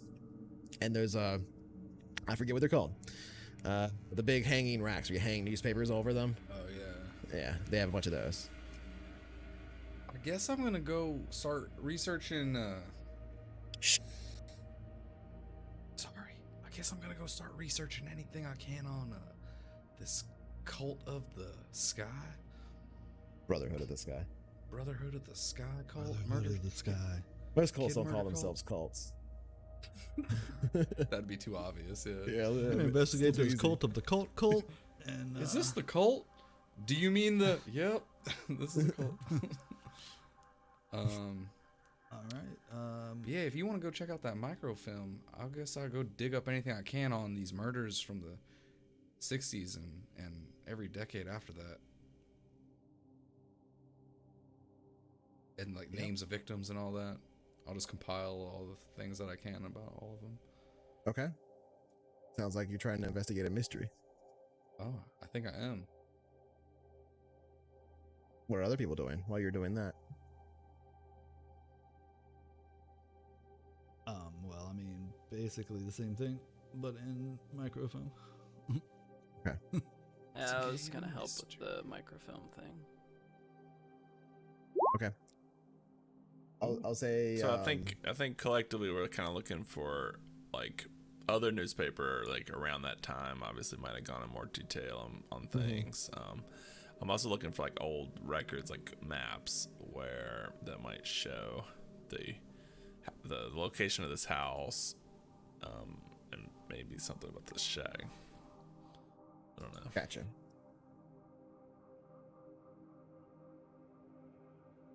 Yeah, also like relationships of the like victims of those murders. Yeah, over names of time. victims potentially. Yeah. That's what I to was see gonna if do, yeah. any of them know each I guess they other or I guess they didn't necessarily know. Like even have after some death, of they the- didn't know. Wanna know if or they're even like some of the same blood-related. qualities, right? They're both are all Eastern European or whatever, right? Like Right. Like, do they have, some sort of relation on any level to the cult members originally? exactly.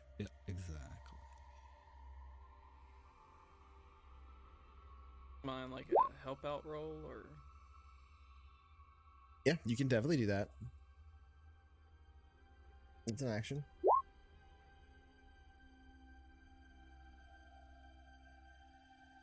I'd make Lester's roll a 9. Oh yeah.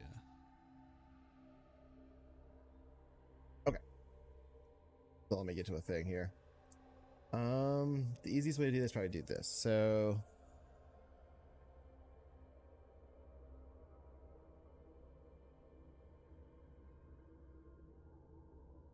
that would be a 9. I'd say like let's just count that as one big roll and just give it a total of a 10 or something like that, since he was doing it too to help out. enough. And so you have what's 10? Does that hold 2 or 3? That gets to 2, yeah. Okay, so there you go. 2, you have to hold 2.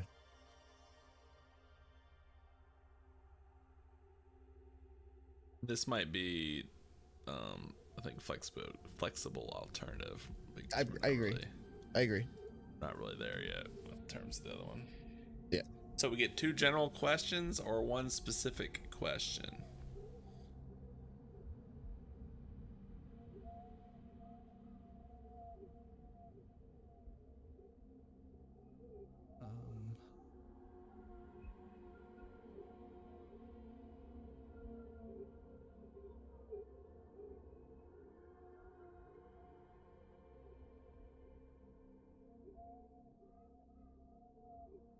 What are you asking?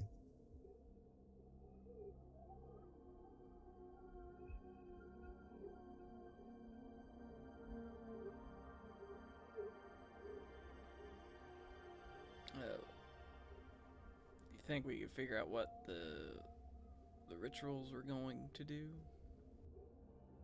Yeah, I think that's. So keep in mind, any question you're asking has to be within the context of the knowledge that would be you would get from the newspapers. There would need to be an article that was like. So you're not going to get Here's like, what- this is what a spell would do, right? No, but it'd be like, here's what the cult believed, and that's what their explanation Yeah. was for doing what they did. If such a thing, if they ever wrote it down anywhere and told anybody. So I think I like that. I think that's worth asking. That's like that's a specific question. Now, will that necessarily reveal the next step to us? Not necessarily, but I think it's an important part of this whole situation. Is what was the cult trying to accomplish? Because if it was to summon, ghost children or monsters to like wreck cars, then that's one That's a direction. weird Versus whether their cult doesn't really matter and it's really their children that are like acting up now, or they're not related at all. Which is interesting because doesn't your playbook have some ability that's like you get to ask the DM whether two things are related or not? Well, I don't know if you He has a have hold that, but one. Yeah, I think you specifically have that. He has a opposite set thing of like that's 4 or 5 questions. He has a hold one. He can Oh, ask one of them, and that's like Right. one of them basically. I just think that's funny. Yeah. So it doesn't necessarily matter, right? Well, anything else? Anything we should ask instead of that, or do you like that? I Because like the more that. pressing thing is like where did this Well, all go down Well, that if we get might be able to two, go that check would it be out? The good second one, right? Well, We that get 2 general or 1 specific, Uh, and these are kind of specific questions we're asking. Yeah, you could get either one So- of those if you want to find out where the house was where they burnt down exactly. You could ask that. That would be a specific question. If you want to find out like exactly what their belief structure was, where they like what they were trying to do, what they believe they were doing, you can find that out too. Either of those be specific questions. About like where the girl is buried. Wait, which girl? Oh, yeah, that's a question. Who's Like the responsible? children? Who? The children? What? Yeah, what spirit is responsible for? That's not a question you can answer with this. Yeah, like This has to be in the context of what a newspaper would have printed. And he already basically said that we know where the bodies are, but we don't. No one knows who they were, what their names were. Right. Yeah, you know where they're at. It's not hard to find. They're Yeah. they're in that cemetery and they're set up on marked graves. You don't know who they are, but you know where the cult children graves are. And all these murders, the 10-year murders, they all happen on the same road. Mm-hmm. In the same spot. Not in the exact same spot. All along but the road. same road. And do we know if that's the road where the house was on? We know that it's in that general area, but we don't think we know specifics. I mean, like I said, it's been replaced. It was like it's gone, and there's Right, it's new been bulldozed houses, so over. Should we might be able that to be the find out question? exactly where it is. So you have Yeah, either I mean, two that's general a good questions or question. one specific question, right? So you could ask something like that. That would be a good specific question. Like, which house is it, or where was the house? Yeah, like where Yeah, exactly was was the house? the original That'd be a good place to house? start. Because that gives us a good lead. Whereas knowing what their cult agenda was is good for the big picture, but doesn't necessarily give us something to go on. But So all right, maybe- where's yeah, that'd where's be the a good house? question if we that- knew Wait. we could get a question from something else, or like a Right. second place to investigate. I mean, I'm sure we que- can find someone that knows where the house was. but then the but- question is too: is that a waste of a question? Because what does that really tell us? Even if we know what house it was, Well, that then we have to go there, and maybe there's something there interesting. if it's and been maybe there's bulldozed not. over, it's like in the foundation. It's gonna Maybe be the buried Braxton's underground. house is right on top of the old one. And it's like, right, but it's like, how are we gonna get to it if that's the case? Well, we go in their cellar, yeah. Oh, if they use the same cellar. I'm I just didn't kidding. think Yeah, about I'm not. You know what I mean? Maybe Braxton and Addison live next to each other, and they're on top of the old house or something. Right, like some part of the old structure was incorporated into the new Yeah, structure. right.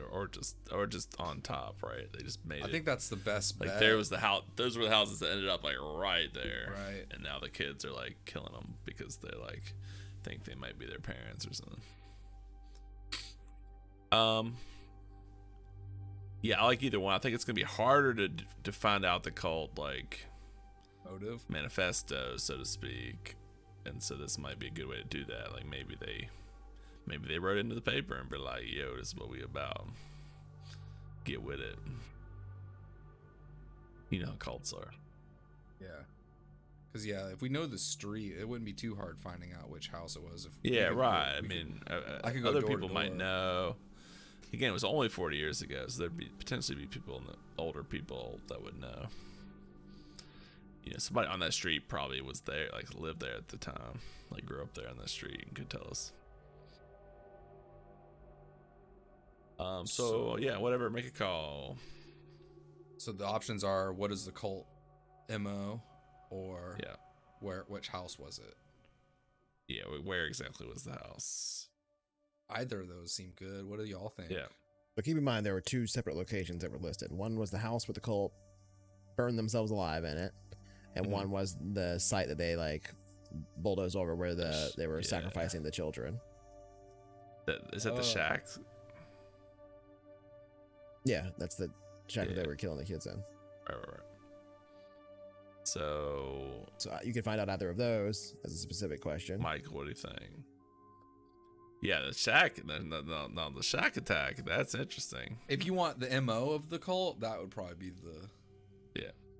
the shack would give us some clues to that. If that hasn't been like Yeah, that could be a way for us to do Leveled. ourselves. Yeah. could have been leveled. Yeah, It is we don't leveled. know that You that know one- it is. You know it is leveled. it That is. was, Both yeah. are? Both have been? Well, the one was burned to the ground, right? And so they had to do And that. then And houses were built on top of it. Okay. yeah, and then the other one where they killed it, they leveled it like out of respect The to other the place kids. would and be stuff. like finding the site where the kids were sacrificed might have something. That's what we were just thinking, Yeah. yeah. I think So that's gonna be harder to find someone that knows that versus the house. We can find Plus- the house Yeah. easier, I think. the only evidence, like I'm afraid we're not going to find anything because of how long it's Bro. been. We're the heroes, man. We're gonna find it. Well, That- this that is what would I'm be the saying. only concern. We can. There's definitely. Obviously, with the heroes, obviously there's a solution. I don't know if this is it. So like, There is no solution. well, there's somewhere. You know what I'm All trying roads, to say. all right? roads lead to the end. You get what I'm trying to say, right? Like it has been so long that this might. If we can go to either one of these places and absolutely find nothing but a house, a brand new house built on a pile of dirt. Yeah, we could. I mean, we could, but that's. I mean, What we gotta do would something. what would you logically think that we would find though? Like if you think that we will find something, like what is it that you expect to find? Ghosts. The only thing I feel like would be You and I both pertinent- know that this is not going to end until we're driving down that road at night and get haunted, bro. I know. So like the only thing I think that is important about the places where the kids were sacrificed is the fact that there were kids sacrificed there. So if Kids sacrificed anything, there, and the kids. This is about the we're kids. gonna find a body or bodies buried underneath one of these foundations as part of those sacrifices. that they you think that they missed in the original excavation. It's possible, or the bones were buried and unmarked because they didn't know the kids or whatever, and the kid is just mad. Yeah, the kids are mad. I think it's more vengeful than like restless because they got missed. or So hidden. we So either, I say we do the cold MO and call it a day. we either go and dig up all 12 of those kids' bones and just salt and burn all of them Mm-hmm. and see if it happens in 10 years again. Mm-hmm. Well, only one couple sometimes was it's killed. several Sounds couples. good to Yeah, me. sometimes it's several never couples. just been one. It's never just Right. been Okay. one. It was two, What's three, that? etc. It's Between- been two or three. Has it been increasing? The MO sounds good to me. Yeah, let's get the MO. So do we? Yeah, I can think we that's find the out? best option. Can we find out what the cult was all about? Okay. Final answer. Final countdown. Emma, Okay, so It was believed by the Brotherhood of the Sky that they were setting these children free to live forever. They were half right. That sucks. That's just shitty cult logic. Well, welcome to cults, baby. Yeah, but this is in the supernatural world where like they could actually be doing something legit. Yeah, And so my question- maybe they were. But my question the from newspaper earlier- reported them. Their basically structure was that they were setting these children free to live forever. As far as the newspapers report, they believed that they would join their children when they died, and their children would guide them into this thing, and that their whole thing was they were basically setting up a new heaven. But How would they expect? hence to get the new Brotherhood in the members? Sky. They weren't expecting to get new members. They were expecting to live forever in the sky. With just the same 12 of them. Yeah. Just like Heaven's Gate. They're getting on the comet. It's a suicide cult. Yeah, but I thought the whole point of the cult was to get new people to bang. Right. Yeah. Okay. Some of them. That's how you make money off a cult. Most Depends of on if you're Jim Jones or not.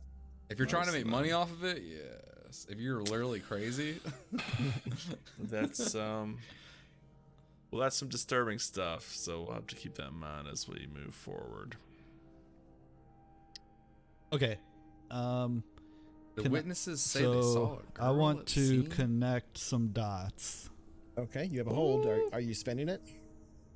Yeah, I want to ask All right. when and where will the next critical events occur? God damn. Got him. You got him. The pattern suggests that because the ghost has revealed themselves same street. to these two couples, that the ghost will stalk these couples and kill one of them, most likely by starting to appear to them at wherever they are. Eventually, when nearby and the opportunity provides itself again, strike. So the next critical event would be essentially the ghost stalking these two couples, and that will happen where the couples are at. That's your where, and the when is within the next 12 hours. I just would like to clarify these couples that are seeing her. The two When did that couples that you start? know that were reported on the news to you. Okay. Yeah. You don't So- know their last names, but you know their first names, and you know one of their couple's last names. It's Raymond Yeah. and Molly Brackstone, and then Christopher and Addison. You don't know their last name. Well, while we're here, I'm going to look up the whereabouts in the town directory. Yeah, that's what I was about to do. But yeah. Or yeah, since you're making the connection. Well, sorry. we don't know their last name. We know one of them last Braxton. names, don't we? Yeah, we know Braxton, but we basically know where they live. Or we know Yeah, where they they live. the bar guy kind of Bar guy told you told us the where they neighborhood. live. Yeah, they're at. Okay. Yeah, That's they're a coin- that's a near coin flip Michael's with it, that's house. At some point during all this shenanigans, I'm gonna steal away. I'm gonna go to the ladies' room, lock the door, turn out the lights, set up some candles, and throw the bones. Okay. Go ahead. Right. The bones say this expedition needs a leader. As opposed to good cult logic. I just saw that lunatic. Leader. Is you, Burbocut. Jesus. Jesus. Oh, god damn. Advanced success. Again, You're rolling so really well. 3 Killing all these holes. So I rolls. see visions. Visions within visions. Okay. So you have 3 All holds right. to use Yep. for the remainder of So this mystery. I will clean up and rejoin the group. Right. Ready to move forward. You step out of the restroom back into the library. Yeah, you have all of the information you could gather from the library. What do you guys do? I think we head to Braxton's. Okay. Guess we try and protect these Sounds couples.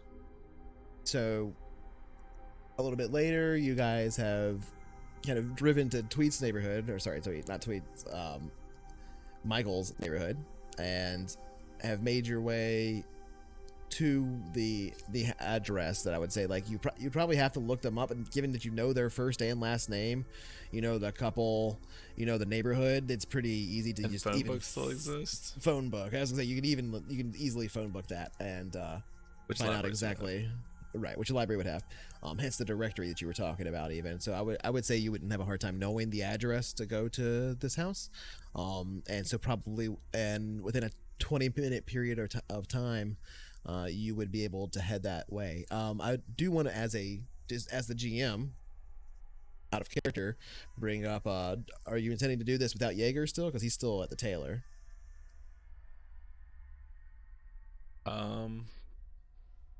No, I think we should grab him. Okay, so by the time you've done all this research and stuff, I would say it's probably like 4 p.m. or so. Quitting time. Yeah, Alright, if we think so we from might be running into the area where we might encounter something, then yeah, it's probably a good idea to grab him. I would also say that Jaeger, the deputy, stayed out front of your shop for about an hour, and you saw when the others left, he also left about the same time. So when they left, like he kind of stayed out there while you guys were talking, and then when everybody piled up and leave, he also drove away. You did notice that. And now we would go, I think, back to Jaeger's as you either pull up to his place or whatever you're doing now. Say, Lester, I don't suppose you have any friends over at the newsroom that you might have some leverage with, Oh yeah. or anyone? Yeah, I got friends everywhere. Yeah. Indeed. We put out some feelers here. I know it's a long shot, but is it possible you could squeeze out the last name of the other couple? Yeah, that's what I was wondering too. Let me see what I can figure out here about Mr. Christopher and Miss Addison.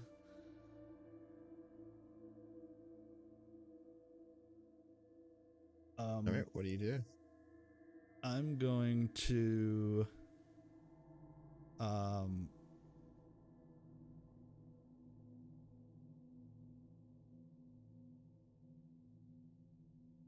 so I'm going to check out my phone and call the news station, like just their main number.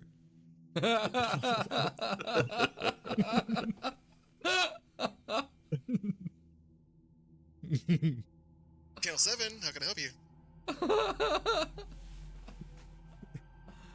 Damn it, you laughed and made me laugh. Sorry. It's me, Lester. yeah. Hey, But hey, then they're it's me, like, Lester. Is Frank there? I'm sorry, are you the one that they've keep warning me about?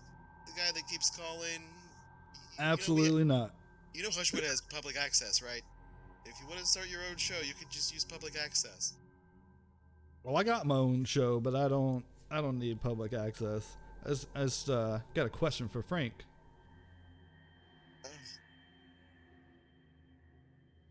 They hold on for a minute. Are you trying to look for a specific person inside of the thing, or are you just trying to are you just hoping to find? What's going on in Lester's head right now? Hoping They would know that there's Lester's someone number. there named Well, I'm assuming Lester has Frank. probably called them a whole bunch of times, so to take, Yeah. yeah. Yeah, I've definitely called a lot. Like while the secretary would basically have been warned about him. The school has been But I- serving people.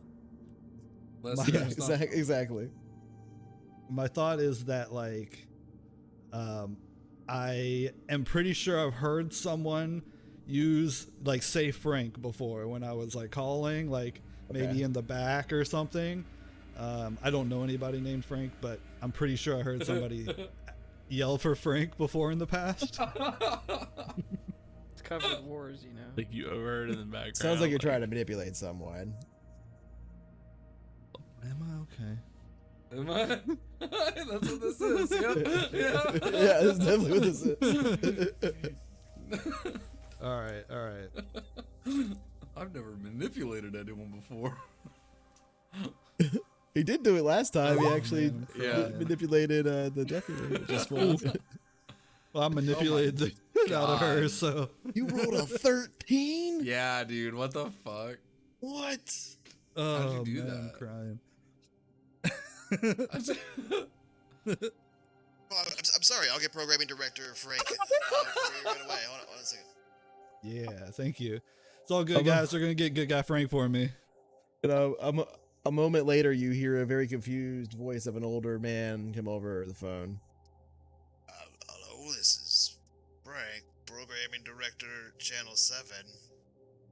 Hey Frank, it's me, Lester. Just got a real quick question. I didn't want to Darla, what bother did you you for do? too long. Darla, what did you I do? don't want to. I don't want to bother you for too long, but just a real quick question. I got a Oh, no. this friend. I saw him on the news earlier, and I've been trying to get a hold of him for like at least 3 weeks now. His name's Christopher, and I was just wondering if you might. You know me, I don't really keep numbers around. His wife's Addison. Maybe. Oh yeah, right. His wife Addison, Christopher and Addison. I lost their number. You know me. I'm not good at this kind of Sounds stuff. like you're trying to manipulate somebody again. A different person. Yeah, unfortunately, that 13 was all in the receptionist. Yeah, it was. It was for her to go get the Yeah. fucking important Which is guy. good. Huh? Nick success. Okay. All right. So they'll do it, but only if you do something for them right now to show that you mean it. If you And can, if if you can prove to me that you are indeed friends of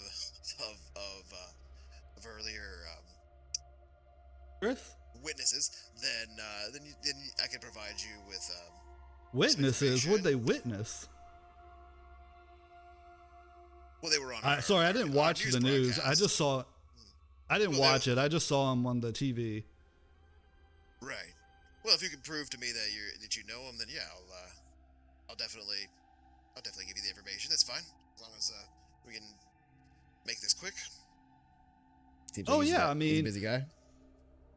Yeah, I know. Yeah, absolutely. Definitely. I know you're a busy guy.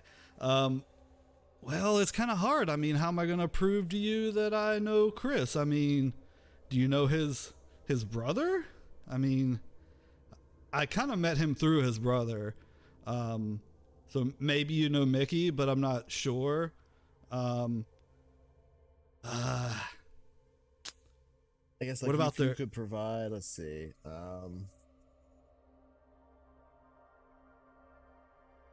A photo of the two of you together. Yeah, something like that. Oh, yeah. Oh, yeah. Hold on. Let me. I have that Let email. me quick email you. If you want to, Yeah. email me some of the scan or something like that. If you have proof of you guys together, or if you're, or maybe any, just anything, literally anything. I can't just give away information. We're not the police down here, but we have certain standards we have to uphold at Channel 7. You understand? Oh, I know. Yeah. Yeah. Give me your email. I'll send you an email with a picture of us hanging out. His email would probably be something like. That'll be bigfrank at channel7.com. Oh, big Frank. Big Frank. Indeed. Big Frank. Probably like Hushwood 7, I guess. Maybe not Channel 7. It's like Frank at Hushwood 7 or something. Frank at Hushwood 7, yeah. All right. I'm going to take a picture of Christopher and a picture of me real quick. Where are you getting And the I'm picture of gonna- Christopher? From just like, I got my laptop, so I'm going to open up my laptop and get a picture from like, just I guess it's gonna The be the internet. news clip. The news clip, because we don't know who Christopher is. We knew that. just yeah. from the internet, which is going to be the one picture that I know of. Okay. Which is going to I'll say One you of the could news clip, probably and then- you could probably manage to get a clip of that one thing that you saw him on earlier today from their website. I'm going to real expertly Microsoft Paint myself into it. And I mean, it's 2002. Adobe Photoshop existed, but yeah, but who could afford that? the question is, are you good at it? Because I think this is actually forging something. This is probably something that somebody couldn't, just your average person couldn't do very well. So I think this is gonna be like act under pressure. Maybe. Yeah, I think it's act under pressure. So, I mean, yeah, maybe sharp is more appropriate. I don't know. I can see that. I don't know what else it would be other than act under pressure. Maybe. Yeah, I mean,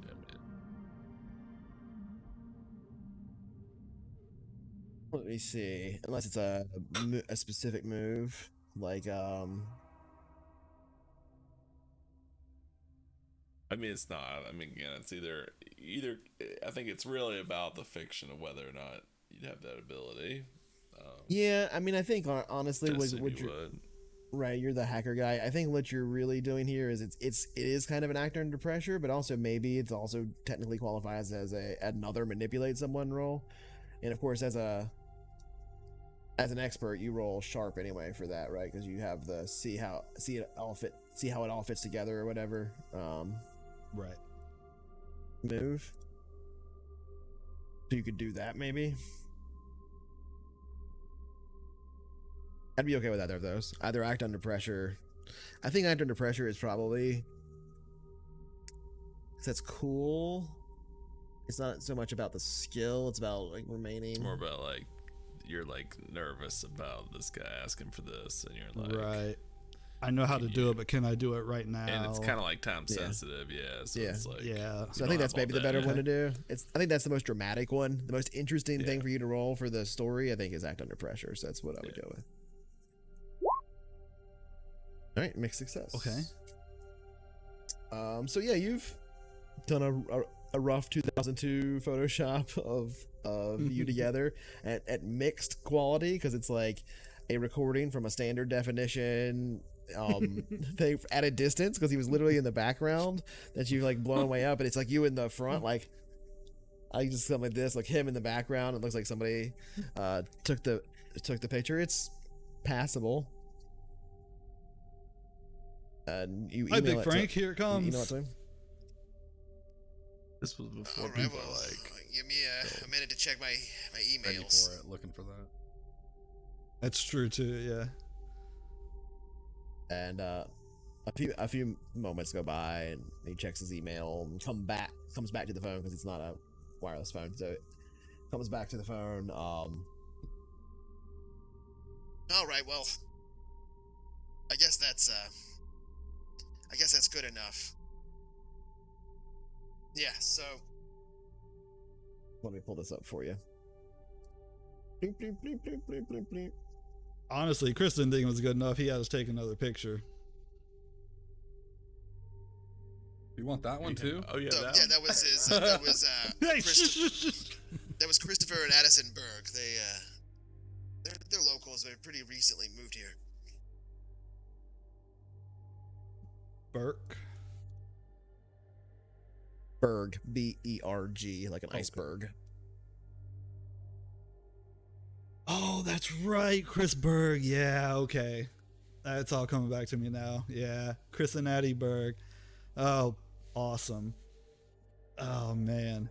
Hey, do you happen to have their phone number? I can't believe I lost it. That name and address. I don't have any address or anything, but I can give you the contact information they gave us, and that'd I'll be email it amazing. over to you. Thank you so much. You're All great, right. Frank. We'll have to hang out sometime, have some dinner. No, that's not gonna happen. All right, bye. Oh man, yeah, it'll Hey. be great. I can't wait. It'll be so good. It's just dial tone. You're like talking for Man, the last Frank half of dial loves tone. Son who loves me. I love how they recently moved here. You could have been like, oh yeah, we have cookouts every weekend for All right. for years. Our Hushwood annual cookout. They moved here recently, but they moved here because they liked right, it. Yeah, they like the cookout so much. Yeah. I like the cookouts, yeah. All right, so yeah, that's all you get from them. that's plenty. All right, Big Frank came through. Berg is You the came last through, name. Lester. Thank you. That was great. Yeah, nicely done. It works out sometimes. You do have Real friends wizardry everywhere, you huh? have there. Huh. People like me. I can't help it.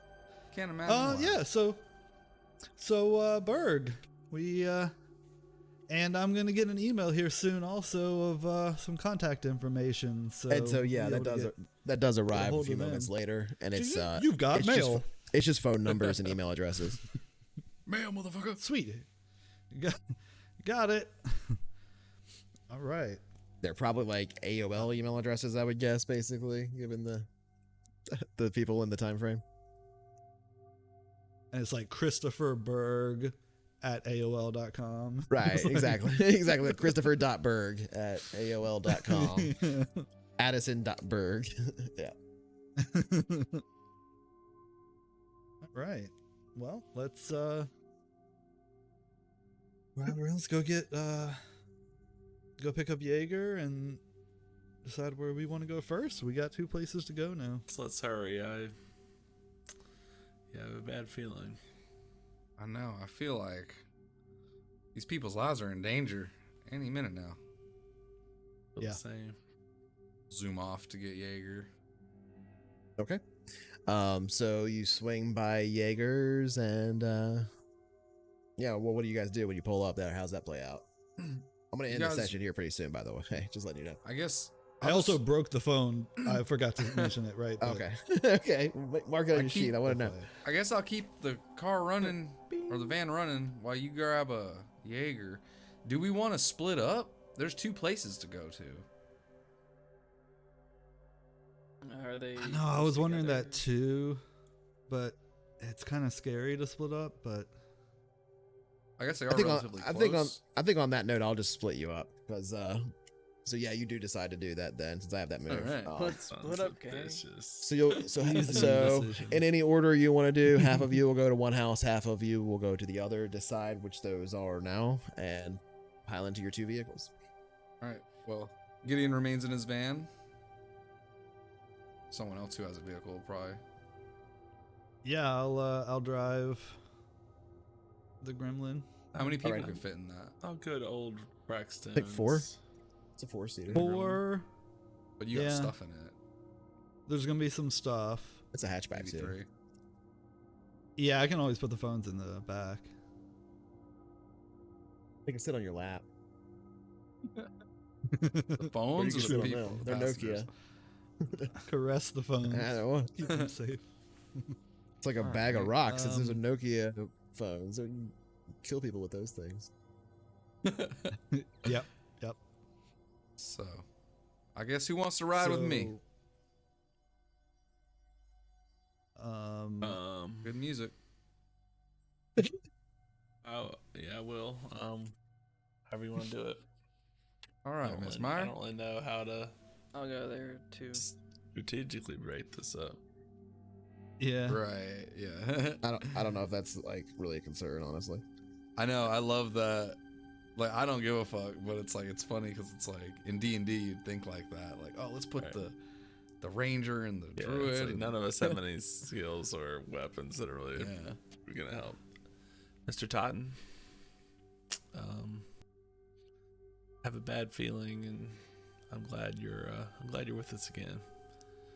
And I will lean into a lot, sort of like I'll get up kind of close to you and lean into your ear and whisper something that relates to something that's going to happen to you in the future. So I'm going to give you a +1 forward. Okay. What that is has not yet been determined. Right. God, we see that. We see that, the. like, It's a +1. to We see the something whisper future. take place. And the whisper's like in a different voice entirely. Good luck. All Be echoey. safe. All right, and then I'll hop So- in with what's up? You guys came to get me and informed me of like all that you learned. Yeah. Well, I want to know I want to know how you're playing this out. So exactly how are you playing this out? When you walk into a shop, what happens? So I could run in.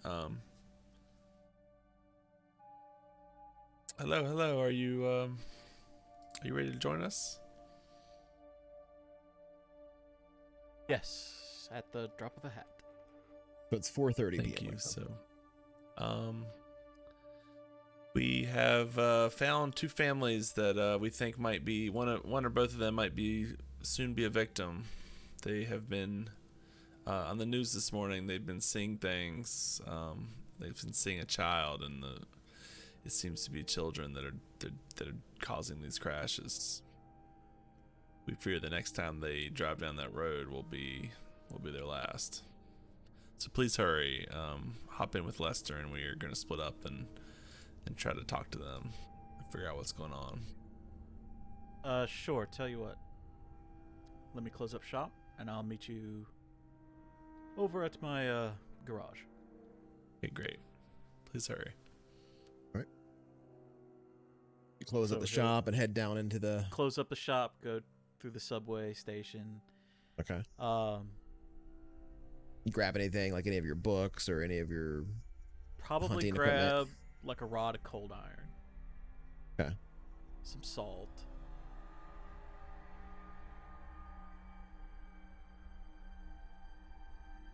Enough to start a fire, that sort of thing. And then head out the garage exit. Okay.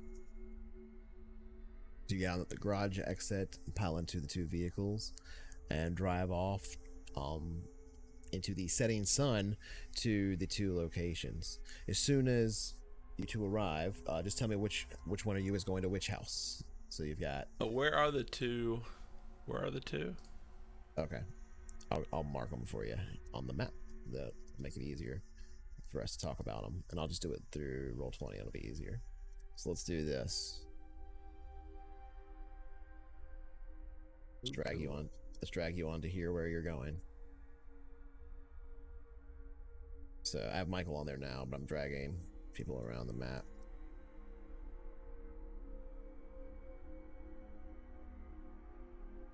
Dragging you out. Dragons out. Is that everybody? There are dragons? All right. And So dungeons. I'll move. I'll just move those of you that say where you're going to the place. Then that makes it easier. So who's going to the Bergs and who's going to the Brackstones? I'll go to the Bragstones. If there's one near, I was thinking Brackstone, but if there's anything near my house, I want to pop in and suit up as The well. Brackstones are near. The Brackstones are near Michael. So they're down here. Okay. And where's the other one? The Bergs are up north. Here. Where I put Jaeger just now. Okay. Let's take the Bergs then, and we'll swing by my house and. So Jaeger and Gideon down here, and then you three up here. Yeah. All right, cool. Those aren't like any kind of tactical thing on the map. It's just literally just to know where you're at in the town in relation to each other. So I just grabbed my I'll armor show and that on here. my mace and my crossbow and throw them in the back of the van. Okay. Oh wait, I have the other one open at the same time, so they're gonna see. Nope, there we go. Hopefully that fixed it. Oh, the World Amble map. Yeah, I just need to move. Why are you still viewing it there? There we go. You have me and Gideon switched. I do. Does he? It's me and Jaeger and those three.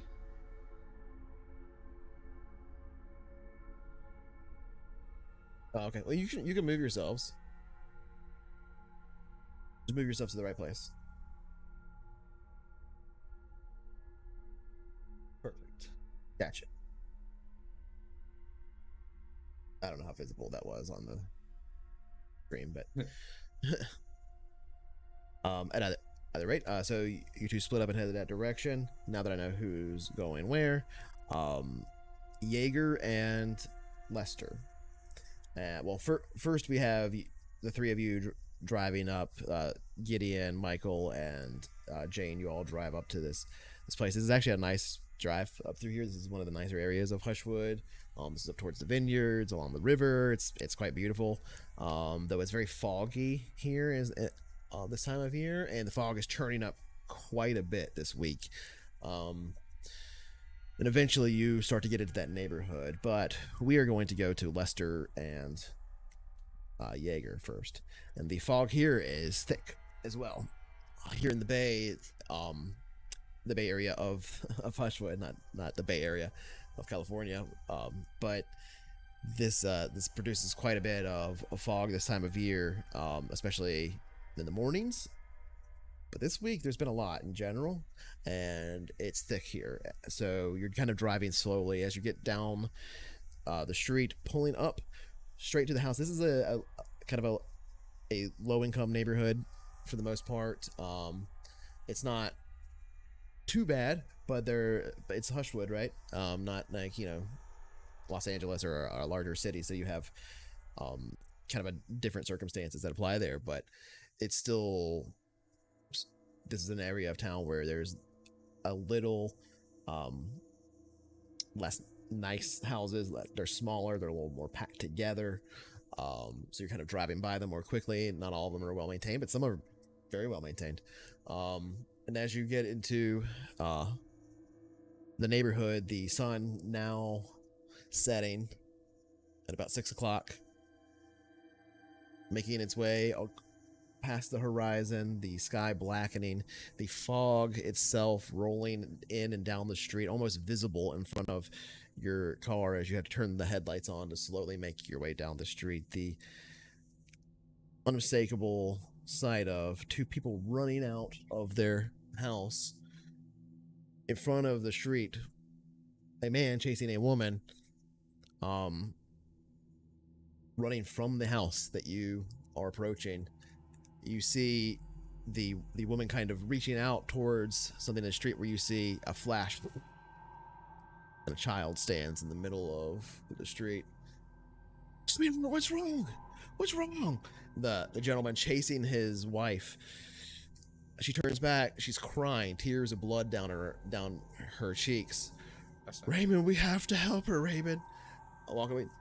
Help? Who?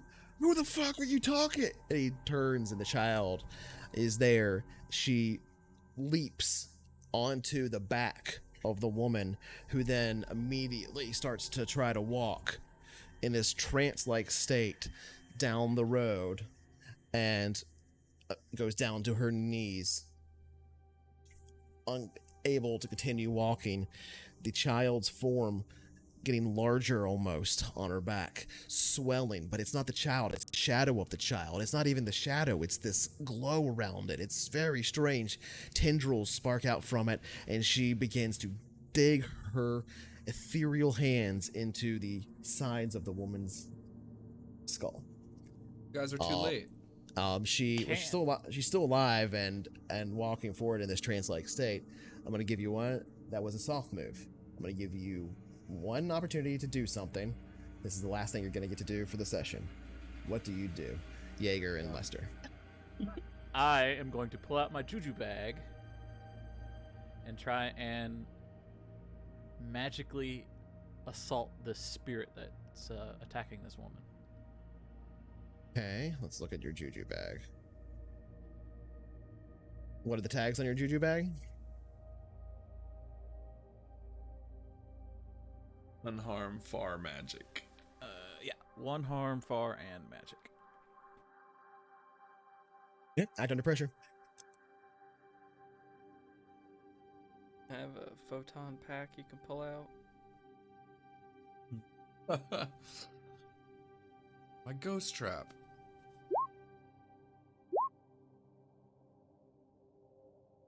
Okay, it's a mixed success. You have to rip open the juju bag, destroying it, scattering it. In doing so, you scatter the dust. It flies to the wind. The wind itself catches it. And this isn't like you tossing it. This is like essentially almost a spell. The juju bag itself seeking out like iron filings to a magnet. The spirit and it streaks this horrid sound. You see lights turning on all over the neighborhood as the sound sounds. Basically, it's a horrid streak, and then it looks directly at you, Jaeger.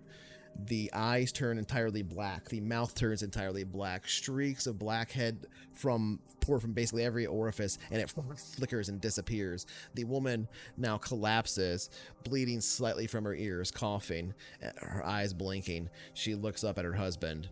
What happened? Where are we? Raymond? Raymond runs up and grabs her. Holy shit, I didn't believe you were... I thought you were... I'm so sorry. And he turns to you, Jaeger. I don't know who the fuck you are, but thank you. And that's where we're going to end tonight's session. We'll pick it up there next week. She almost died. All right, Oh, my so Lord. I'm going to... I don't like skipping this, but I'm going to skip favorite moments tonight just because they usually take about 20 minutes, and we went a little longer than I'd like to tonight. So I'm going to skip favorite moments tonight. But if you wrote anything down, save it, because next time when we do favorite moments next session, I'm going to do them for the last 2 sessions. So just keep those in mind. So we're still going to do it. But before we end tonight's session, we have to ask ourselves the in session questions. The in session questions. The in-session question. Hey Hopper, how's it going, bud? Thanks for coming out, by the way. Hey. Appreciate Oh, yeah. everybody that did, but you're very vocal in chat. Always appreciate that, man. It's the best. All right, so We did not conclude the current mystery. yeah, so that's the question. Did you conclude the current mystery? Hell no, you're still in the No. middle of it. That means Ongoing. next session is going to be episode 3, Unwanted Part 2. Rank the program. So that manager. also means anything Mystery. that you use that is like once per mystery, you only get to do that once. So your stuff that applies once per mystery, you don't get to do that next session. But that's okay. Don't worry about that. You still have those holds that you rolled, they don't go away. You're still gonna have those with you to use next session, because we'll be picking up this exact moment. So anyway, did we conclude the current mystery? No. Did we save someone from certain death or worse? Yes, you did. You literally saved her. That was I don't know if you connected those dots, but actually it was a combination of 2 things you did to save her, because I was 100% expecting you to not make that. Connected the dots. But you did. You connected the dots literally to know where to go to get there. Yep. Figured out who the people were. That was the next tier on the countdown, where them showing them she was going to show up to her, kill her, and then other stuff was going to happen. But you prevented that from happening, so you saved someone from actual certain death. So that's one. Yeah. Did we learn something new and important about the world? How do you guys feel? We about learned that? Frank exists. And that's not one. Oh. We learned about this big hat guy. Oh, we did learn that ghosts there is a consistency in which you control or can eliminate ghosts. It's true. You did learn that all spirits have certain commonalities, and that there are different types of spirits that have different other aspects to them. You haven't learned what this type of spirit is yet, but you did learn that there are certain universal truths to spirits. So I'll say that's a yes. Hell yeah. And did we learn something new and important about one of the hunters? We learned that Jane eats bugs. That is pretty important. I mean, I was said it in a revealed- joking way, but it is kind No, of what a was big revealed was thing. that there's something way more to it than Yep. we all knew. I don't know if that counts as a reveal. Lester has friends. I was Lester trying to has a lot of incorporate friends. that too. Yeah, like Lester's connections. Jaeger does actual work. That's pretty True, good too. yeah. Yeah. He actually does his job. It's not just a front. I mean, I guess we learned, in a manner of speaking, we did learn that Lester's been like kind of tracking certain, mysteries here for a few years and stuff. We also learned a few other little things about characters. What were you gonna say, Society? The newspaper article with the red ribbon around it, we learned that Meyer gets information like that consistently, I guess. That's true. I mean, I think a lot of that stuff piles up, and those are definitely new things. Some of them I don't know if they are important, but some of them are. So I think that would count as 3 questions.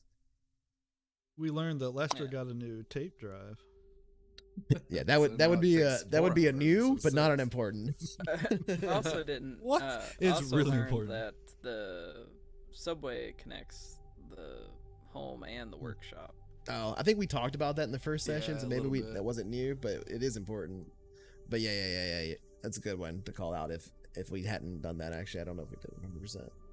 But yeah, either way, I think that's 3. So, all right. If That you means get if you get 1 or 2 yes answers, then you mark 1 experience. If you get 3 or more, you get 2 XP.